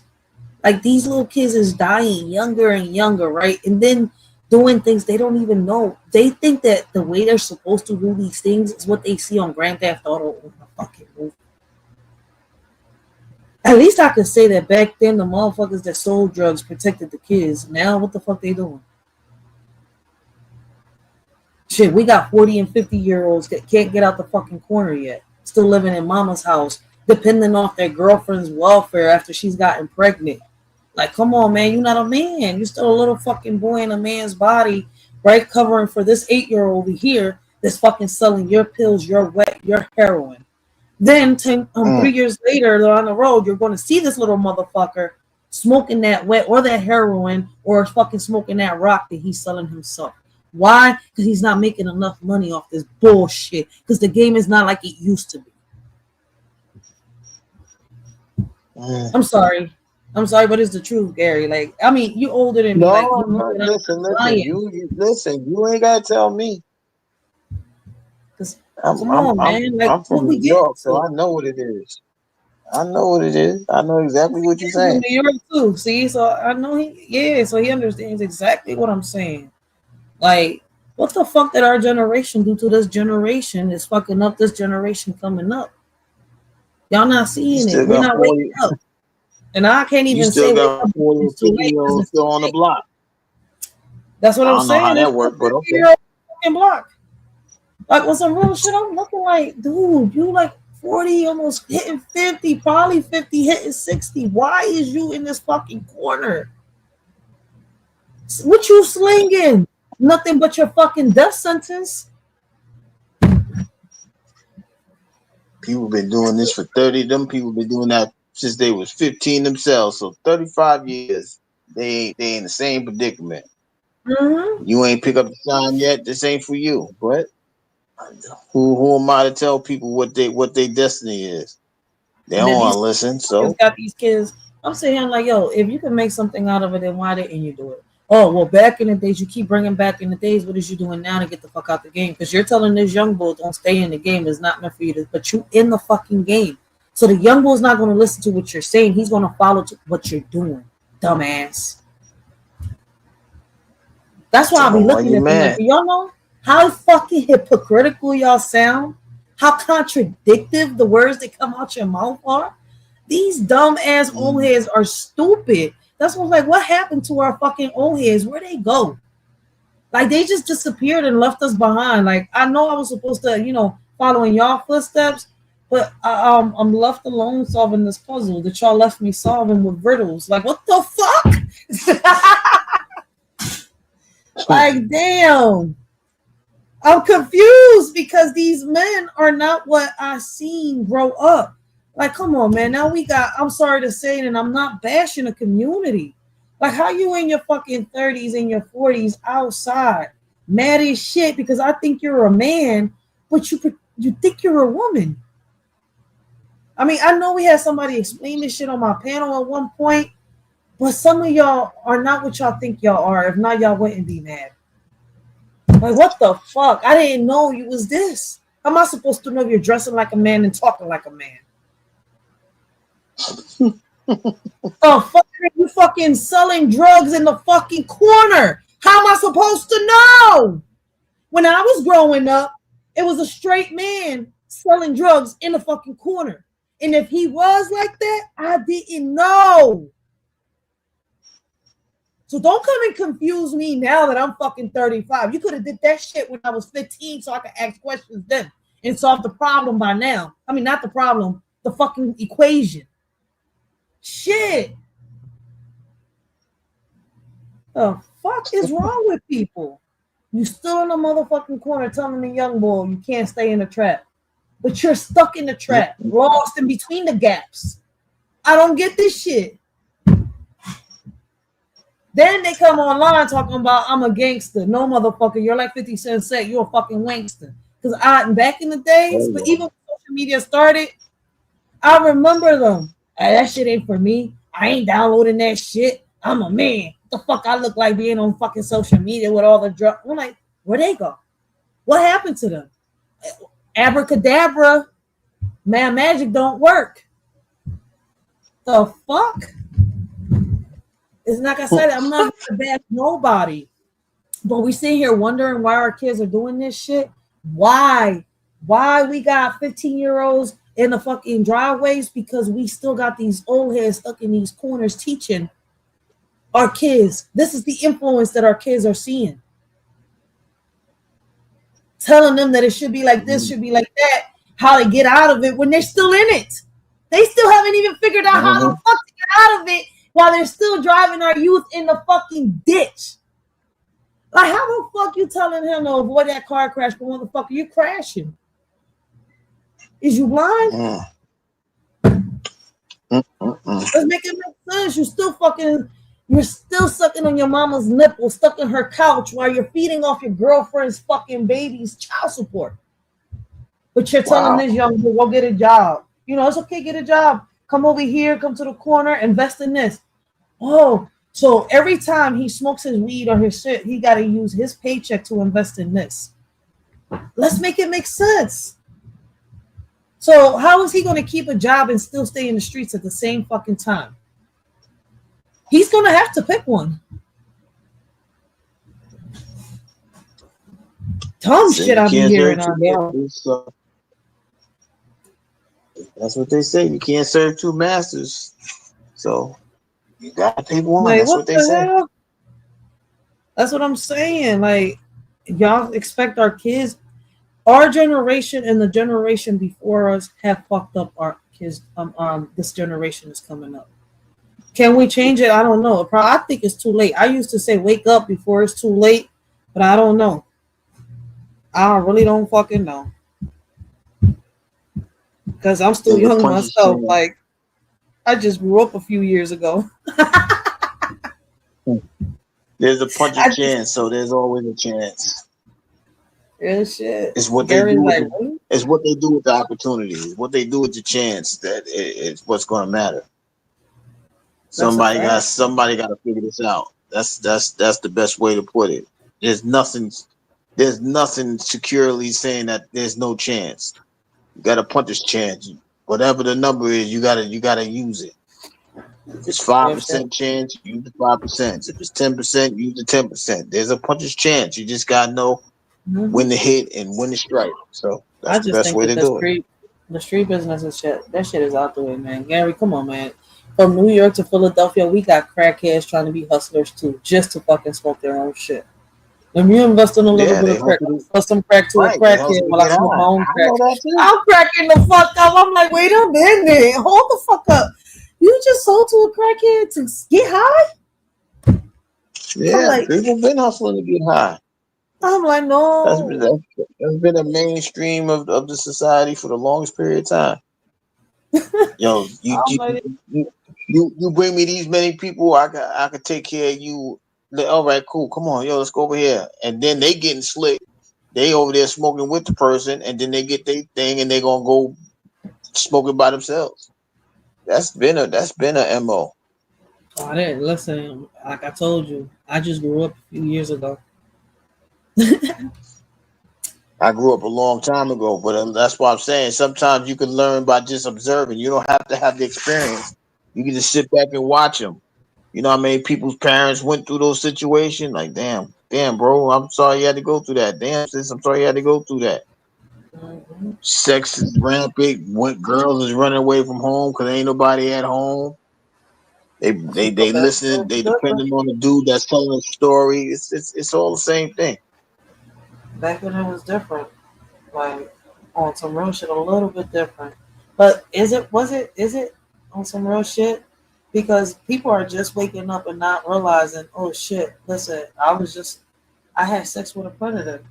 You see where I'm coming from? So what does that make me? Now you just realizing that you was underage when this man decided to get in your pants and you said it was okay because we thought we was grown. Oh yeah, it's okay. So it's okay for my daughter to do it. I'll be like, are you fucking serious? Okay, so how was we breaking the chains? You see my point? Now, your daughter goes 16. Oh, it's all right. I'm going to go fuck this 30-year-old. That's why they willingly doing it. Listen to what's coming out of our mouths. They're not going to do what we're telling them to do. They're going to do what they see us do. Yeah, but manipulation plays in that role too, right? Now, just imagine a single mom. She's at work, and that age child runs into a person that's pulling up to the high school in a flashy car. You know, baby, I'm gonna get you out of your situation. I'm gonna get you in an apartment, this, that, and the third. I love you. Then they fall into the trap. Now what? See what I mean? It's that story ain't changed at all. We still doing the That's same what I'm shit. saying. Then We got to do better, right? That's what I'm saying. We got to do better. that's We why I'm got to saying, make like, sure somebody like, and there's no grandma at home to make sure she gets home after school, right? Because grandma's now 40, she's 16. She probably competing for that same dude. Nah, you don't need her, you need me. This is what I'm trying that's to some tell real you. shit. I mean, shit, and that's right. I mean, you're not lying because I was a baby having a baby. I grew up with my son. In some situation, that's okay. I mean, what I mean by that is okay, right? Because sometimes growing up with your child, right? And like I tell people, it taught me that I was never the teacher. I was the student, right? And I always look Mm-hmm. at it like that. And people are like, you're tripping. I've bumped heads with a lot of mothers. Like, what you mean? My child hasn't taught me shit. Da, da, da. I was like, wait a minute, you ain't learned your child yet? I was like, how the fuck? I've had moms be like, oh, wait, you're friends with your child? I'm like, my child is my enemy. I'm like, what you mean? I'm like, I ain't no best friend with my child. I'm like, listen, I say that in a sense as, look, I'm not friends with my child. I let them know like that. I let them know that every day, right? I'm not friends with them in the sense that, yo, I'm your homie. We're gonna go do this. We're gonna do that. No, you need a shoulder to lean on. I'm here. Come talk to me. What advice can I give you? How can I help you to, deal with the situation? We all need a friend at points, right? But it just depends on what type of friend that you want. You want a friend that's going to sit here and sugarcoat the bullshit that you're getting into or doing, or you want a friend that's going to sit here and help you, give you advice, help you get on your feet, not do it for you, tell you that your shit is stinking. That's the type of friend my sons and my daughter needs. So I'm here. I'm going to listen to them. And I'm going to make sure that in the process, I don't lie to them. So if I'm going to tell them something that I've been through, right, and explain to them, these are the trenches that I walked, I'm not going to tell them a lie. I'm going to make sure that I tell them the truth. And if it's something hardcore, I'm going to have to break it down. Like, look, son, I'm not ready to tell you this, but I think you're ready because, whatever is happening around you is kind of similar to this. You see where I'm coming from? Just because I'm not ready doesn't mean that my child isn't ready to hear something. They're going to have to hear it because if I don't tell them, they're going to go to somebody else. And guess what? Now that person is going to have influence over your child. And your child is going to look at you like, why can't you just tell me this? Or now that you're trying to explain what was told to your child and be like, oh shit, I should have just said something. Oh no, but now they're told that your child this. Now you got kids out here dressing like fucking women. Like, sometimes it's not the parents' fault. Sometimes it's, this child thinks that this person is cool. They're seeing this. Now they're influenced. They want to be like this person. Oh, I want to pretend to be like a woman. I want to pretend to be like this. Like, listen, kids want to be pretending to be something. So have the conversation with your kids. They'll outgrow that shit. My kids wanted to be fucking Spider-Man at one point. I had to take my child to the fucking ER one day when he was my 18-year-old. He had to go to the ER. He thought he was fucking Spider-Man. How many steps do we got? 3, 6, 9, 12, 18, 19 steps. He jumped from the top step all the way up there, from the second floor all the way to the bottom, thinking he was fucking Spider-Man. But guess what? The little spider web didn't come out, and he landed somewhere where I had to go take him and get stitches. I had a son that thought he was Jesus Christ. My 15-year-old, when he was learning how to walk, listen, he thought he was Jesus. He was walking on the bed.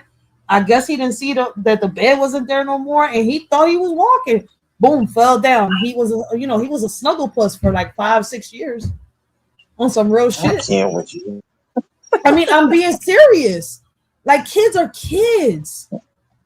Like, let them think that, all right, if in their head they're this, just talk to them. They'll outgrow certain shit. You want to know why I know this? Because a lot of kids that used to think, I used to, dress up and do this because I thought it was cool. Blah, blah, blah. I used to see a movie, or I seen somebody that, I used to look up to be like this, right? So, boom, they got into these little things. Like, that's what I'm saying. There's different stories and different reasons why, a lot of our men are doing what they do in society. Do we blame the mom? Do we blame the kid? Because, this is happening. blah blah blah. You can't help it. You see where I'm coming from? Like, all you could do is talk to your child. Is you going to hate your child? I may not agree to what my child is doing, but I'm not going to sit here, oh, my child is dressing up like a girl and force my child to fucking become a fucking woman if it's a boy. You see my point now? It's so many things. We're the problem. We're the reason why these kids are doing what they're doing. We've planted a seed. When you plant a seed, right, you got to water it, you got to nurture it, you got to take care of it, right, in order for it to blossom into whatever it is that it's going to blossom into. A kid is the same fucking thing. So if you neglect that seed, them roots are going to sprout into something you don't want them to sprout into. I don't mean to get poetic, but I'm a writer, and I'm sorry. Well said.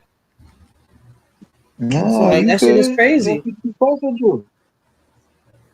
You're doing exactly what you're supposed to do. You're letting it flow from the heart, and it's coming out. And you know, those of us that are here, we should be catching what's being said. Bro, shit. Let that jewel fall in the good places. Let that seed go on the fertile grounds. Nah, listen, I gotta get like Krishan Rock for people to listen to me. Chill. That ain't never gonna happen, Okay. but I'm just telling you, right? In theory, I gotta get like fucking Krishan Rock. I gotta get out here. I gotta, you know, I gotta sit here and drink alcohol, smoke weed, on the live to draw people's attention while I'm cussing at them and flirting around with different men and doing all this shit while my baby's on the stroller. I'm sorry. I'm saying, I'm sorry. Like I said, I was gonna leave that girl alone, but I had to throw that shit in there because it's like, yo, I'm like, y'all really focus on that little girl, but have y'all fixed y'all life yet? Because Krishan Rock is like 10 years younger than me, I think. She's like 25 years old. I'm like, y'all focus about that. Y'all focus about these fucking celebrities. I'm like, is your life straight yet? Is your child okay? You didn't drink while you were pregnant, right? While you're throwing rocks at this glass window. Like, what the fuck? All we can do is fix today and improve on tomorrow. I hope we get to be able to improve and fix tomorrow. That's all we can do. Real shit. That's why I'm not like, you just gotta keep pushing forward, man. But me, like when it comes to the Cheryl Parker, I throw it in because we play a big part of citizens, yo. Like that's why even though we went off topic, right? On back into topic, all of this goes back into everything, leading back to Cheryl Parker, right? Because whether y'all like it or not, all this shit that we're doing is affecting the same things we were just talking about. The kids, the elderly. Yeah. Like some of these kids are not going to become elders if we keep doing the shit that we're doing. And the changes that we want done within the government are not going to be the changes that we want if we keep doing the shit that we're doing. Because we're only proving them right. When other countries look at us, and I'm not talking about countries within the United States, within America. Mm-hmm. When other countries look at us, they look at us like, oh, it's a disgrace. Why? When you look at Russia, do we really think it looks like the way we see it in the movies or, people portrayed to look like? Maybe the poor part of Russia, but have y'all seen what Russia really looks like? Y'all seen what China, Hong Kong, right? The United Kingdom. Well, I'm not going to say the whole United. I'm going to put parts of the United Kingdom look like. It looks better than this because all hoods and places like that look good, but all of Philadelphia and certain parts of America, what's going on with us? Why we haven't gotten to that yet? They're already at what? We're at 5G, right? They beat us. They're the Jetsons. We're the Flintstones. Because these motherfuckers are already at 9G, 10G. We're catching up to them in all aspects. And guess what? We're supposed to be the free country. What happened? We ain't free. We're the dream that all those countries run to. No, it ain't. We the money that they run into. We ain't that. That shit So is where's a that lie. money going to? Back home. He said back home. It's going back home. That's what I was saying yesterday. America fought a war against a country that they had to end up dependent on to get their money from to start their own country. So how are you independent? What are we selling independent for? You celebrate with the people that you fought to get away from, but you still rock with them. So what was the fight really about? Don't you know what's funny, right? The 4th of July is not our independence. It's not the Puerto Ricans' independence. It's not the black people's independence. It sure as hell is not us, like me, my kids, the mutts. You see where I'm coming from? It's not our independence. It's not. No, what I'm saying is it's not our independence. It is the country's independence. That's what I'm saying. I'm like, wait, the country. Wow, it ain't even they the country's was fighting That's to what become. I'm saying. Good. That's what I'm like. Wait, while they were fighting, the blacks were still in slavery. I mean, go back in history and look a little bit. I think Selena was touching the subject a little bit. We know that. Oh no, we know that. But that's why I did what? That's why I did the live. I did a live about Juneteenth. Why the hell are we celebrating that we the last ones to know something? That's what Juneteenth is. Juneteenth is y'all celebrating that y'all the last to know that y'all was supposed to have been free. What the hell are we celebrating that for? To replace the fact that some people don't want to celebrate 4th of July, some people say, but I don't know. Because I didn't even know about Juneteenth until I got way older, until I was like 26, 27. I'm 35 now. But that's what I'm saying. That's not even a federal. That was just the state of Texas. That happened in one part of Texas because they were still on the field. They were still slaves. Like, what are y'all doing? We freed your people like 2 years ago. We celebrate that. Why the hell are we celebrating we the last to know something? We're supposed to be the first to know something. That's what we are. Like y'all crazy. We're not. We're all now indentured servants. That's what we are now. We're indentured servants. We work to pay the people back. We work for taxes. We get some of it back, and then it's crazy. That's why we got birth certificates, social securities, man. We're free slaves. We're free to think. That's what we're free to do. Free to think.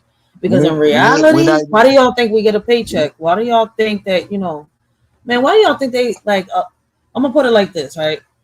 Whether y'all like to hear this or not, right? And I'm going to, say this under, the copyright disclaimer 107, right? And this is my opinion. This is not Gary's opinion or nobody, right?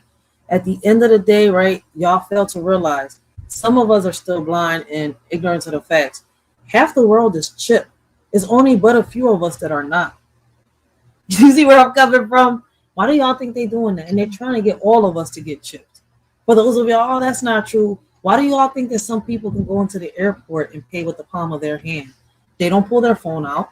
They don't pull out a fucking credit card. They use their palm to pay, to use as an ID and everything else.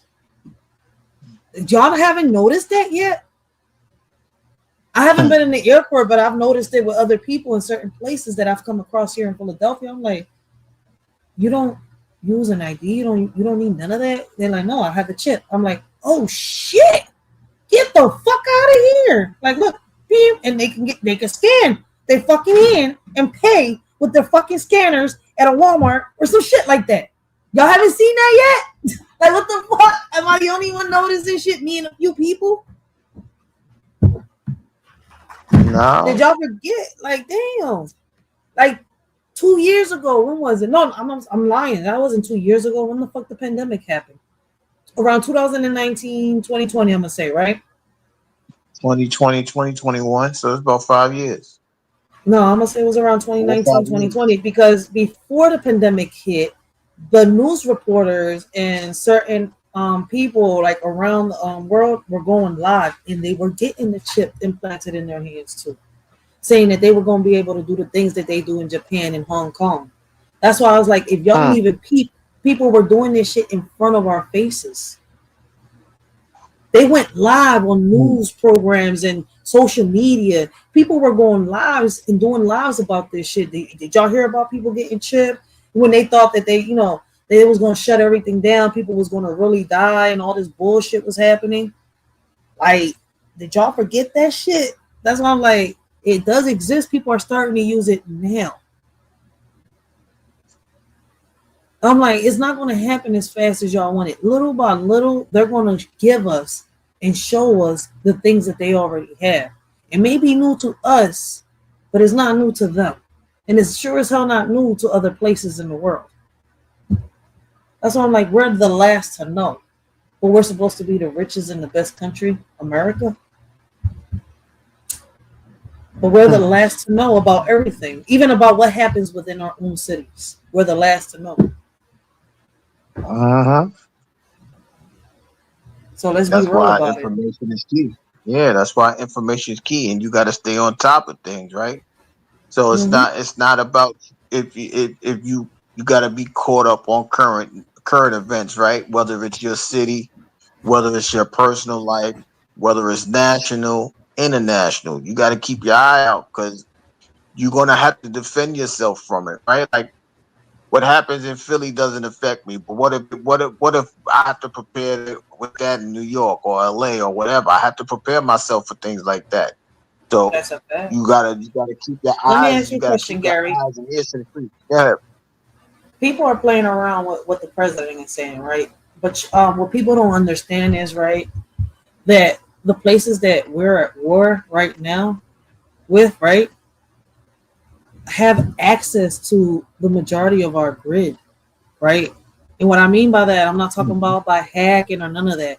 What I mean by that is, if it's not because, thanks to them, if y'all can go Google this, search this up, do whatever y'all want, right? Don't just go by what I'm saying. I want y'all to do your own research, right?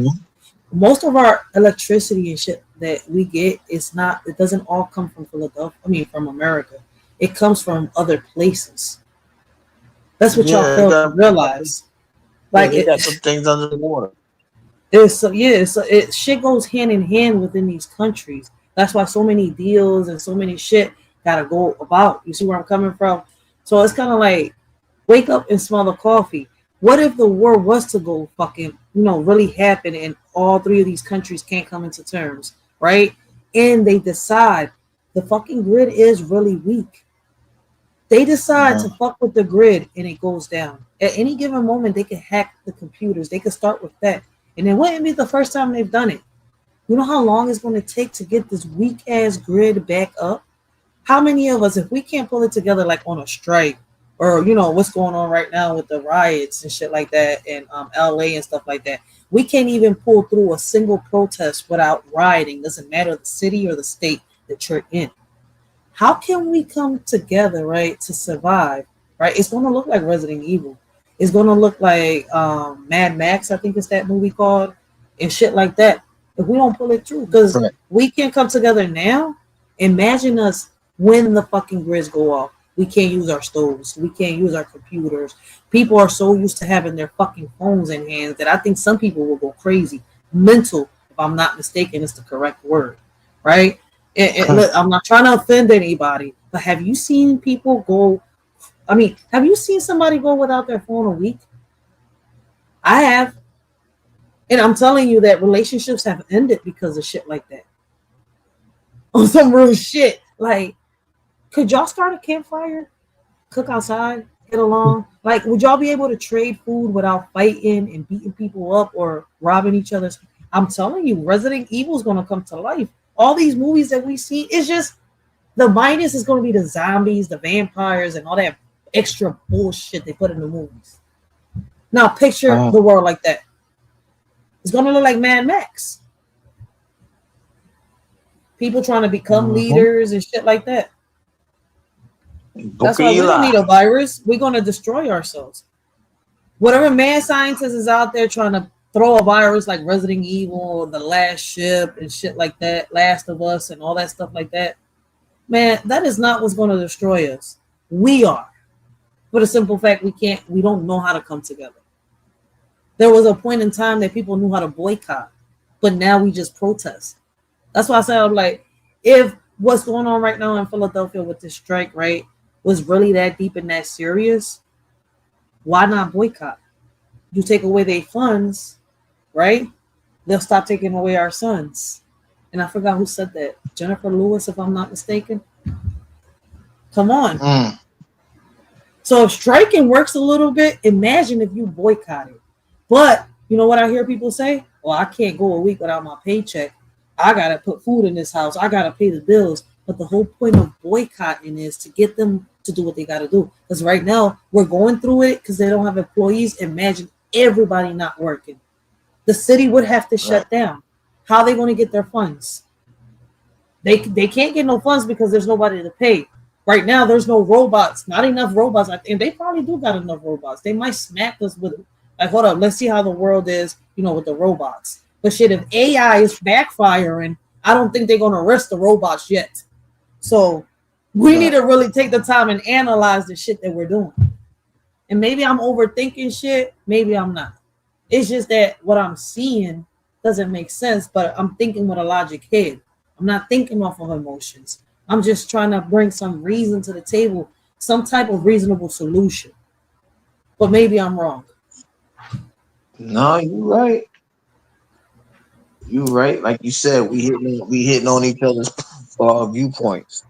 Whether it's about independent, making sure we get to the solutions to confirm our answers being right, whatever it is, we're saying the same thing on two different channels. But we also work together, so whether it's this channel, my channel, word channel, we all doing the same thing so this thing can be heard. So we just got to continue to do what we do, and that's it. That's a fact. And I also bring this live up because I want people to realize, right? Yeah, Philadelphia is going through it now, but it's not the first time in history that Philadelphia has gone through it, and it's not the only city that has done this. Other cities have done it. And if the union is wrong right now, and they manage to, how can I say, fulfill what they're asking from, right? So I'm gonna just say, let's just picture this real quick, right? If the union is wrong and for somehow, some way, Cheryl Parker, manages to pull through to, please them on what they want, just to stop the bullshit, just to avoid riots and, stuff to happen, in the near future, just in case, right? What do you think is going to happen? Chaos. Y'all not thinking about that shit? No. Other cities are going to start doing the same shit. So either way, however you look at it, it's not a solution. This is just going to empower other cities, other people from other cities to start, oh, wait, Philly did this. We could do the same shit. And there's already cities that have gotten their shit together.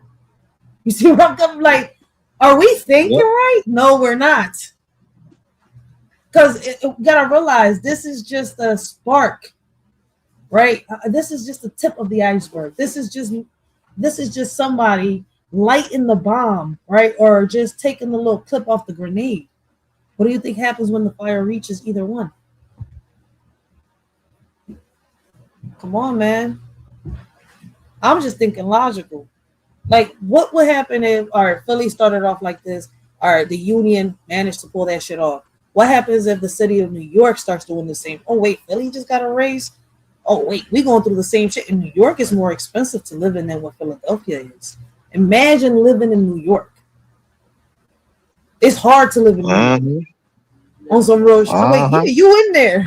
Wait, Gary's in New York.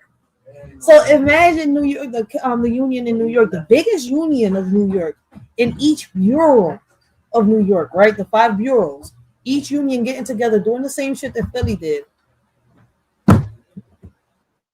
What do you think is going to happen?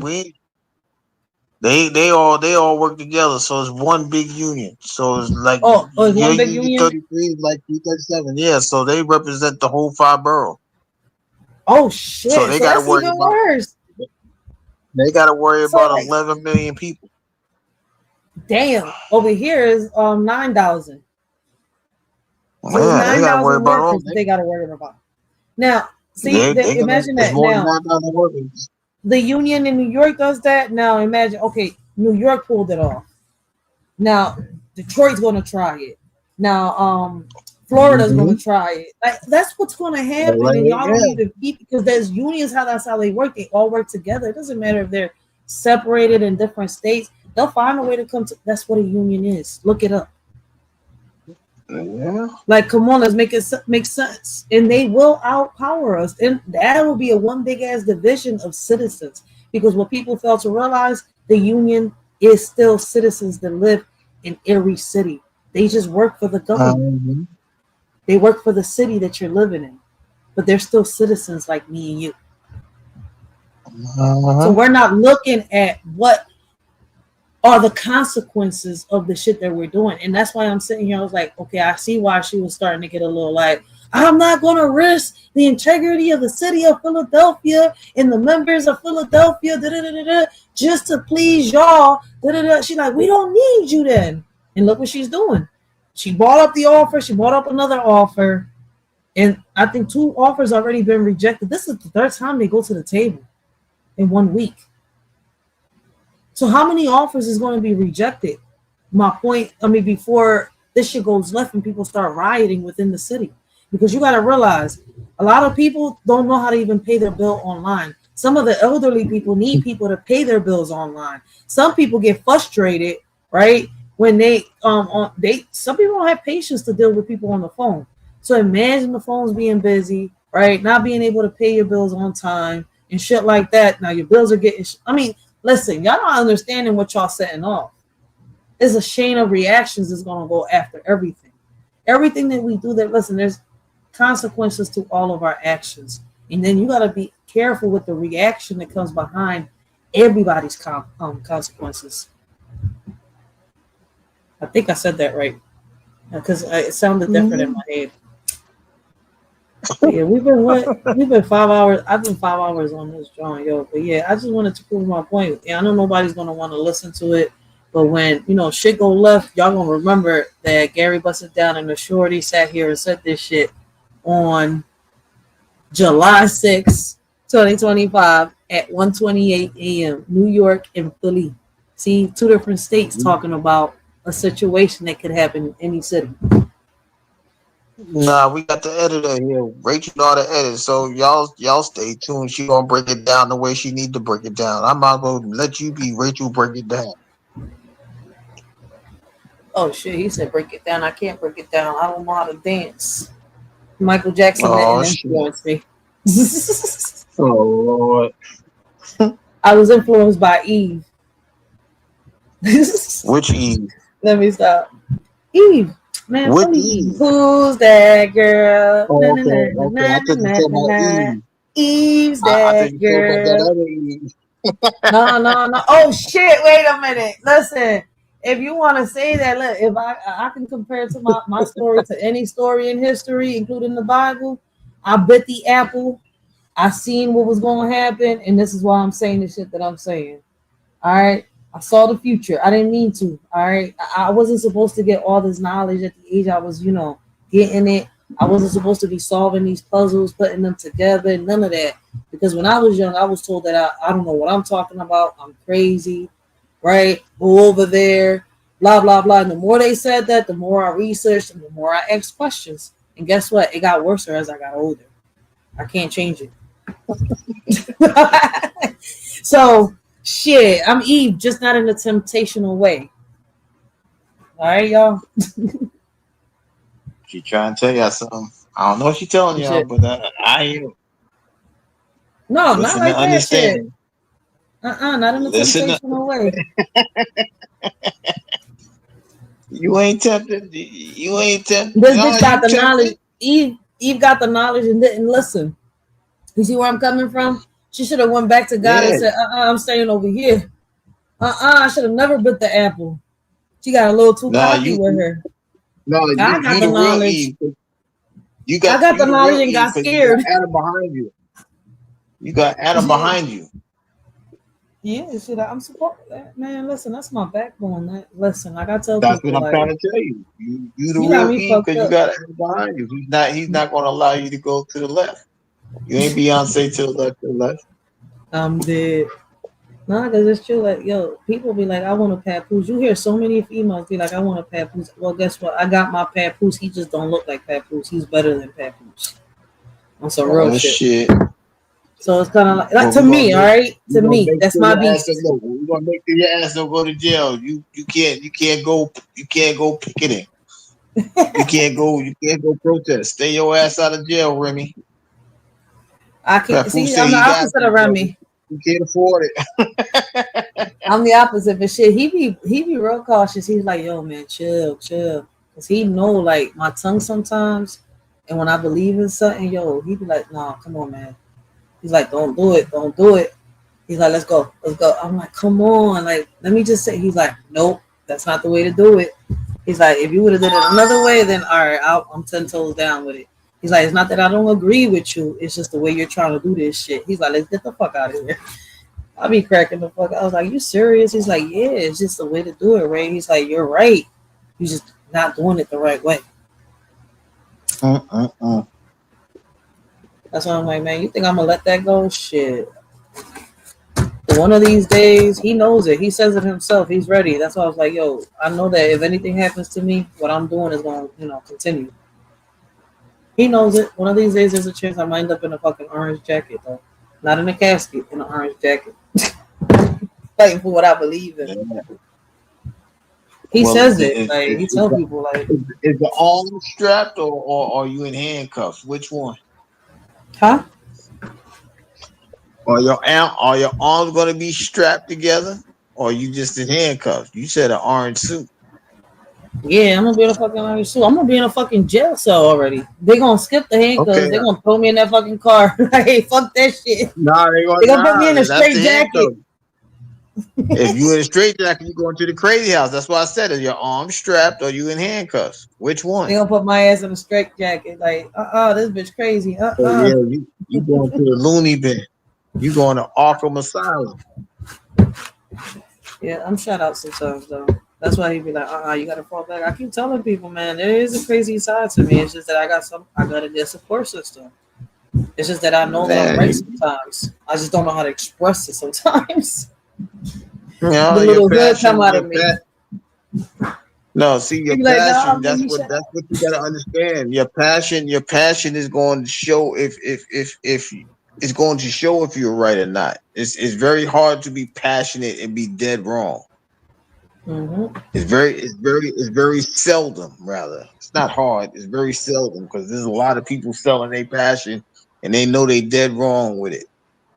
That's why I take the time. If I know, if I know that I'm going to go over there, I'm going to speak, right, and I'm going to get emotional on the situation, I'll just take my time. Like, everybody, go to the school board.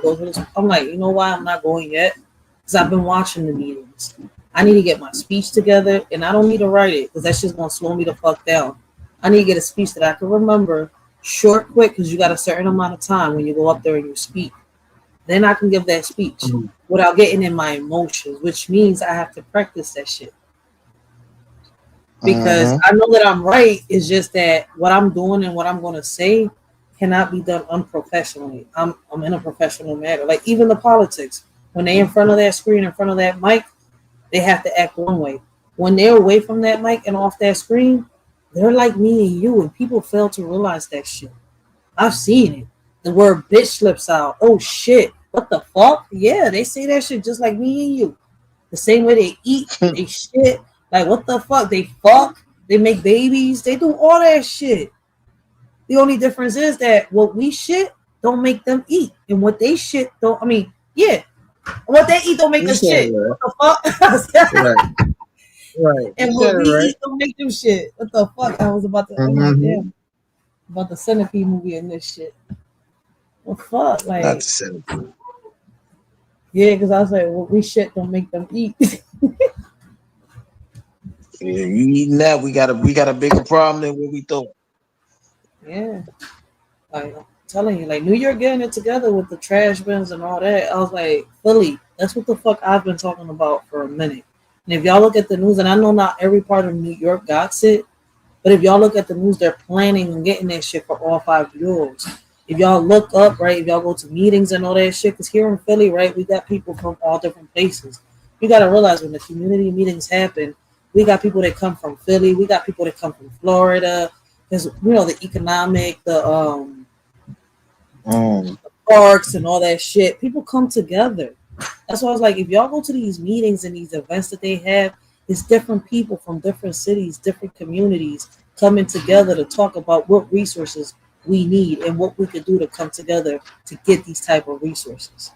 That's why I was like, if y'all think it's boring, What y'all think is boring is probably the talk. But if y'all sit here and realize y'all not just sitting here talking to people within your community, in different events and different meetings, there's different politicians and different people from different cities, from different organizations. And that's how we come together and get this shit together. So I was like, y'all just putting this shit on Cheryl Parker, like, we're not to blame either. The citizens for being fucking dirty and disgusting, and the union reps for sitting here trying to be greedy. Let's make it make sense. So if they get a raise, I mean, I understand it. They work hard, right? They deserve respect. Some of them, not all of them.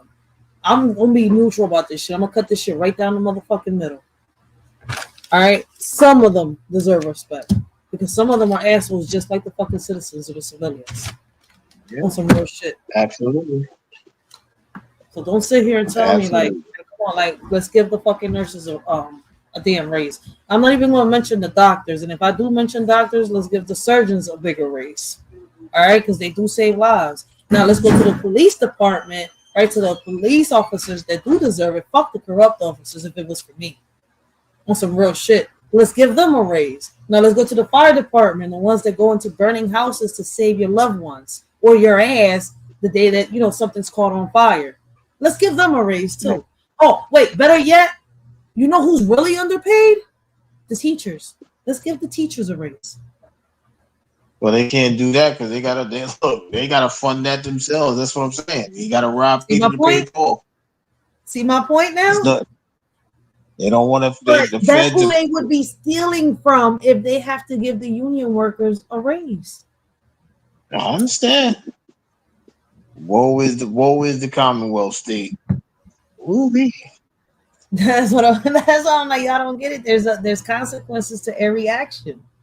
Like, you got to sit here and analyze what you're doing. Okay, if I make this action, if I make this decision, what and who will it affect this around me?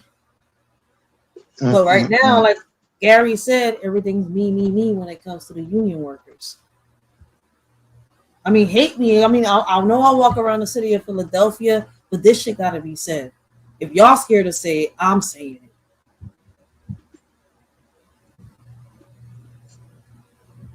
Real shit. Because no matter what live you hear me on, you can hear the fucking citizens complaining about the same shit. All right? Well, I was about to call her. You know what? No, Ray, she's not that. She's not an itch. The mayor is doing it. The woman is doing it.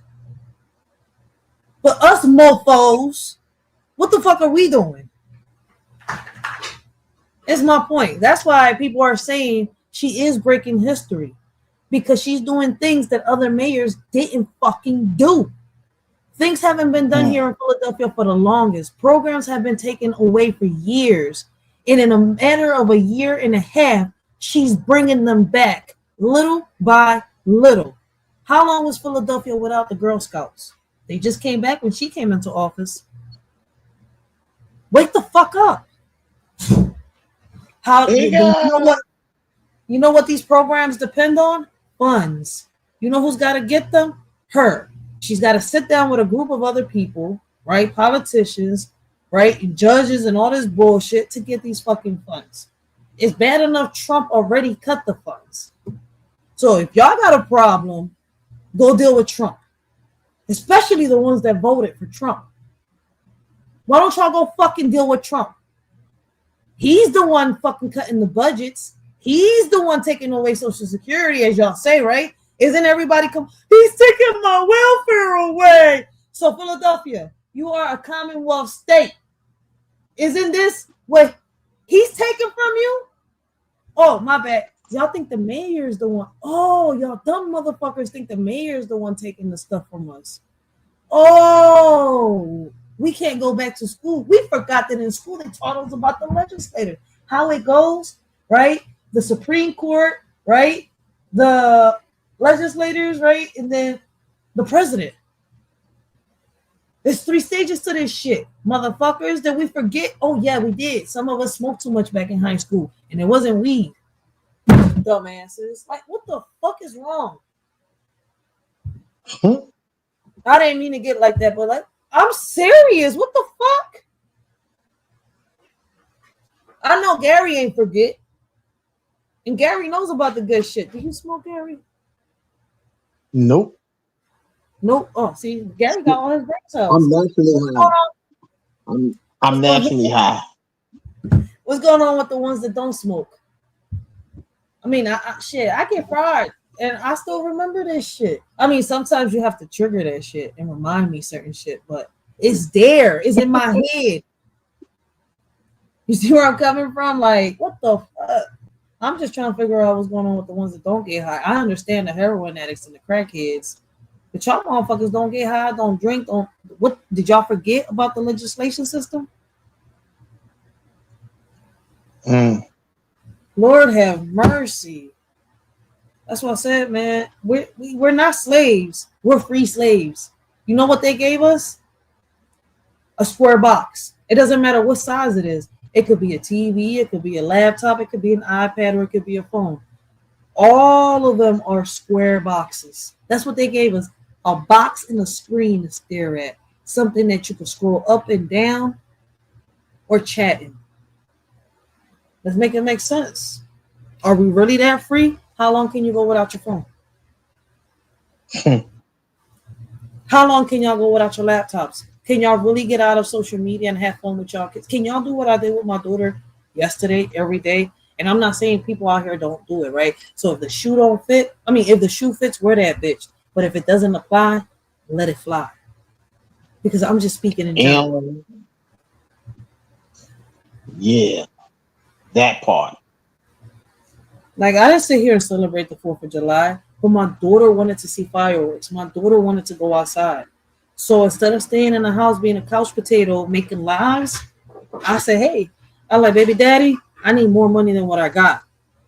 Because what people, like I tell people, yeah, we do got joint accounts, right? That's an account, right, that we both dig into in case of emergencies, in case we got to do something. But I got my own money. He's got his own money. It's 3 accounts within this relationship. You see where I'm coming from? So I'm like, baby daddy, I need some more money. Oh, you need some more money? Here, boom. And if he can't give it to me, he'll tell me, the card is right there, just go grab it. But if he can give it to me, there's no need to touch an emergency account. You see where I'm coming from? Baby daddy, I need some more money. That's it. PayPal me. I got what I got, but I need this. So my daughter enjoyed her day. She got ice cream. She got water ice. She enjoyed the sprinklers. She got to see, the people in Center City. We went into the movies, watched the whole movie for 2 hours straight, got out the movie theaters, made sure that I made it home by 6:30 almost. I didn't want to pass the 7 o'clock. I know I made it here. It was 6:40 almost. But we got here. And we watched the fireworks from my own steps. I did not sit here and put my door, because I know how it gets in Center City. People don't know how to drive. People are already drunk by the time the fireworks are starting. You see where I'm coming from? Yeah. And then you got the crackheads, you got the addicts out there doing inappropriate things at that time.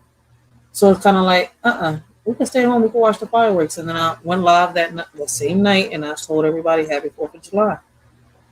And I showed them how the fireworks were working over here. Like, from the way that I was recording, I was like, you saw the fireworks within my community, but you can also see the fireworks within Center City.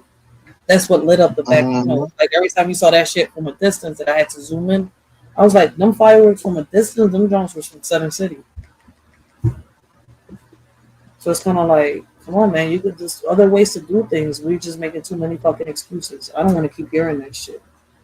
If y'all don't want to keep hearing me like this, stop doing shit. Don't come to me with some bullshit. I'll be dead serious. Time for everybody to be solution seekers instead of problem criers. They only want to point out the problem. It's time to solve this shit instead of just asking the question: when, where, who, what, where, and why. Ask the question why, and then how. How can we solve this and get to work and do the work? That's it. There ain't nothing else to talk about. Facts. That's why I tell people, like I said, look, listen, man. I'm just getting it off my chest and onto the mic. Shorty's just speaking her mind. What's on your chest?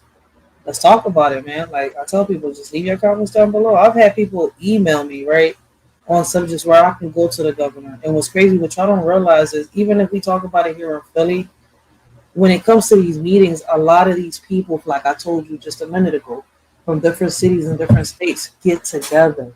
So I could be getting, opinions and questions from somebody that subscribed to me or somebody that's in the chat. I could write that shit down and I could take it to them. Like, look, I had this many people ask me this question. Do you mind if I ask you a question? Come on, let's be real about it. That's all we got to do. Like, if you're scared of doing it, that's what I'm doing. I didn't just sign up to just help my kids. I signed up because I know that at the end of the day, if I help my child, I can help the next child with them. And if the other child next to them don't want that help, then hey, look, listen, keep it pushing. I'm here for the ones that want a way out. And it's not me being mean, because at the end of the day, y'all gotta understand that this child, I can't help if the parent doesn't let me help them or the child lets me help. That shit, it's gotta be a mutual thing.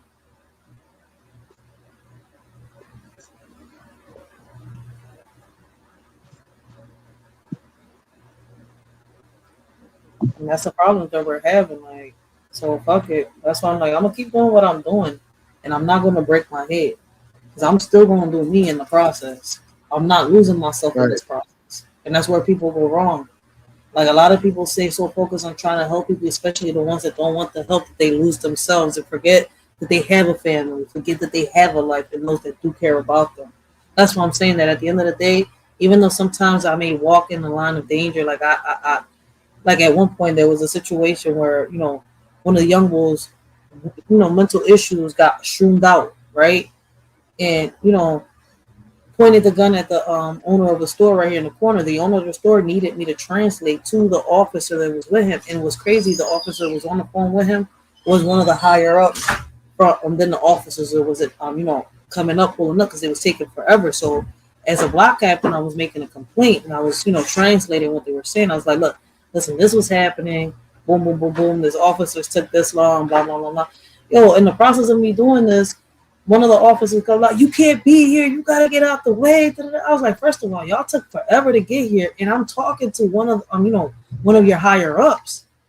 Well, when I tell you that officer that did that bullshit, and I was on a live when I did this, I've had people tell me, oh, you was in the wrong. You should have gotten out of there. You was in danger. You should have thought about your kids. I was like, first of all, I wasn't that close to where, the young boy was at. I was at a real good distance. You see where I'm coming from? Second of all, this is my job as the leader of my community. If somebody needs me and they need me to translate, that's what I'm going to do. You see where I'm coming from? What's crazy is y'all had a fucking Spanish-speaking officer that didn't move to help this person that is the same person that called y'all in to ask y'all for help because there was a young boy with mental health issues, right, trying to shoot up the store because he was high off of shrooms. Now, if y'all would pay attention and listen, y'all could know how to, de-escalate the situation. But since y'all didn't want to listen, this is what happens. Especially, and this happens when we get officers that are not from our community. Mm-hmm. On some real shit. Like, you're not going to sit here and tell me that I can't do this. I know what the hell I'm doing. That's why the hell you lost your job, for being such a fucking smart ass. If you don't want to do this, don't do this. If you're scared to lose your life in the line of duty, don't do this shit. Because I know there's plenty of officers out here that are in the same position as you, and I don't got to go through the same shit. But what's the difference? These officers are officers that are from my community and know the people within the community. So I don't got to have a hassle with them. I can have sit-downs and talks with them. So what makes you different? You got an attitude and you're not from here. You really don't want to do this. You don't want to deal with the people around here, and you didn't want to deal with somebody that's got a fire. Well, then you should have dealt with fucking traffic. But even there, you're not safe. That's what I be telling people. Like, if y'all don't know certain shit, I'm not scared to speak my fucking mind. That's why I'm good for this. And I'm not ashamed to say it.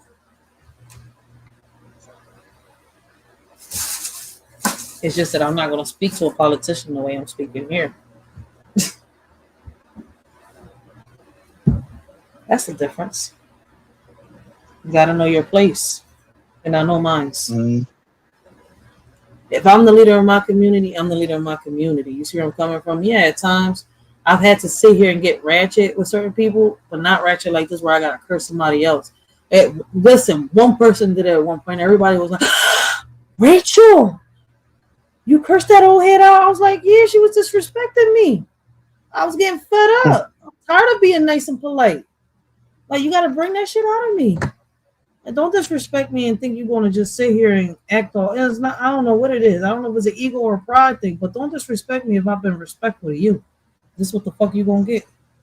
Fucking right. Right. I disrespected the shit out of somebody. That bitch was cursing me the fuck down. Like she was calling me all types of names. So I fucking sat here and I called her a bitch. That's the nicest word I can call her because I had other names in my head. If you ain't know, just in case. Because I could have called her a hoe, a penny hoe, a thigh. I mean, I can go lower than that.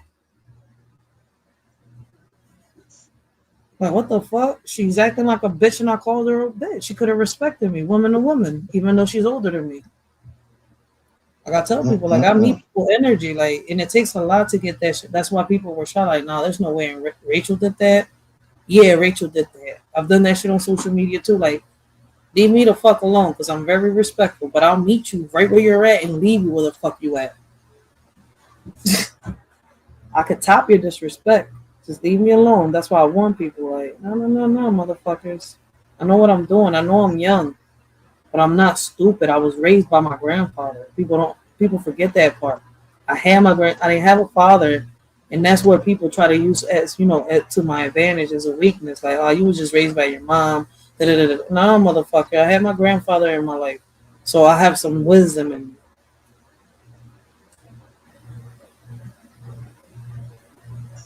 So thanks to them old heads, this is the woman y'all get in front of y'all today. Enjoy the product that y'all created. She ain't going for it. No, because you get tired. Like, I just want to chill. Like, you see how we be chilling on these panels? We can have conversations and stuff like that. These streets, I don't know if people, because, people say that cable don't exist no more. It's all YouTube now. Even people, the elderly that didn't want phones and stuff like that are forced to have phones and stuff like that because they don't want to be paying these cable bills. They want these apps. I was like, oh, shit, people changing their minds. I don't know what the fuck is going on. But these old heads is getting out of pocket too. They're starting to act like these streamers outside in these streets. It wasn't like this. Like, this is only happening recently. It's like you see in social media spread out into the streets. The kids are talking about conversations you've never heard them talk about. Like, it's crazy. They like the most I hear about them, like on some real shit. Like, that's why I was saying earlier when I went on Selena, I was like, I was shocked. Like, I didn't know that all these kids like was into the streaming business stuff. Like, I didn't even know that there was old heads into the streaming shit, watching streaming. I'm like, old heads watching Twitch. I thought I really thought Twitch was for video games. But it's streamers on there, like posting their everyday life, but it's a script. Once that camera on, everything is a script. We don't know what happens when the camera's off, but once that camera on, is a fucking script, like Baddies, Housewives of Atlanta and shit like that. That's why I was like, this shit is getting out of pocket, and this is what our life's turning into. Like, you got in the streaming business, you got the celebrities and the regular people coming together. Now you got the regular people becoming social media celebrities. I'm like, this is some new shit. I thought a celebrity was a celebrity. They came from Hollywood. Nope. But I guess, streamers are celebrities now? I didn't know that. So it's a new thing. You sure can become one. You sure can become one. Yeah, this shit is crazy.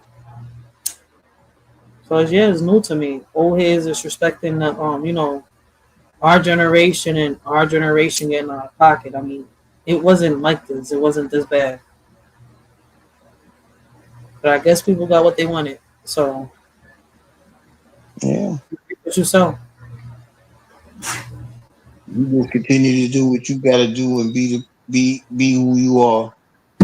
Your message will be heard. I know Gary tired.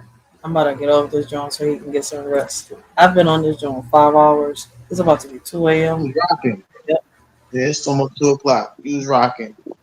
But then, me, anytime I get up there, I'm here to help. So that's what we did. We did what we did. You sound sleepy. That's why I was like, yo, I know that on the words panel, you be you be ducking up on us like, oh yeah, Commander up here, Rachel up here. Sometimes we be held. I'm like, yo, Gary be sneaky and shit. He be like, oh, Gary. I'm like, he went down to the chat. You be sounding just like this. I was like, I know Gary tired. I don't even get down to the chat. I'll just go Gary sleeps. Commander know what that means. I be Gary sleeps. Oh, you leaving? Yeah. No, but I really want to get this topic out there because like people have been throwing me other subjects like, but I don't get into the celebrity shit like what's going on with these celebrities right now. Haley Bailey, DDG. I think Remy Ma. I know she got arrested in New York, right? Yeah. In the Papoose situation. I was like, I don't really speak on celebrities, but right now I got a bigger issue in Philly. Yeah, this is more important. This is close to home, and this is the thing that I be trying to tell everybody. Everybody worry about the outside world. Worry about what's around you. What's around you personally, whether it's your circle on this thing or your circle in off of this thing. We got to build ourselves up to be able to prepare for whatever's coming at our circle either way. So, that's a fact. y'all can have that conversation, but that's not important. You know what's crazy though? I'm not gonna sit here and lie. Before that little incident that I had like a few months ago, remember with the bull and all that shit, on the panel here, I was doing good. I was on a roll. Like I was drawing people's attention, getting people on here. Like I was making views. Like just speaking on these topics. Like I was getting up to 11K views and shit like that. I had to delete 13K views off this drawing because of I think it was something that I put on there, and then it was too long for me to sit here and try to edit. So I just deleted the whole drawing. So I was like, I can get people to listen, but I was like, when that little incident happened and I let that happen, my shit went a little sideways. So now I'm starting to pick everything right back up. I was like, I should have never ever let that shit happen.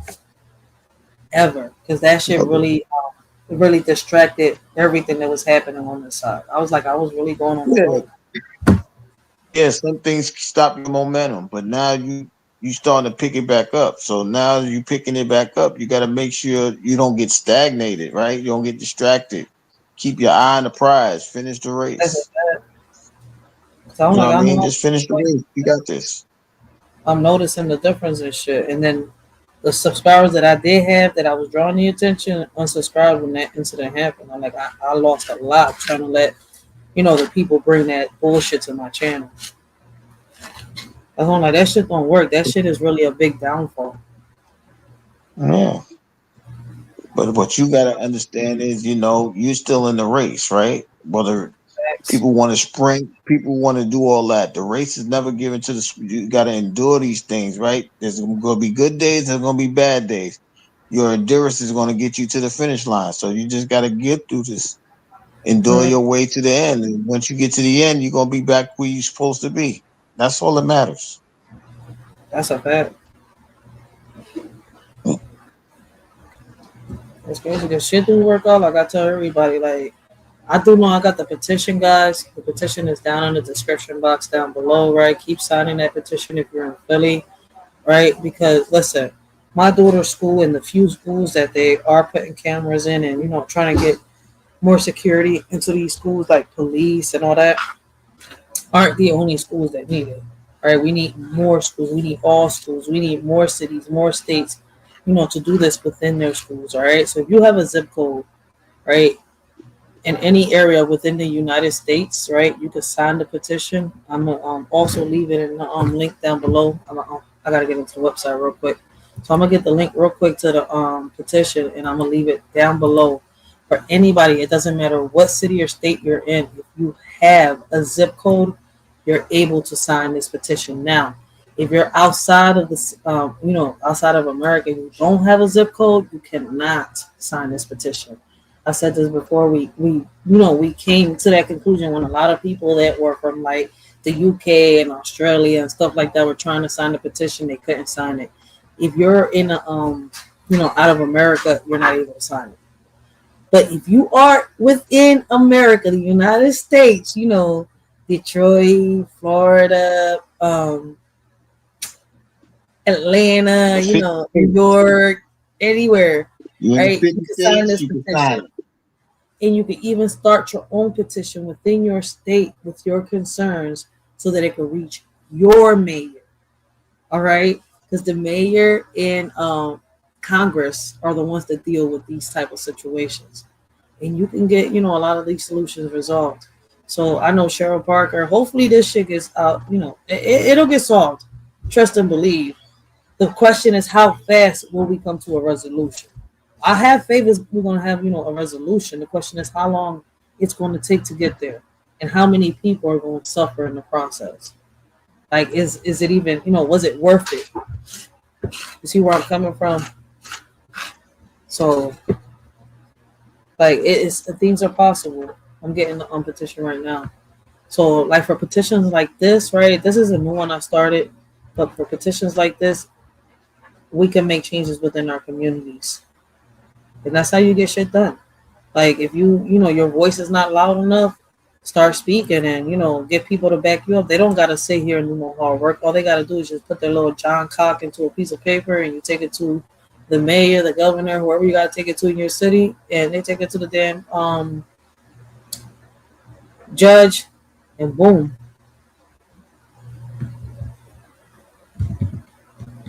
Hey, my computer froze. You move it here. I don't know about the computer. All right, there we go. No, that tab froze. Okay. That means you cooking. You on fire.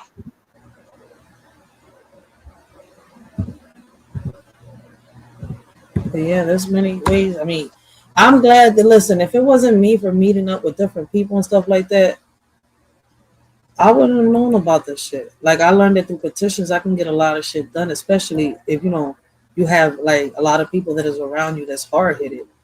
You just don't got to do it within your own community. You just come together with different people within your communities and get shit done. There are people that are willing to help you.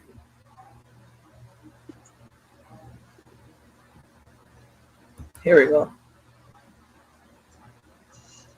See, look, petitions like this really don't get no support. There's only been 20 signatures on it so far. We need more signatures than that. That's why there's only but a few schools that are getting this shit. But see, if I wasn't for my voice and other parents coming together, we wouldn't accomplish it. Once again, I'm not sure. I know that it was a few months ago. There's a live, and it's up still, where I was talking to the vice principal of my daughter's school. And on that live, she says it herself, right? My daughter's school is going to be one of the schools that they're going to, test the camera situation out with, right? Putting more security in the school, putting cameras in all the classrooms and stuff like that. It's going to be one of the schools that's going to get the funds so they could be able to put those cameras in.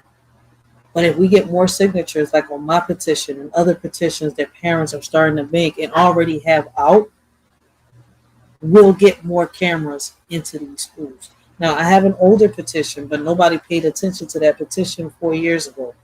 Now, it seems like us putting in that work, us parents coming together, that's how we're drawing the attention of the politicians. What we need is for them to see that there's more parents out there that is serious. And if you don't want to go in person, this is the best way to, this is the best way to back up the leader of your community. I don't know if in every city and every state y'all got block captains, and what a block captain is basically the leader of your, your street, your block, right? The person that deals with, the park and the block parties and stuff like that. I don't know if y'all have that, but here we got a lot of them. All right. So basically, as a leader of my community, a lot of us have come together. So I'm saying, and I'm recommending that if y'all do this, whether with a petition or without a petition, but I'm saying if they notice a lot of parents making petitions like this, they will start paying attention. It's a matter of what we do. We cannot sit around and wait for Superman to come and save us. Because trust me, the government is not putting on that fucking cape. In the government right now, which is, the majority of most of you's daddy or zaddy is about to take y'all little fucking supplement, how can I say, y'all little allowance. That's what I call it, an allowance. When we depend off the government, it's a fucking allowance. You make more money working and getting paid weekly or bi-weekly than depending off of Vanessa's side check or off the goddamn welfare system. In order for you to see a lot of money off the welfare system, you have to keep popping out kids. And my bad. Let me shut the fuck up. I keep forgetting we live in a world where people do that. The fuck? That's exploiting your child, you fool.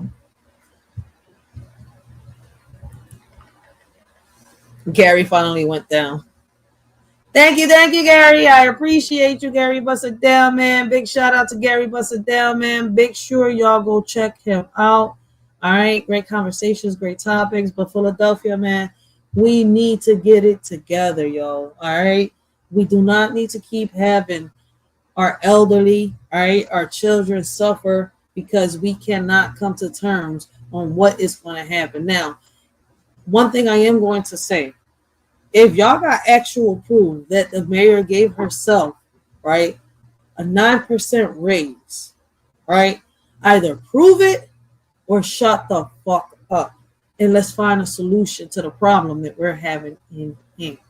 All right?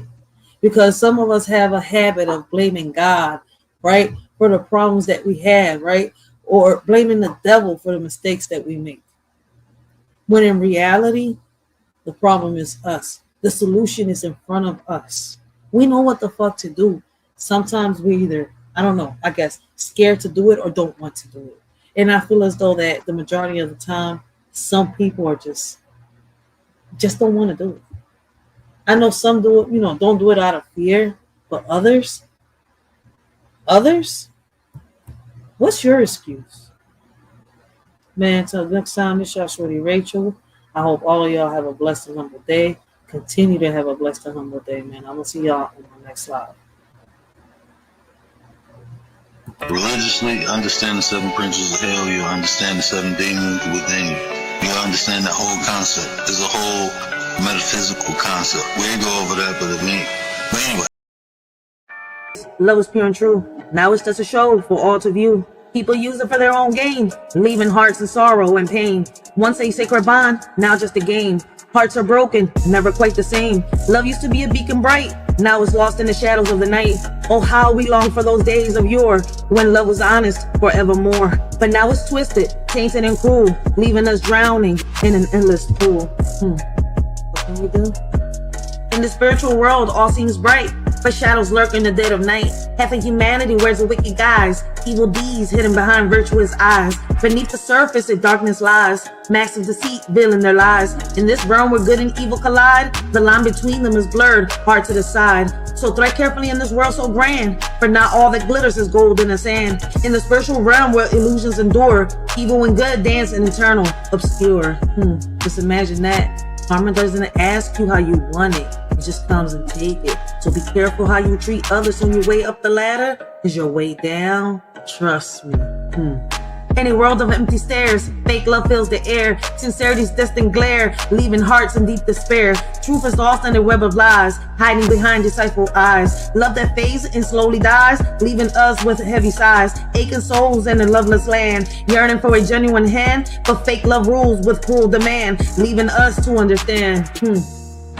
In this age of like and retweets, we've forgotten what real love truly means. It's not just about show and tell, but a feeling that makes our hearts swell. It's hard to know who's true and who's fake in a world where appearances are hard to shake. But real love is deeper than a profile pic. It's in the way that someone makes your soul click. So let's not get lost in the digital haze. Let's remember what real love truly conveys. It's not about followers or online fame, but a connection that sets our hearts aflame. In this world of make-believe, they all wear a smile. But behind the scenes, it's just a clever guys, puppets in their show, dancing in their stage. We're all just pieces of their charade. Beneath their mask of joy lies the tangled web, where secrets and deceits are carefully bred. Their lovey-dovey act is just for display. We're all caught up in their twisted play. So let's break free from this illusion so grand and see through the facade with hearts unplanned. No longer pawns in their game of charade. Let's find our own path and not be swayed. I feel like I'm surrounded with people with strings attached to their back, waiting for their master's command. It's like when I was little, right, and I was reading Pinocchio. Every time that he told a lie, his nose grew. It's just that, in real life, their noses don't grow harm or just catching.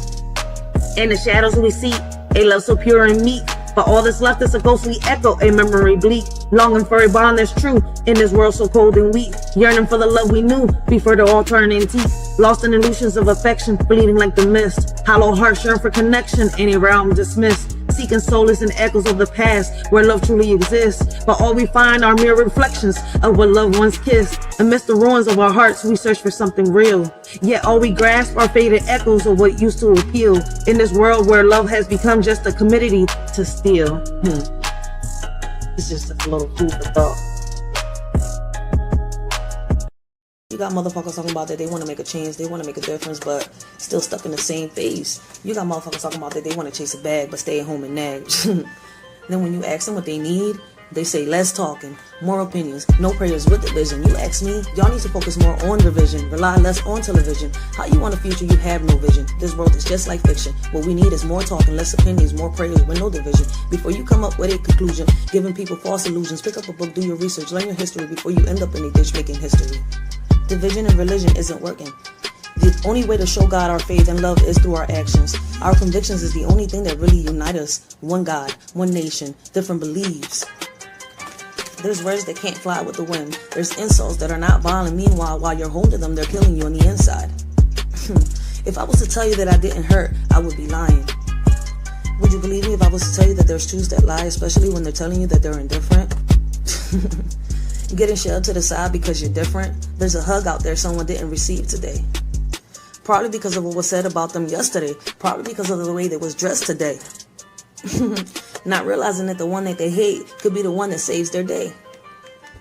But you know what? Thanks to them, it's another day in history where you get to flip the pages to your book and speak your story. And Lord, it's unholy. But you know what hurts the most? As I walk down the street and I see how easily we're divided. When we all should be united. One body, one mind, one soul, a million talents. Lord, without you, we're all divided. Forgive them, Lord, for they don't know any better. They don't know that there's someone out there that loves them. Yeah, you was.